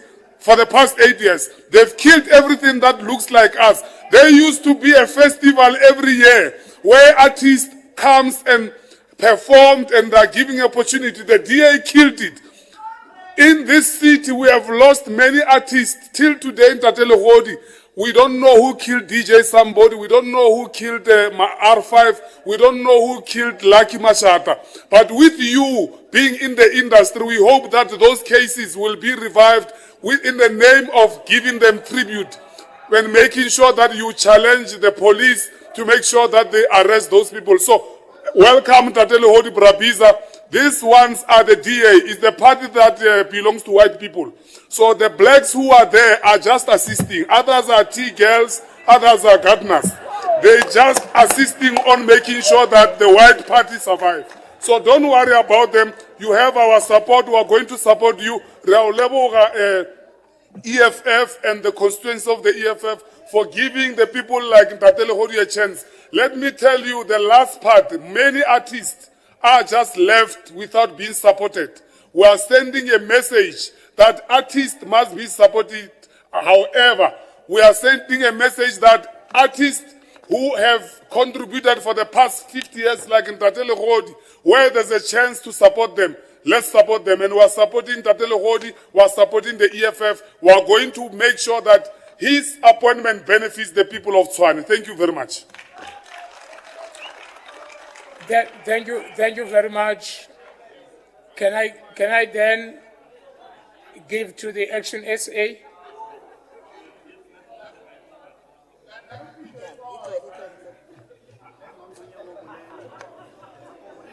Go ahead, ma'am. Thank you, Speaker. Thank you, councillors.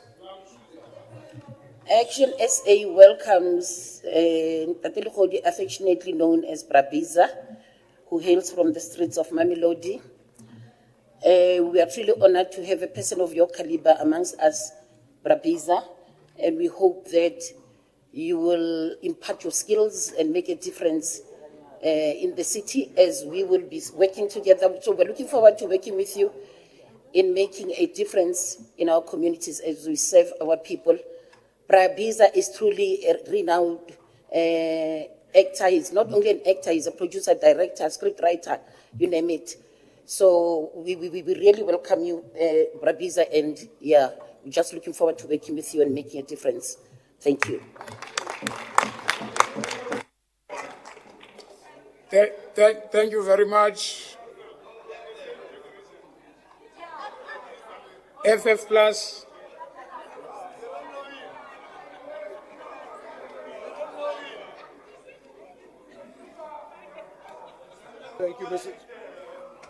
Thank you, Mr. Speaker. On behalf of the FF Plus, I would like to welcome Councillor Lucky Lekhodi. I regard him, I don't know him, I would like to know him better. I didn't know Brabiza, but I would like to know Councillor Lucky Lekhodi. I'm sure he's a serious citizen and here to serve the people of Tshwane. I don't know if this is just my way of thinking, but I'll find out for him. I'm sure he's now had enough of acting. He's into the real world and he's coming as a councillor to serve his people and all the people here. Colleague, Councillor Lucky Lekhodi, welcome to the City of Tshwane, welcome to this council. We're looking forward to your unique contribution. Thank you. Thank you very much, ACTP.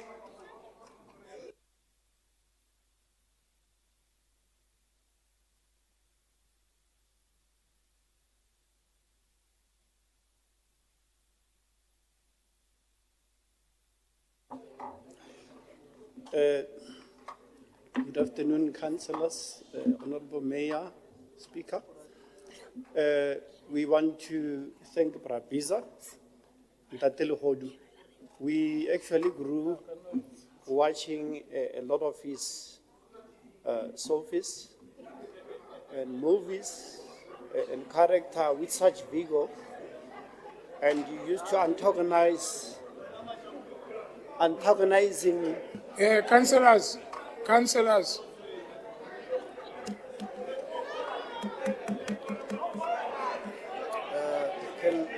don't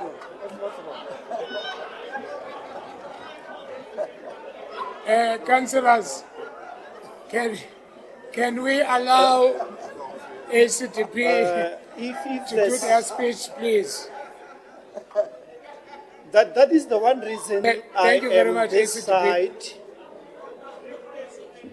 That is the one reason I am this side of the group, because of the white and the black caucus difference of behavior.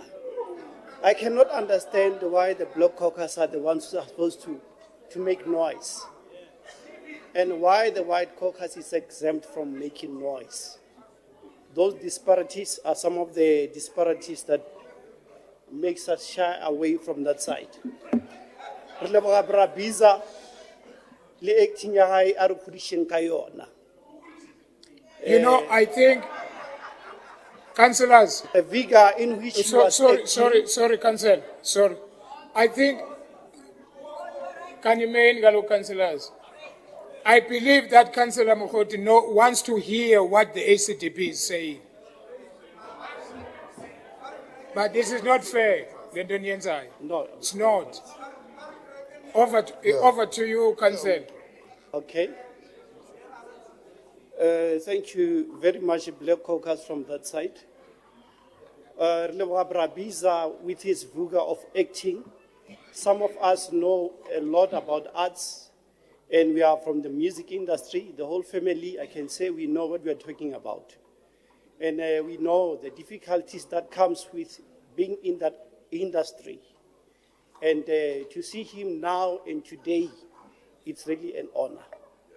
I thank you. Thank you very much. Who's speaking for? Okay, Councillor Chairperson Manyika.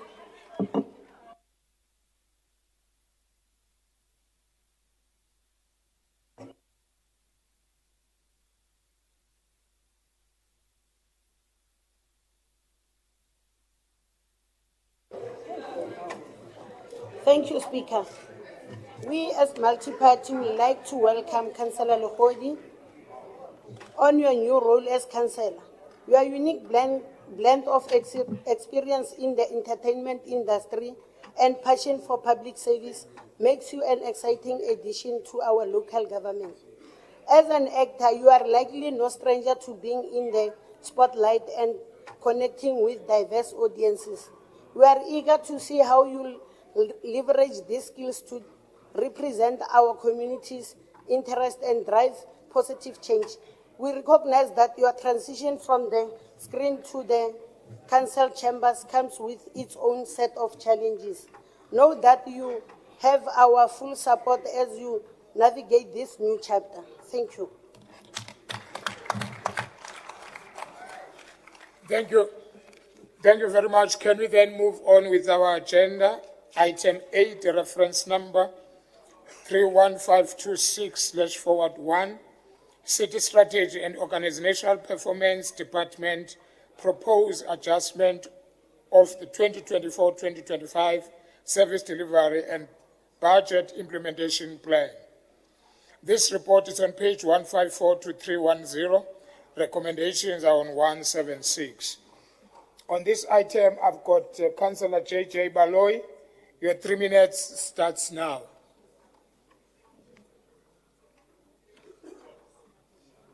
Press the button, Councillor.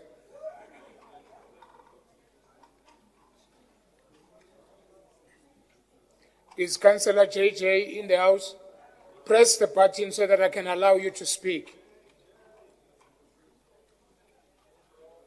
If it's not working, move to another one, please.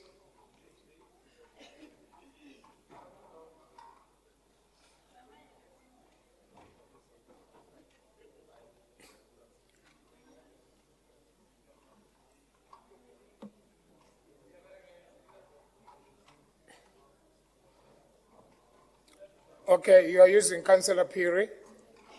Okay, go ahead. Thank you very much, Speaker. Our commitment to effective service delivery and the prudent management of resources that support the well-being of our community is important to the African National Congress. As we all know, the SDBIP plays a pivotal role in translating our budget into actionable and measurable goals. It sets the stage for how we will allocate resources, prioritize initiative, and ultimately deliver the service that our residents rely on. This plan is our action plan, guiding us towards achieving our objectives while ensuring accountability and transparency in our operations. Speaker, in the face of evolving needs and challenges, the proposed adjustments to the SDBIP are both timely and necessary. Throughout the past months, we have engaged in rigorous consultation with various stakeholders, including community members, business leaders, and our dedicated staff. Their insight and feedback have been invaluable in shaping our understanding of what adjustments are required to better serve our community. One of the key areas requiring adjustment is the allocation of resources towards infrastructure development. Our city is growing, and with that growth comes increased demands for essential services such as water, sanitation, and transportation. In response, we have identified specific projects that require urgent funding and attention. This includes crucial upgrades to our roads, expansion of our public transport system, and improvements to our waste management processes. By prioritizing this initiative, we are taking definitive steps towards enhancing the quality of our life for our residents. Additionally, I want to draw your attention to our commitment to transparency and accountability in this process. The adjustments proposed are not merely reactive. They are part of a proactive approach to ensure that we remain accountable to the citizens we serve. We will establish robust monitoring and evaluation mechanism to track our progress against the adjustment SDBIP. Regular reporting will provide us with the insight necessary to assess the effectiveness of our initiative and make real-time adjustment where needed. This interactive approach will strengthen our governance and reinforce public trust. As we complete this adjustment, it is essential to emphasize collaboration. Our success hinges on working together across departments with local organizations and alongside community members. In conclusion, Speaker, the proposed adjustment of the 2024-2025 Service Delivery Budget Implementation Plan represents an opportunity to renew growth and enhance service delivery under a more suitable governance. Thank you, Speaker. Thank you very much. The next speaker is Councillor A.M. Randall from DA. Your 3 minutes starts now.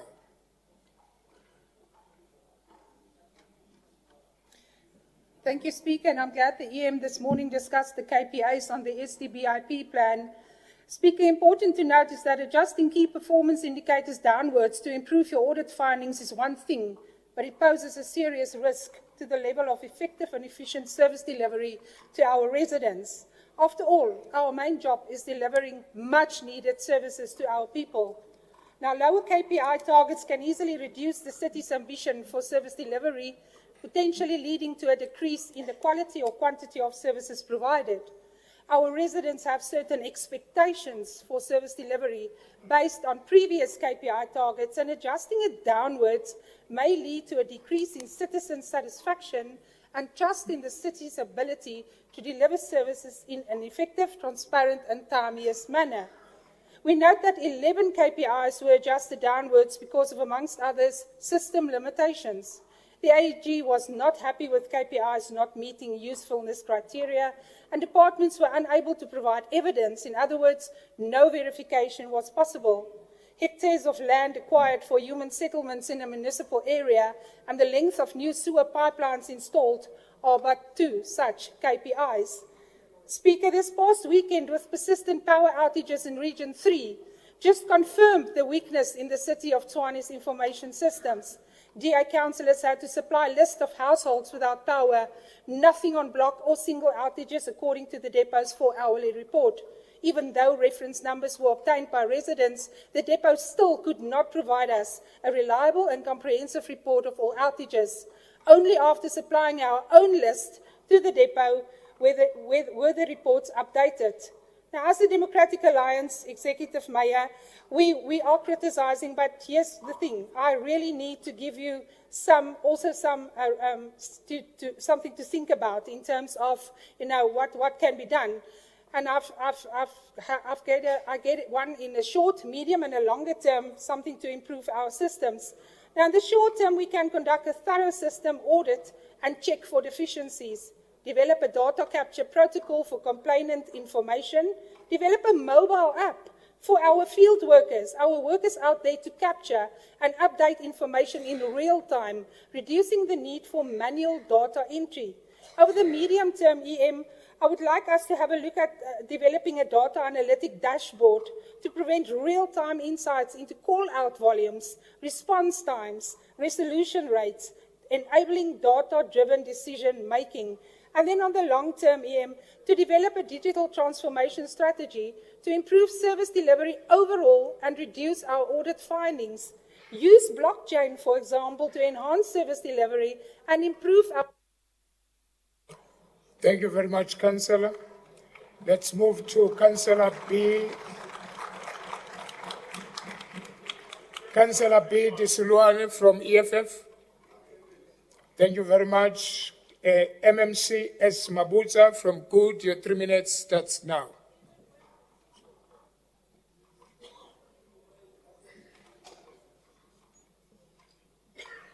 Thank you, Speaker.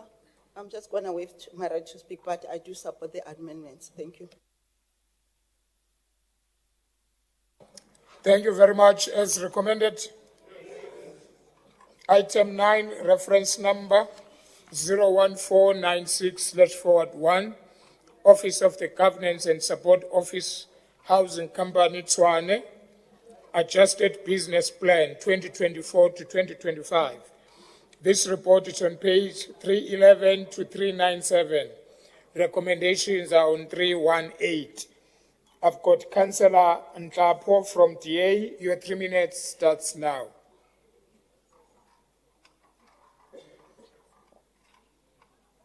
Ukona Councillor Nhlapo. Go ahead. Thank you, Speaker. Thank you for the opportunity to make an input on this item.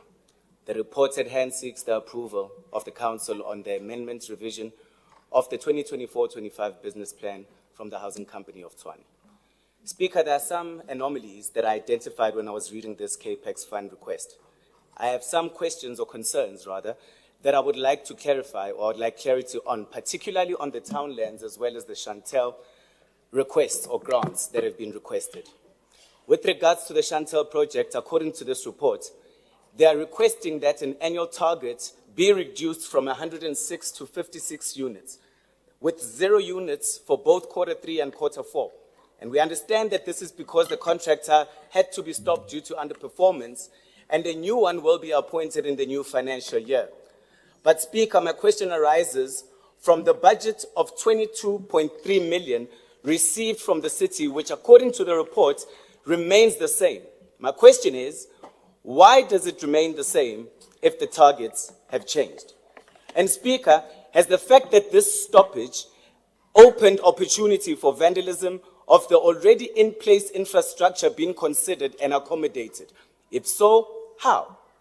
Has it been considered that by the time the project resumes, it will not be a pause and play scenario, but it will be a repair, redo, then continue process? Basically, 1 step forward, 2 steps back. How is this being accommodated? As we speak, Speaker, the site is already being vandalized. Even though there is security, the fence is being removed as we speak. In regard to the Tshwane Townlands housing project, Speaker, we understand that the new target added is to address the AG finding. But Speaker, we need to also understand how the additional budget of 18 million rand required will specifically address this AGSA finding. According to the previous targets and projections, the occupancy rate was originally set at 75% of housing units under management that should be occupied so that the townlands can generate the required targets. Instead, we are getting a request for the target to be reduced from 75 to 62% due to non-qualifying applicants who are in the income of 11.3 to 22,000. How does that one-liner justify the reduction? Some of these anomalies and vague statements need to be clarified, Speaker, something that the new administration is doing very well at avoiding. Lastly, Speaker, we take note of the depreciation and asset impairment budget, which has quadrupled from 8.7 million to a staggering 32.3 million, an increase of 23.5 million. Thank you very much. Now I call Councillor Notununu from FF Plus. Councillor, thank you. Councillor Notununu.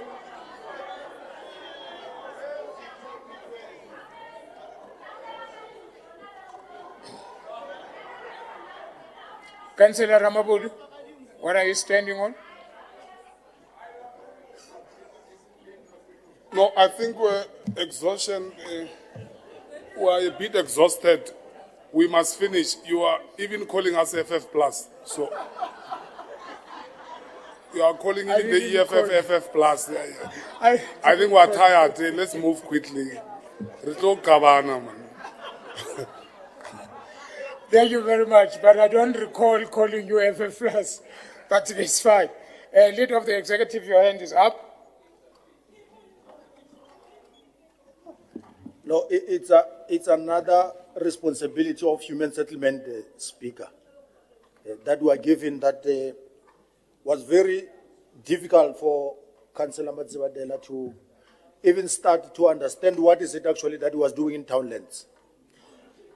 Then the former executive agreed that we should wipe out what was contained in housing company Tshwane, which was 44 million to pay for the litigation.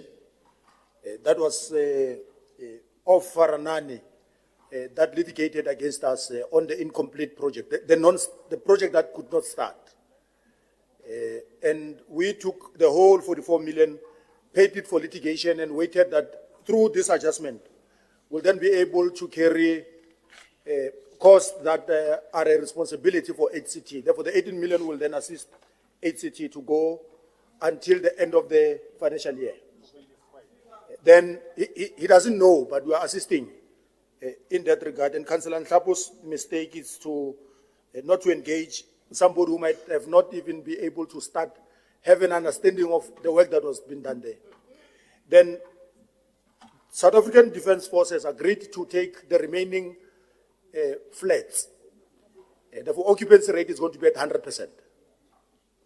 A very biggest, we'll cut the ribbon. You will come, we'll invite you with your Tshwane overall that you used to parade yourself as if you're working when you're not doing anything.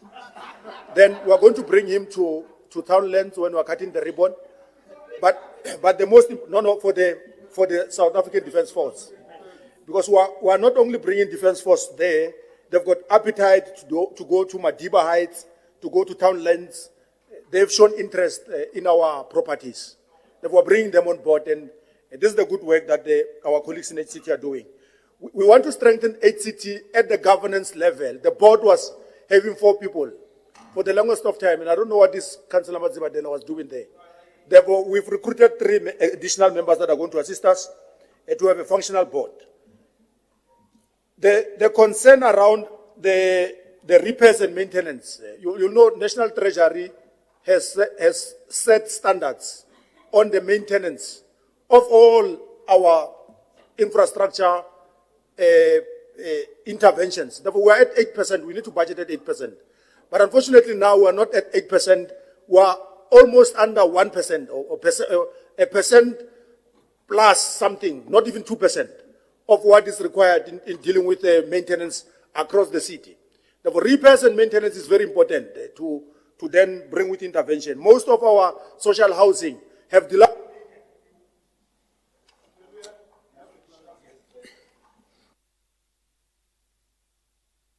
In the debate now, we're no longer debating as ordinary people. Can I ask a leader of the executive? Yes, sir. Are you giving a closing speech on this item? Yes. Before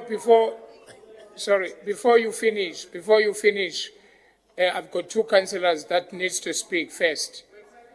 Before you close it, and Councillor Nutununu, and then Councillor Jubet from the FF Plus.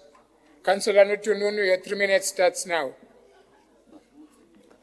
Siyabulela somlomo Parliament yasePitoli Mbaxa. Sibulise na sebukhosini bakwakekana na kwa Mahlangu. As the EFF, we note the budget adjustment of the housing company Tshwane with its approvals.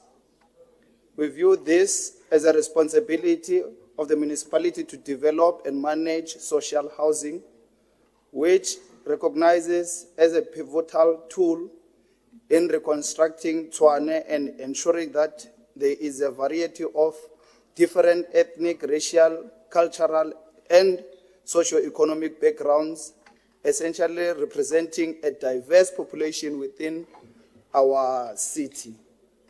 Social housing in the municipality helps to reduce inequality, improve economic growth, and enhance quality of life to our citizens. And our view is that this budget adjustment is made to address exactly that. We appreciate that the HCT will receive 18 million social housing regulatory authority grant in the 3rd quarter. Our belief is that this grant will be used according to the HCT business plan and in respect of the SCM policy and legislations. We are worried about the Chantel construction project, where 98.4 million of SHAR capital grant has been removed, and the fact that the grant has been decreased by 73.7 million, mostly due to the failure of the contractor to perform according to the agreement and failure to comply with the building standards. We are also worried about the contracted services increased by 5.9 million, because of our understanding is that the city must eradicate and abolish tender systems in favor of building state capacity, wherein the security services shall be insourced by the municipality. Our belief is that the tender system is riddled with corruption and underperformance, especially because of the appointments that are done in favoritism of the cronies or the ones that are close to leadership and friends of those that are giving the merits or accrediting. In conclusion, we call on the city to abolish tender system and ensure that the processes of insourcing securities cleaners are expedited. Economic freedom fighters will continue to monitor the process of the City of Tshwane's effort to insource security. Thank you very much, Councillor Nutununu. Councillor Chubet from FF Plus.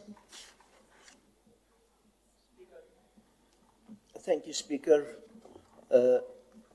Speaker, we please request, with your indulgence, that Councillor M. Joubert share Freedom from Plus time allocated with Councillor L. Janssen van Rensburg, 1.5 minutes each of them, please. Yes, Councillor Janssen van Rensburg will go first. Go ahead. Thank you very much. 1.5 minutes. There are two people that are going to speak. Operator, you applied 1.5 minutes each.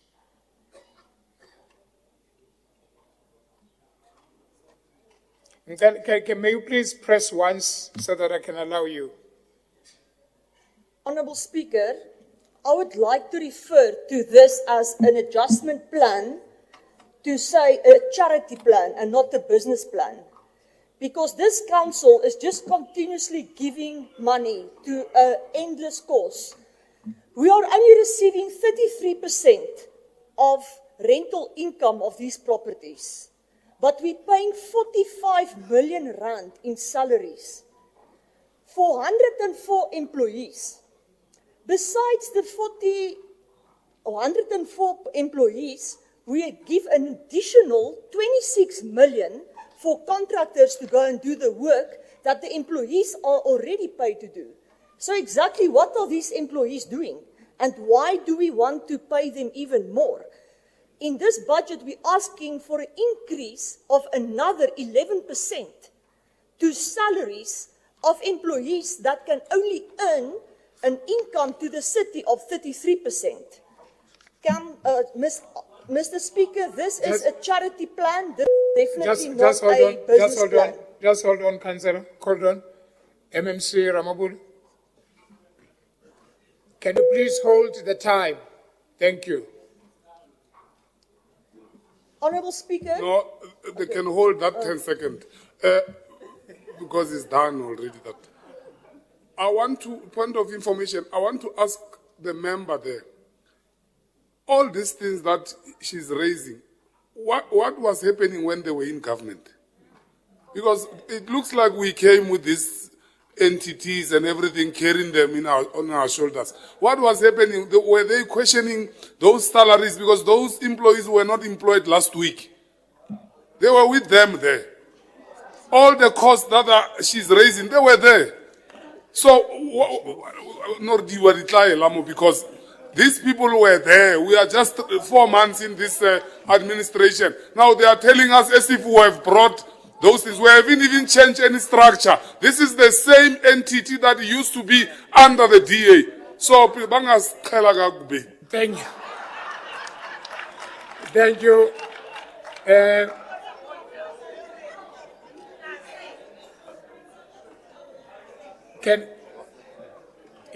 Speaker, you may please. finish up, yeah? Please can you ask the MMC to put these questions in writing? Then we will consider if we want to answer it. Continue, Councillor, continue. Speaker, I would then like to refer to the money that is being allocated for employee cost of an extra 11, and then on top of that, they're asking for extra 30 million rand. Speaker, this is unacceptable. The HCT must receive the income of the property on a monthly basis. It must not be the city bailing them out every month, paying all their salaries, not receiving any income. I will now refer the annexure to my colleague, Councillor Uber.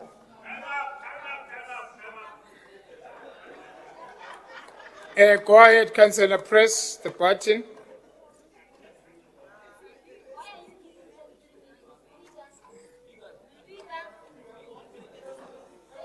Thank you, Mr. Speaker. Sorry, Councillor, they are sharing the 3 minutes. They are sharing the 3 minutes. I agreed on that. Councillors, I'm timing here. The more you speak, the more they are taking long to speak, because I have to add time on them. Go ahead, Councillor. Thank you, Mr. Speaker, for protecting me. I refer to this business plan and the Clarina challenges.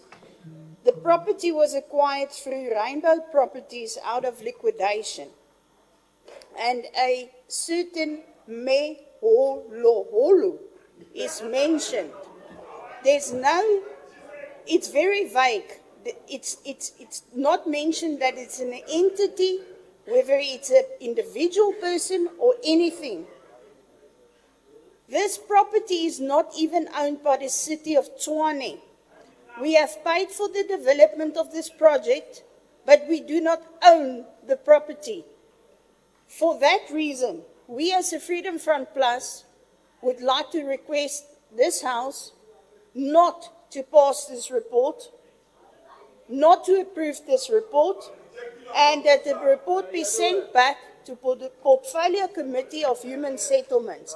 The reasons is we need clarity on Rainbow Properties and on who or what Mayoral is. Thank you. Proposed by myself, Councillor Marie Uber, and seconded by Councillor Lenore Janse van Rensburg.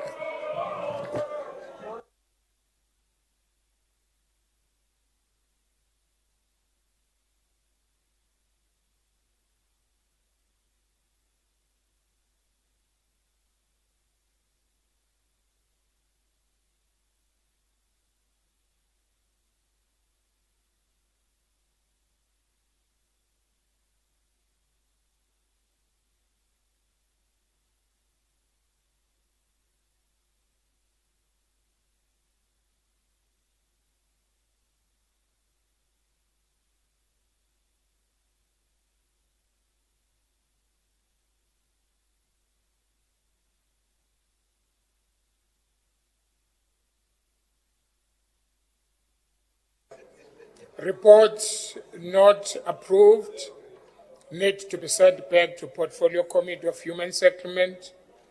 Reasons: we need a clarity on Rainbow Properties and who White Hololo. Proposed by Councillor Marie Joubert on the Freedom Front Plus and seconded by Councillor van Rensburg.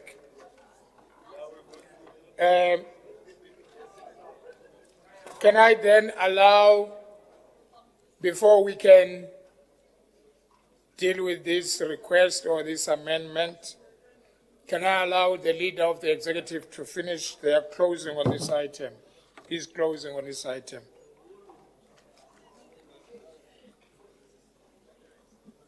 No, thanks, Speaker.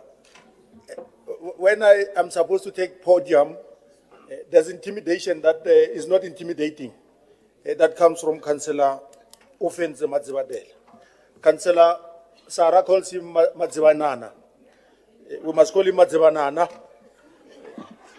and appropriate him that name properly.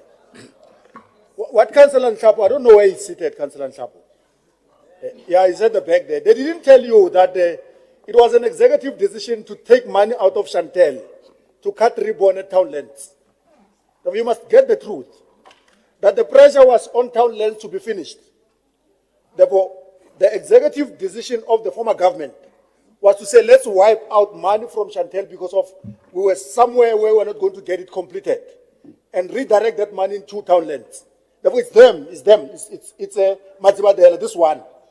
And his former mayor who has just disappeared. That they abandoned the project that even Action SA, when they were still in partnership with them, during elections of 2024 May, they went in and showed the weaknesses of a project that was almost halfway, that we could have completed. But it was them that abandoned that. That we are going back to Chantel. But we're not going to go back with the plan that they had, because they were biting more than what they could chew. When you go back there, you must then say to SRA, give us money, we'll build one phase, complete, move to the second phase, complete, but you're not doing everything like they wanted to do. No, that was not your plan. Your plan was to get in there and remove money to cut the ribbon. That's what you did. Yeah, I'm disturbed, over. And when I'm going to raise my voice, I will be an anarchist. Then this was a bad move by the government of the DA to deal with Chantel. Chantel is a good project. It has fencing. There was levels that were completed. We must just go back there. What we want to do in the new budget is to make a commitment. Remember how Shira works. And somebody was raising a concern here about social housing. Therefore, Shira is not going to give you money when you don't put up a commitment. We must bring our contribution. Therefore, our contribution can be 50 million or 60 million. Even when you don't have liquid cash, you must put up a letter of commitment of what you want to bring. They're going to give you 250 million to build and complete the project. Social housing is not necessarily a bad thing to do. It's a bad thing when you're not managing your social houses. Because when people get in there, they don't want to pay rent when you don't maintain those facilities. We need to maintain our social housing so that people can start to pay rent. Many people that have boycotted rent here is that there are no toilets that are working.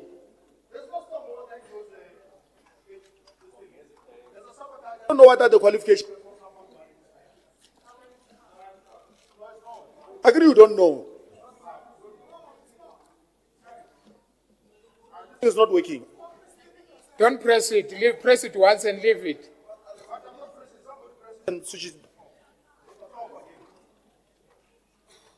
Operator, can you allow the MMC to speak?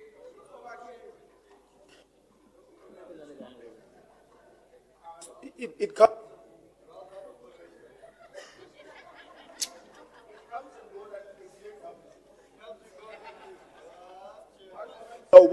One moment, you are gone.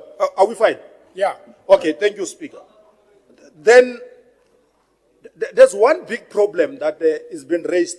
You know, when Councillor Randall was speaking, she's one member that comes from legislature that has a rich knowledge of finances. And when we were serving together at MPEC, there was nothing that was coming out of her that would not enrich how we wanted to move. It's an important member that when she speaks, you must then listen. There are no anything that it's gimmicks. It's only things that are coming positively. In 2013, 2014, there was a crisis created by fire at Schubert Park. And this government, the then government took a decision to house people in terms of a court order and instructions and pressure that came from the community that we must house people and temporarily give them accommodation. In January this year, last year, there was a decision that came from court that said you should discontinue paying for services for those people that you've housed for many years. Remove them.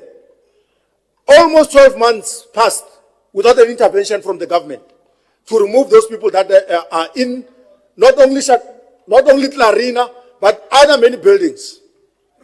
We are now going to be litigated, city manager, by those people. The expenditure is still going. They're going to make demands because we're unable to remove them. There was no proper planning and foresight and forward thinking. It was only about doing this, leave it. do this as if you are doing something, look like you are doing something. Many young people come to the inner city space because of they want accommodation. We must continue providing accommodation like townlands. We must build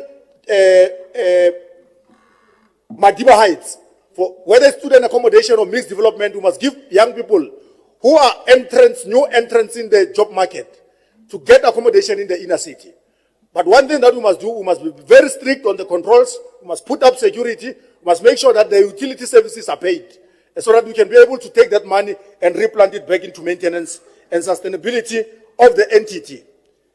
The entity will function if it's supported, and we are ready to support it. Thank you, Speaker.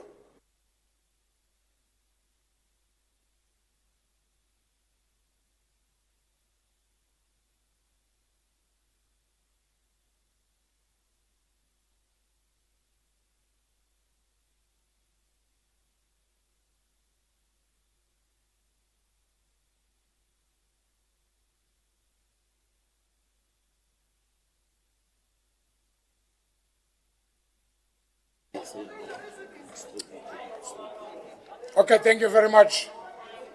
Thank you very much. Can I read the proposal again? A report not approved needs to be sent back to Portfolio Committee Human Settlement. Reasons: we need clarity on rainbow protection properties and who, what, muhololo hulu is. Proposed by Councillor Marie Joubert of the Freedom Front plus Councillor Van Rensburg.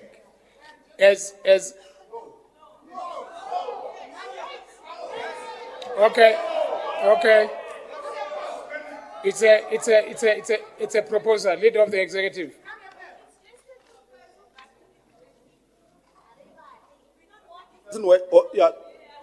Councillor Joubert, I take you very seriously that you understand the work that we need to do.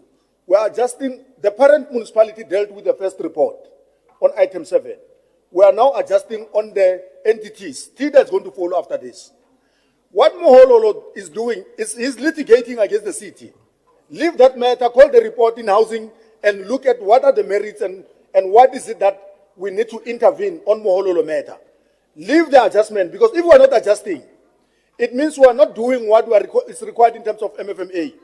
Let's then do that. But we are not supporting your proposal. It can be handled elsewhere. There we can entertain and support you in terms of your proposal. Because it's important to have transparency, but also to account for what happened and what the previous government did. Because it's a mess that I think Councillor Ramabodi is correct. We have inherited the mess. We are correcting it. Allow us to do that. Let's adjust budget on the entity now. Thank you, Speaker.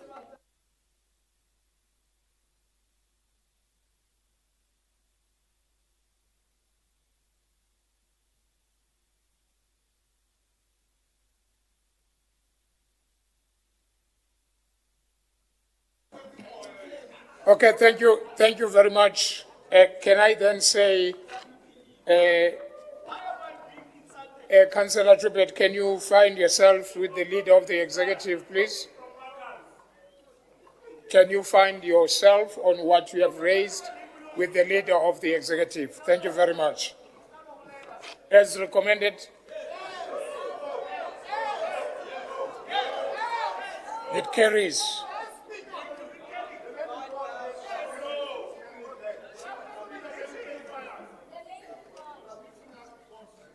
When you respond, you don't say, this is a proposal. And at the tail end, you say, she's proposing. Can you clarify us? Yes, she's proposing that it should be said.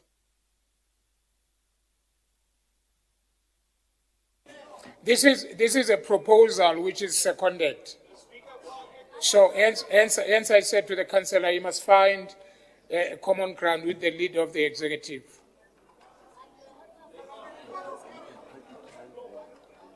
Yeah, while they're discussing, we can pack it, but she must find a way, she must find a common ground.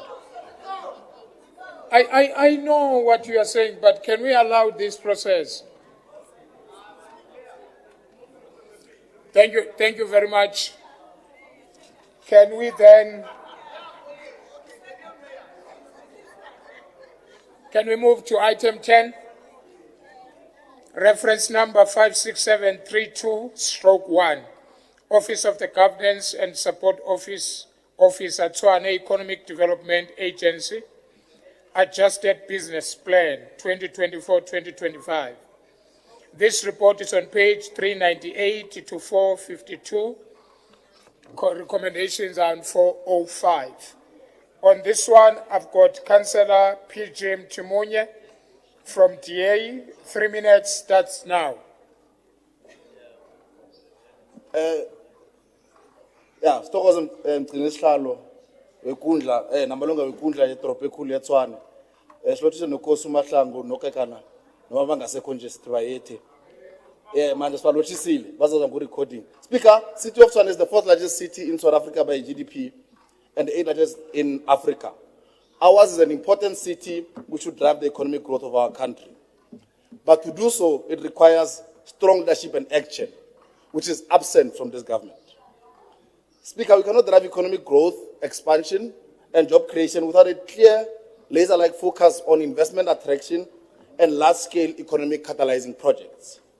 This is exactly what the previous DA-led administration did by identifying high-potential projects in the city. They identified 6 of them. 1, the operationalization of Rooival and Pretoria West Power Station. And 2, private partnership to revitalize the Vonnerbom Airport. And then projects at Tshwane Event Center, Bonaccord Quarry Mine, and Tshwane Fresh Produce Market to turn those around. The business plan before us today shows us a regression on those priorities. All these projects have not moved an inch in the last 6 months. This rushed business plan is an attempt to sanitize that poor performance. It is a watered-down version of the bold goals that the Brink administration had set for TIDA. Had the DA-led coalition still in place, we would be today appointing an operator for the Rooival Power Station. But what are we doing today? With load shedding at its highest, today we are drawing back progress.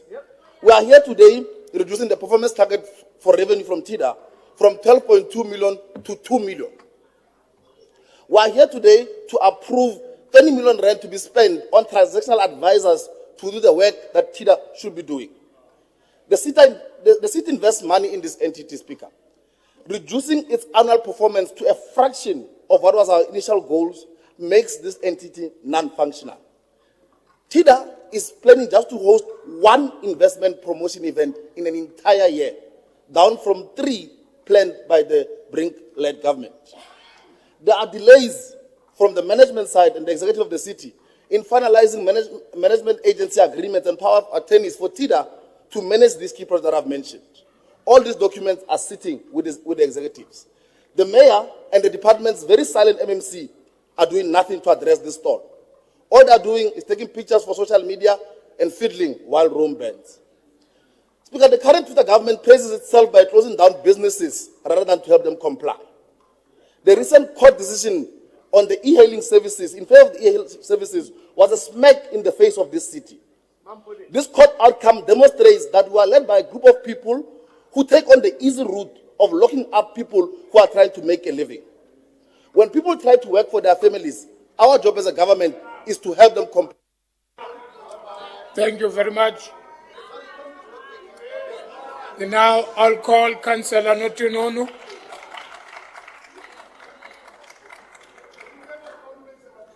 Siyabulisa kakhona Speaker. Sizothetha ngomba we-TIDA. Allow me to start congratulating TIDA for obtaining an unqualified audit opinion, which means the municipality entity is producing quality financial statements without mistakes. Our belief is that once the budget has been approved, the entity will use the budget fully and in accordance with the prescribed legislation framework and keep the records for reporting. We are also expected to realize a new indicator which aims to enhance engagement and with strategic statements and promote the city as a preferred investment destination. It has always been our view that the city must be placed at the forefront. My apology, Councillor Masha. We can hear all that. Please. Please, don't address anything. You are not allowed to speak. Thank you very much. Councillor Notununu, please continue. Thank you, Speaker. It has always been our view that the city must be placed at the forefront of attracting potential investment in the city of Tshwane through TIDA. The plan to host a successful Tshwane Energy Summit and Under 20 Sherpa meeting events shall serve as a testament that our municipality is capable to host national and international events with an expected revenue generation of 2 million from those events. On the Rooiwal Power Station, it must be known by this August House and the residents we serve in the municipality that the EFF does not support privatization of power and energy generation in the municipality. Our view is that essential services like electricity must remain within the hands of the municipality to deliver affordable services to our people. The EFF stands for good governance in which there is an openness, accountability, and no abuse of power or corruption. It is unacceptable that 80% of TIDA's annual budget is consumed by contracted services and employee salaries, while the income generated is only less than 1%. TIDA is intended as a vehicle for employment and economic growth and is failing our community by not delivering tangible benefits to the city it intends to serve. This agency cannot be allowed to continue if it persists in draining the resources of already struggling municipality without providing real value. The only thing preventing the financial Thank you very much, Councillor. Thank you. Councillor. No. We are not doing that. We are not doing that. Councillor, we are not doing that. We are not doing that. Councillor, we are not doing that. As recommended. Thank you. Let's move to item 11. Reference number 06982/1. Group Financial Services Department. Request for approval of an incentive and debt relief scheme to encourage customers to pay for long outstanding debt. On this item, I've got 5 speakers. I will start with Councillor Ace. Councillor Malulega is still out. Bengim Tumile. Councillor Ace, your 3 minutes starts now. Thank you very much, Speaker. It is very unfortunate that after I prepared a handover report to the Deputy Executive Mayor, he didn't follow the advice given. And here we are sitting in front of us with a report that is benefiting only the rich, those who have been able to pay their accounts but chose not to. Sorry. Councillors, can we please be in order? Thank you. Councillor Tema? No, man. Please continue, Councillor Ish. Thank you. My time Councillor Tema. Chairperson, behave. Aibo. Wagandu keep on in the Continue, Councillor Ish. Speaker, my time was not stopped, so I'm hoping that you will not stop me when the 3 minutes is over. Only 2 seconds. Continue, Councillor. Thank you. I'm not going to do anything. Can you just be quiet? I'm not going to give you any more time. Continue, Councillor Hayes. Thank you very much, Speaker. This report only benefits the rich, those who have been able to pay their accounts but chose not to, and rode on the back of the diligent residents who have been paying their accounts and kept the city running. It has nothing for our communities in townships. It has nothing for our communities who live on borderline of poverty. Further to this is that this report is based on writing off of interest, which is earlier today, the ANC government approved a budget that is reliant on this interest. What would have been much more fair was to apply the common law in duplum, which is not only a legal requirement, but would have also been fair to everybody across the board. If we look only at deceased estates, properties who have deceased owners are still required to pay off all of the last 2 years of debt before they will be written off anything longer than that. This helps nothing to somebody who inherited an RDP house in a township and cannot afford, because their parents who they inherited this from should have been indigents, and those who inherited the home cannot afford the last 2 years' worth of debt. We also need to consider and remember that this plan can only be implemented if the accounts is correct. And it concerns me a lot that there is an amount in the recommendations of this report which is recommended for write-off, but we do not see as an annexure that these accounts have been audited to see if they are actual meter readings and that the account balances is correct. This plan will unfortunately mean nothing if it does not go along with stringent credit control that help people to get them motivated to take up this plan. While a city is in financial distress, plans are needed, but this one only benefits the wealthy. There is nothing in this plan that benefits the poor. Thank you.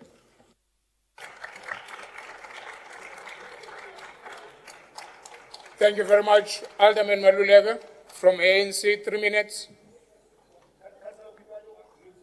Councillor Buikanyo, 3 minutes. Thank you, Speaker. The Municipal Systems Act, Act 32 of 2000, in Section 75A, provides general powers to the municipality to levy and recover fees, charges and tariffs in respect of any function or service of the municipality, and recover collection charges and interest on any outstanding amount. In terms of Section 64.2 of the Municipal Financial Management Act, Act 53 of 2003, the municipality must have efficient, effective revenue collection system consistent with Section 95 of the MSA. It is important, Speaker, for the city to ensure that it encourages customers that maintain their municipal accounts up to date and continue to pay the city promptly.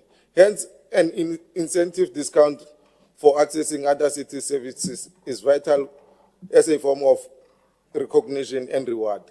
It is also important that the city maintains a debtors book that is realistic and reflects collectible debts by introducing an incentive scheme to encourage payments of long-standing debts and offsetting these payments against a form of debt relief, such as the debt write-off for paying part of the debt. The city needs to realize a decreasing debtors book and improve cash inflows.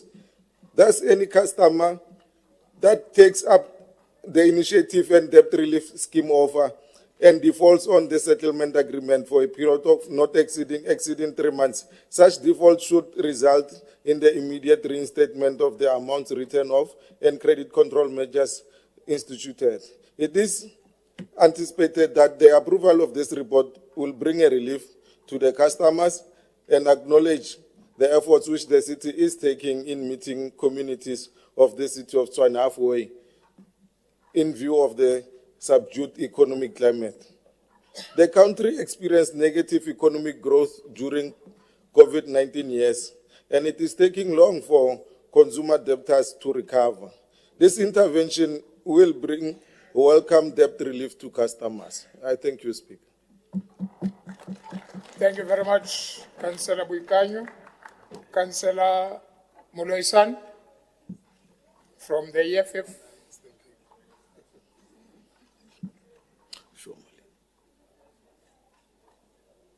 Speaker, thank you.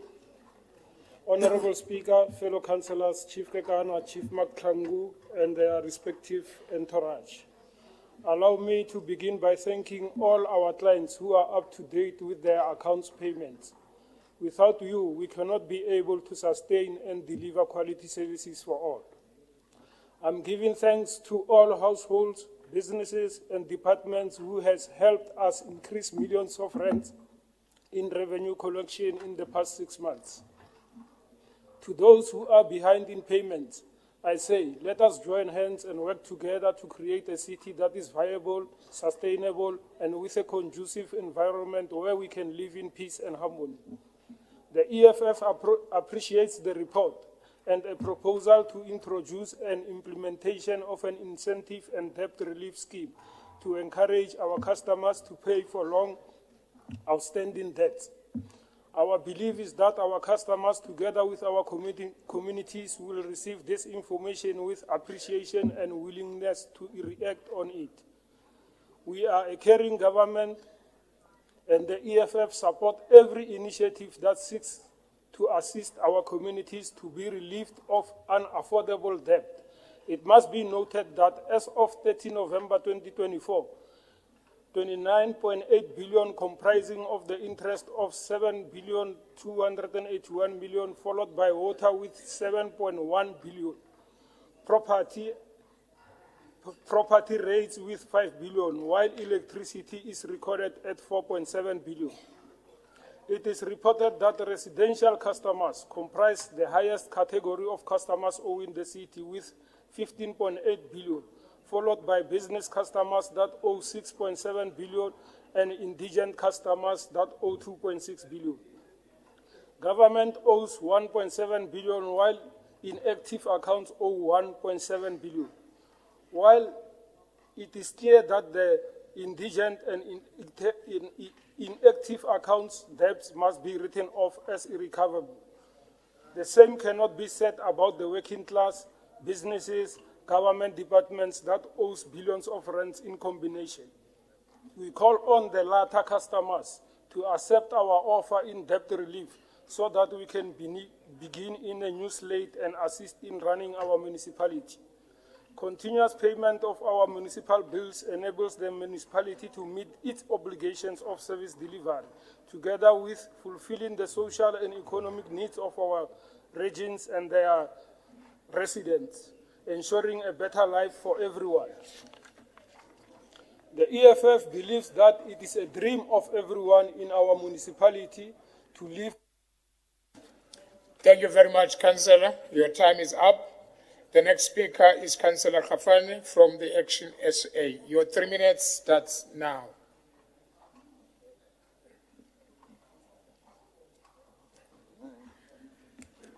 Thank you very much, Speaker. Greetings, Speaker, and all colleagues who are present today. Speaker, from our side as Action SA, we are in support of this report, reason being we understand that we live currently in a very hectic financial circumstance where residents themselves have to pick which debt to actually pay first. So we are hoping that with this incentive, it will actually help us as the city to collect as much revenue as possible and to also lower our debt book. But Speaker, I've been trying to speak the whole day and you've been ignoring my hand.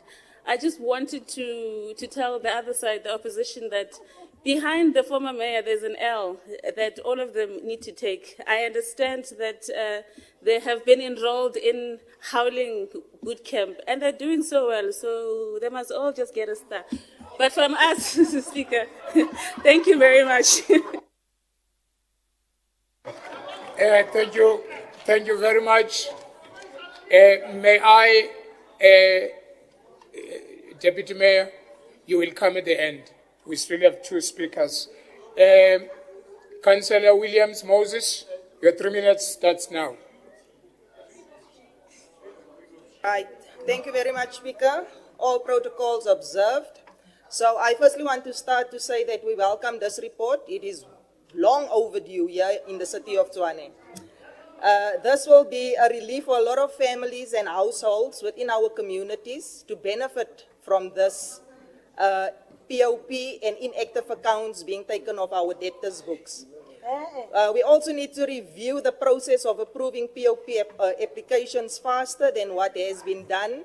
Or, hello. Just pull yourself towards yourself. Councillors, councillors. No, we are not talking about that. Just pull yourself No, towards we are yourself. not talking about that. Right. Councillor Mchimunyi, we are not talking about that now. It's irrelevant, Lendienzai. You are not talking about that now. Yeah, no. Thank you so much. Continue, Thank Councillor. you very much, Speaker. I hope that my time was stopped. I also just want to state for the POP applications to be approved faster, which have been the norm, because they have been sending our elders from pillar to post with no assistance really provided. So could we please look at this when we do the relevant reviews here. I actually had a lot of other things to say, but I actually want to address the delusional party there. I want you to direct your attention to the Lulu Alliance before I continue. Please know that it's nothing personal, only politics. Thank you for your response earlier. A whole 57 seconds of a video made just for me regarding Ward 43. Your silence on this matter have finally been broken. I'll inform my community that the councillor, which it is stated is not suspended, but is a Councillor Williams, Councillor Moses, please focus on the report. Please don't break. Yeah, exactly. No, leave that with me. Councillor, please focus on the report. Leave the other things. Thank you, Speaker. Let it also be noted that a lot of residents' billing needs to be corrected in order to incentivize and to assist with the debt relief of outstanding debts on accounts. Speaker, you are not protecting me, ne? Continue, Councillor. I've got you covered. Yeah. Continue, don't worry. The Lulu are quick to point fingers but fail to do this in almost 2 decades in power. I've noted a lot of their councillors are following me on social media platforms, having a lot of opinions, yet they do not address the matter of the fact. And just for clarity, before coming for me, advise the people in your offices not to run their mouths on your party's issues outside of your office, where we will hear it in the streets. We do not do couch politics and keyboard warring tactics here. We are... Councillor, can you assist me focus on the report?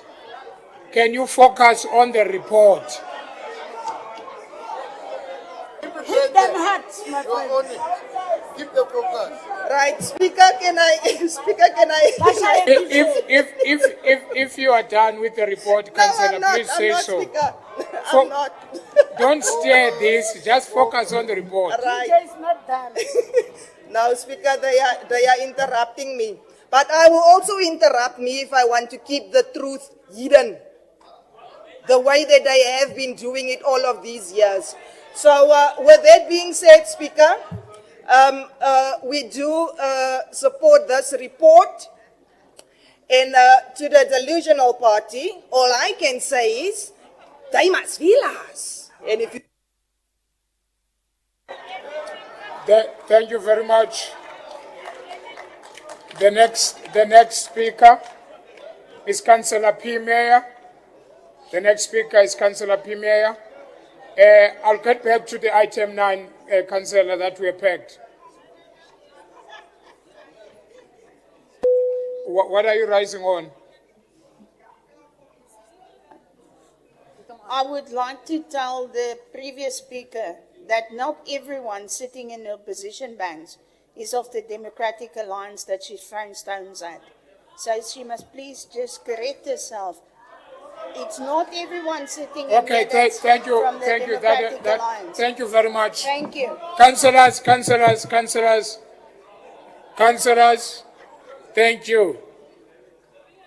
So in other words, if you are speaking to the Democratic Alliance, speak to Democratic Alliance. If you are speaking to FF Plus, speaks to FF Plus. Thank you very much. Then let's, Councillor Mayor, 3 minutes now.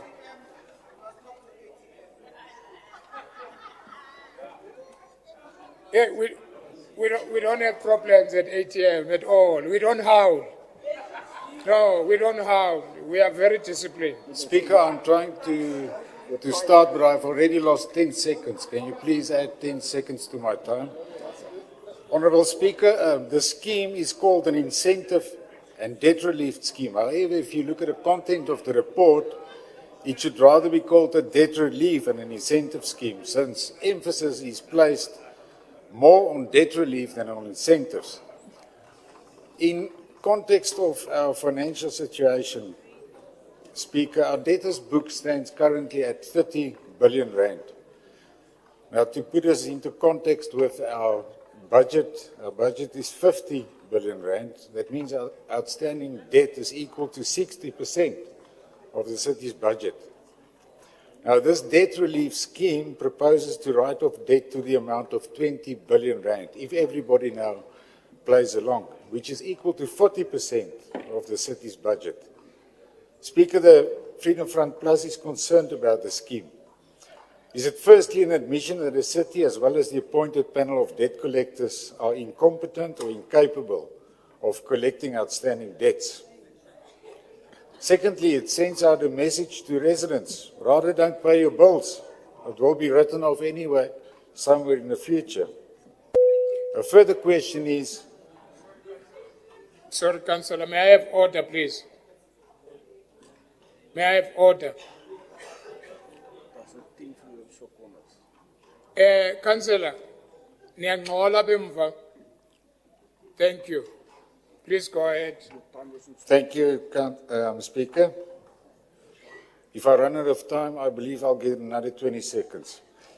A further question is, how is it possible that outstanding debts can accrue for time periods over a year?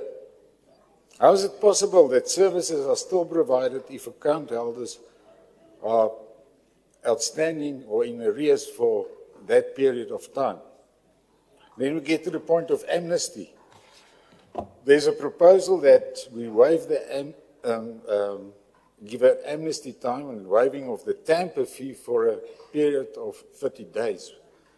Take note that they call it a tamper fee, but it's rather a fine, since tampering to the city's infrastructure is a criminal offence.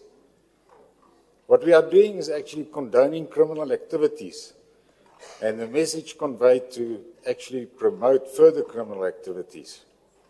What's also very concerning is the outstanding debt of councillors and officials. It's alarming. And then in respect of councillors, we must look at ourselves. We are the leaders and we need to set an example. The councillor in this chamber is standing to benefit for the write-off of debt to the amount of R500,000 rand. Speaker, to end, incentives. Are they really serious about the incentives that are given to loyal, paying residents? A 25% discount on an entrance fee for recreational areas. I just want to make sure it might be worth my while to keep on paying my accounts loyally. I just want to find out if it includes entry to US back. Thank you very much. Before I can call the Deputy Mayor, before the Deputy Mayor closes the report, can I get 2 minutes? With 2 minutes, can I see the Chief Whip, the Chairperson of MPEC, the Chair of Chairs, in front of the podium, please?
Thank you very much. Can I then ask all the whips to meet with the chief whip, please?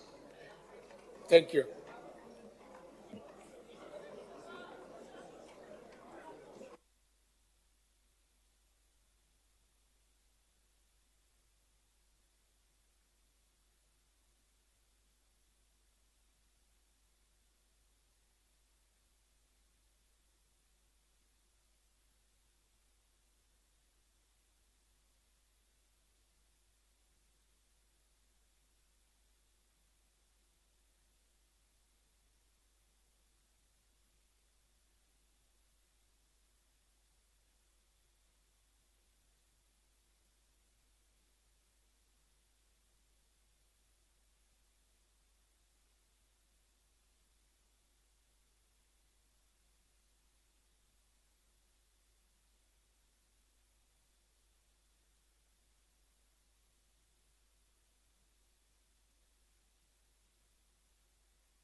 Thank you, councillors. Please take your seats. Take your seats, councillors.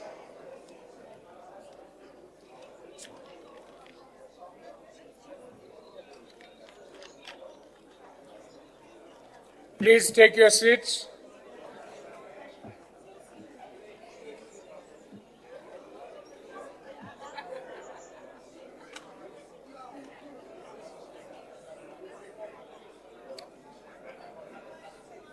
Take your seats, councillors, please.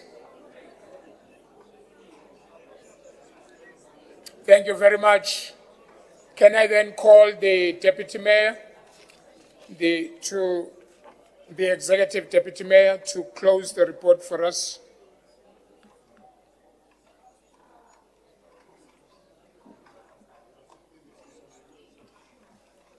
Well, thank you very much, Speaker. Firstly, let me try to be rudimentary and avoid jargon that is misleading. The common law called duplum is just saying double. It's not something sophisticated.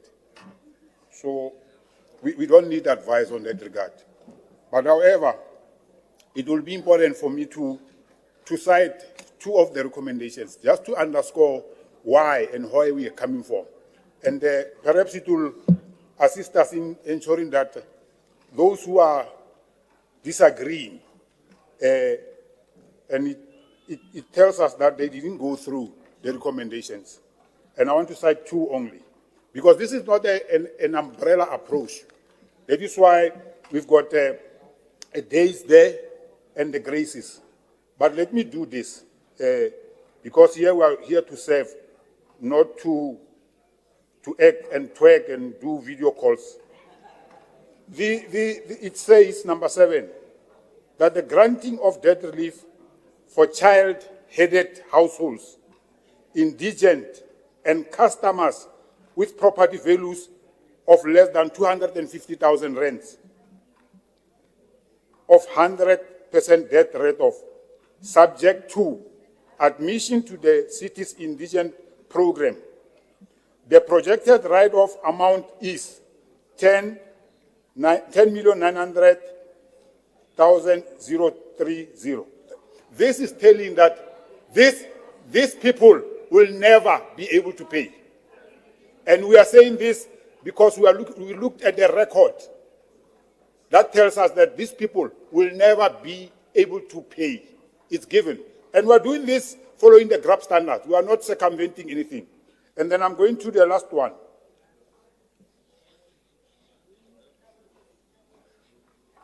That an amnesty of waiving the temporary meter fee for a 30-day period for customers that have tampered with their electricity meters, subject to installation of new meters and protective device be approved. We have conducted a tour of Imbizos as the government that listens and that is approachable and accessible. And in the process, our people told us that they have tempered and they are willing to pay. But we cannot come here and say these people have admitted guilt and are prepared to be good citizens. And in the process, we bar them from paying electricity. Then the domino effect of that is that we won't be able to increase our revenue. So the project here is to optimize revenue collection. And we understand and I had many speakers who are alive to reality stating that majority of the people didn't recover from COVID-19, which was called a pandemic. It's called a pandemic for a reason. So they didn't recover. So how do we, as the government that cares, address or try to intervene? That is why we are requesting this speaker.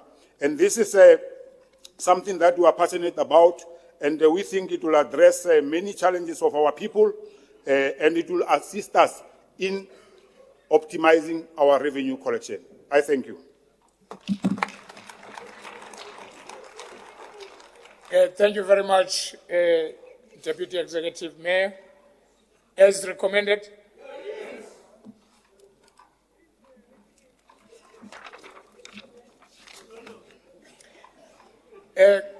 Honorable Councillors, you have 60 minutes in total to discuss Annex A.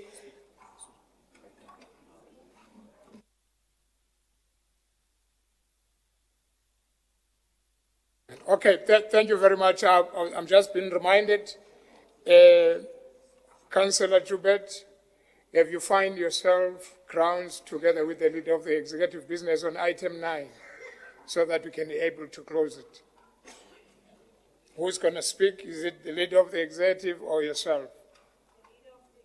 Leader of the executive?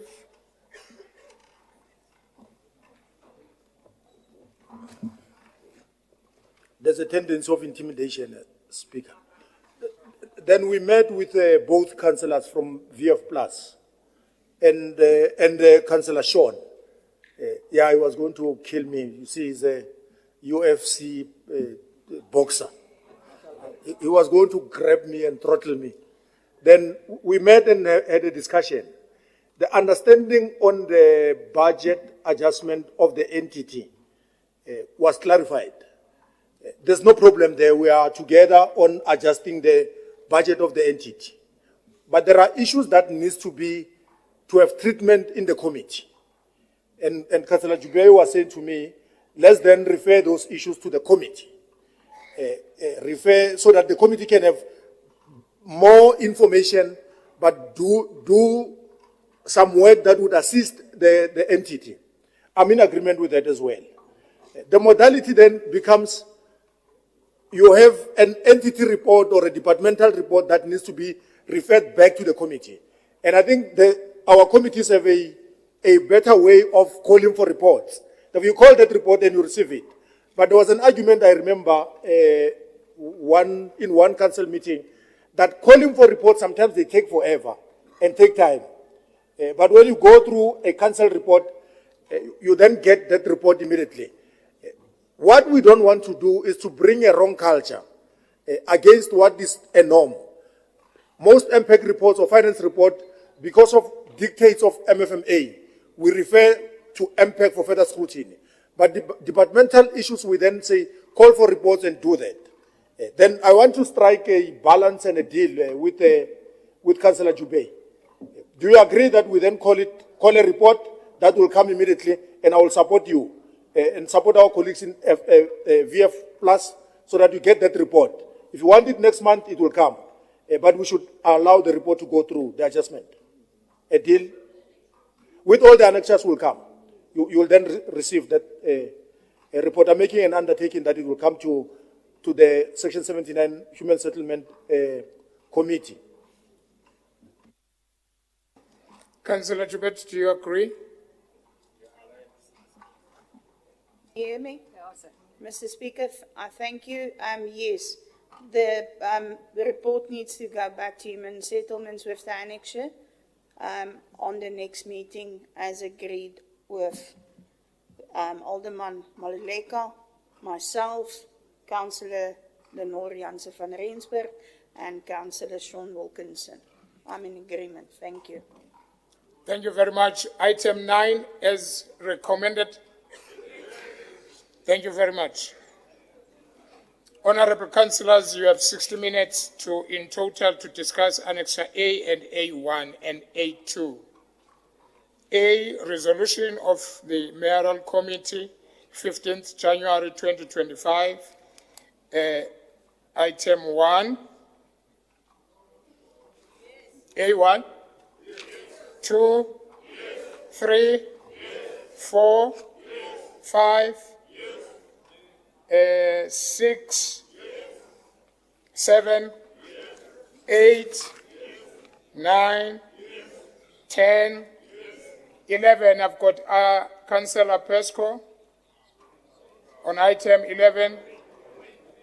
You've got 3 minutes. Speaker, during our council meeting of 30 January, a report served that was dated on the 13th of November on capital budgets. On the 19th of February, there was a report on capital dated on the 27th of January. This report is dated 9th of October. It is totally counterproductive to speak about a report where we already had 2 successor reports. So having said that, Speaker, I waive because we're wasting time.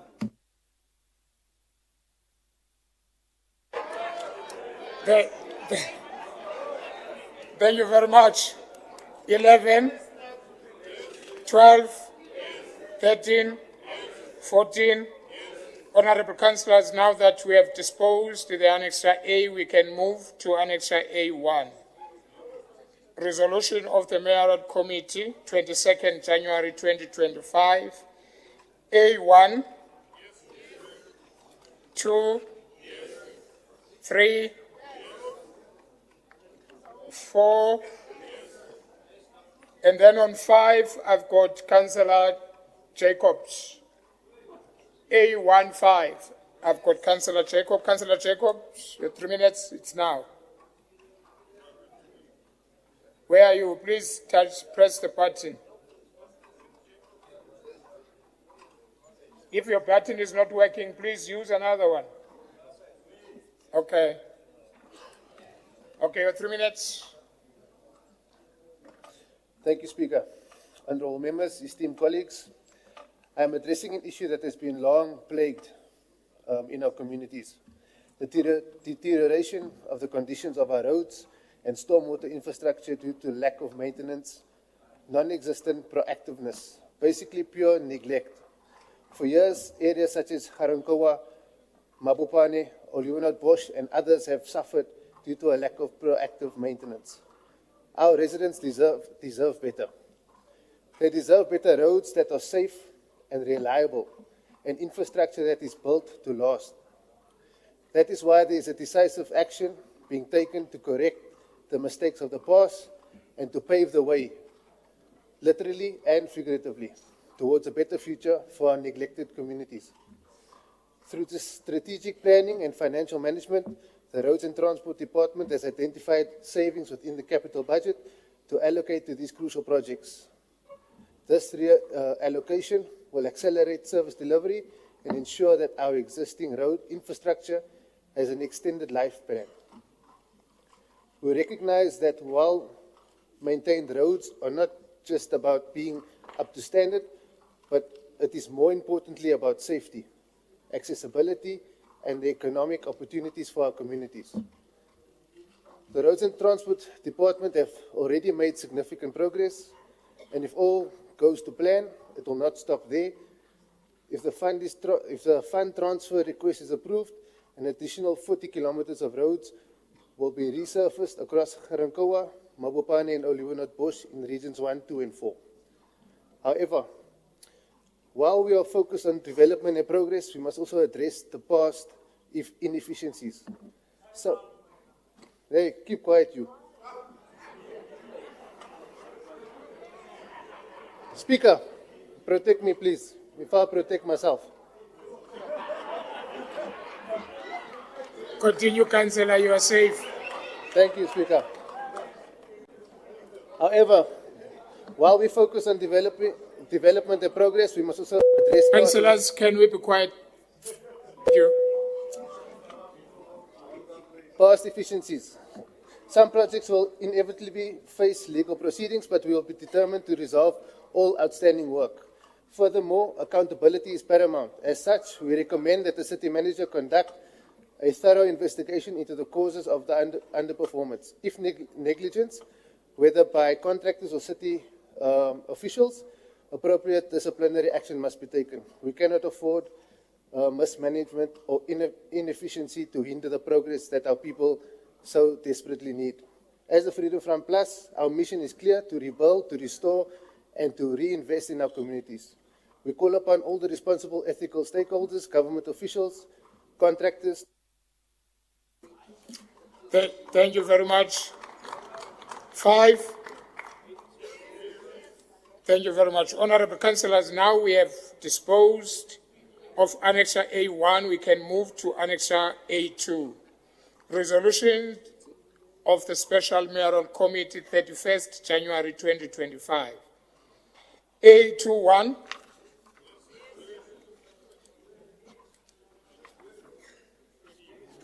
Thank you very much. That was the last one from annexures. Councillors, if you remember at the earlier stage, we did not approve the minutes of the in-committee, and based on the agreement that the chief whip of council and whips of parties in council, and also the chair of chairs, the chairperson of Section 79, agreed that from this point we go straight to the in-committee to address the in-committee items. Then, other hand, we've got an option that we can continue until we finish the agenda. Do you want us to go to finish the agenda?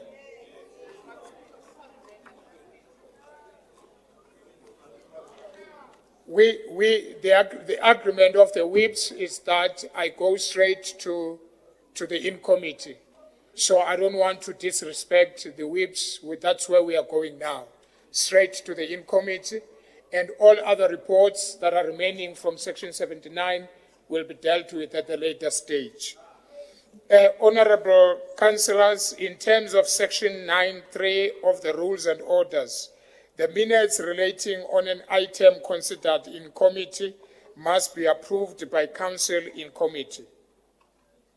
In compliance, therefore, with Section 9.3 of Rules and Orders, the portion of the minutes of the council meeting contained the in-committee deliberations and resolution passed on the following items: Group Human Capital Management Department, advertisement and selection of the position of Governance and Support Office, GSO, and outcome of the forensic investigation. 2, Office of the City Manager, request for council to approve acting time. Wait. There's a mistake. Honorable councillors, in terms of section, no, that's what I'm addressing now. Hence, I'm saying I almost make a mistake. Can I ask you at the gallery to leave the chamber, please? Bye-bye.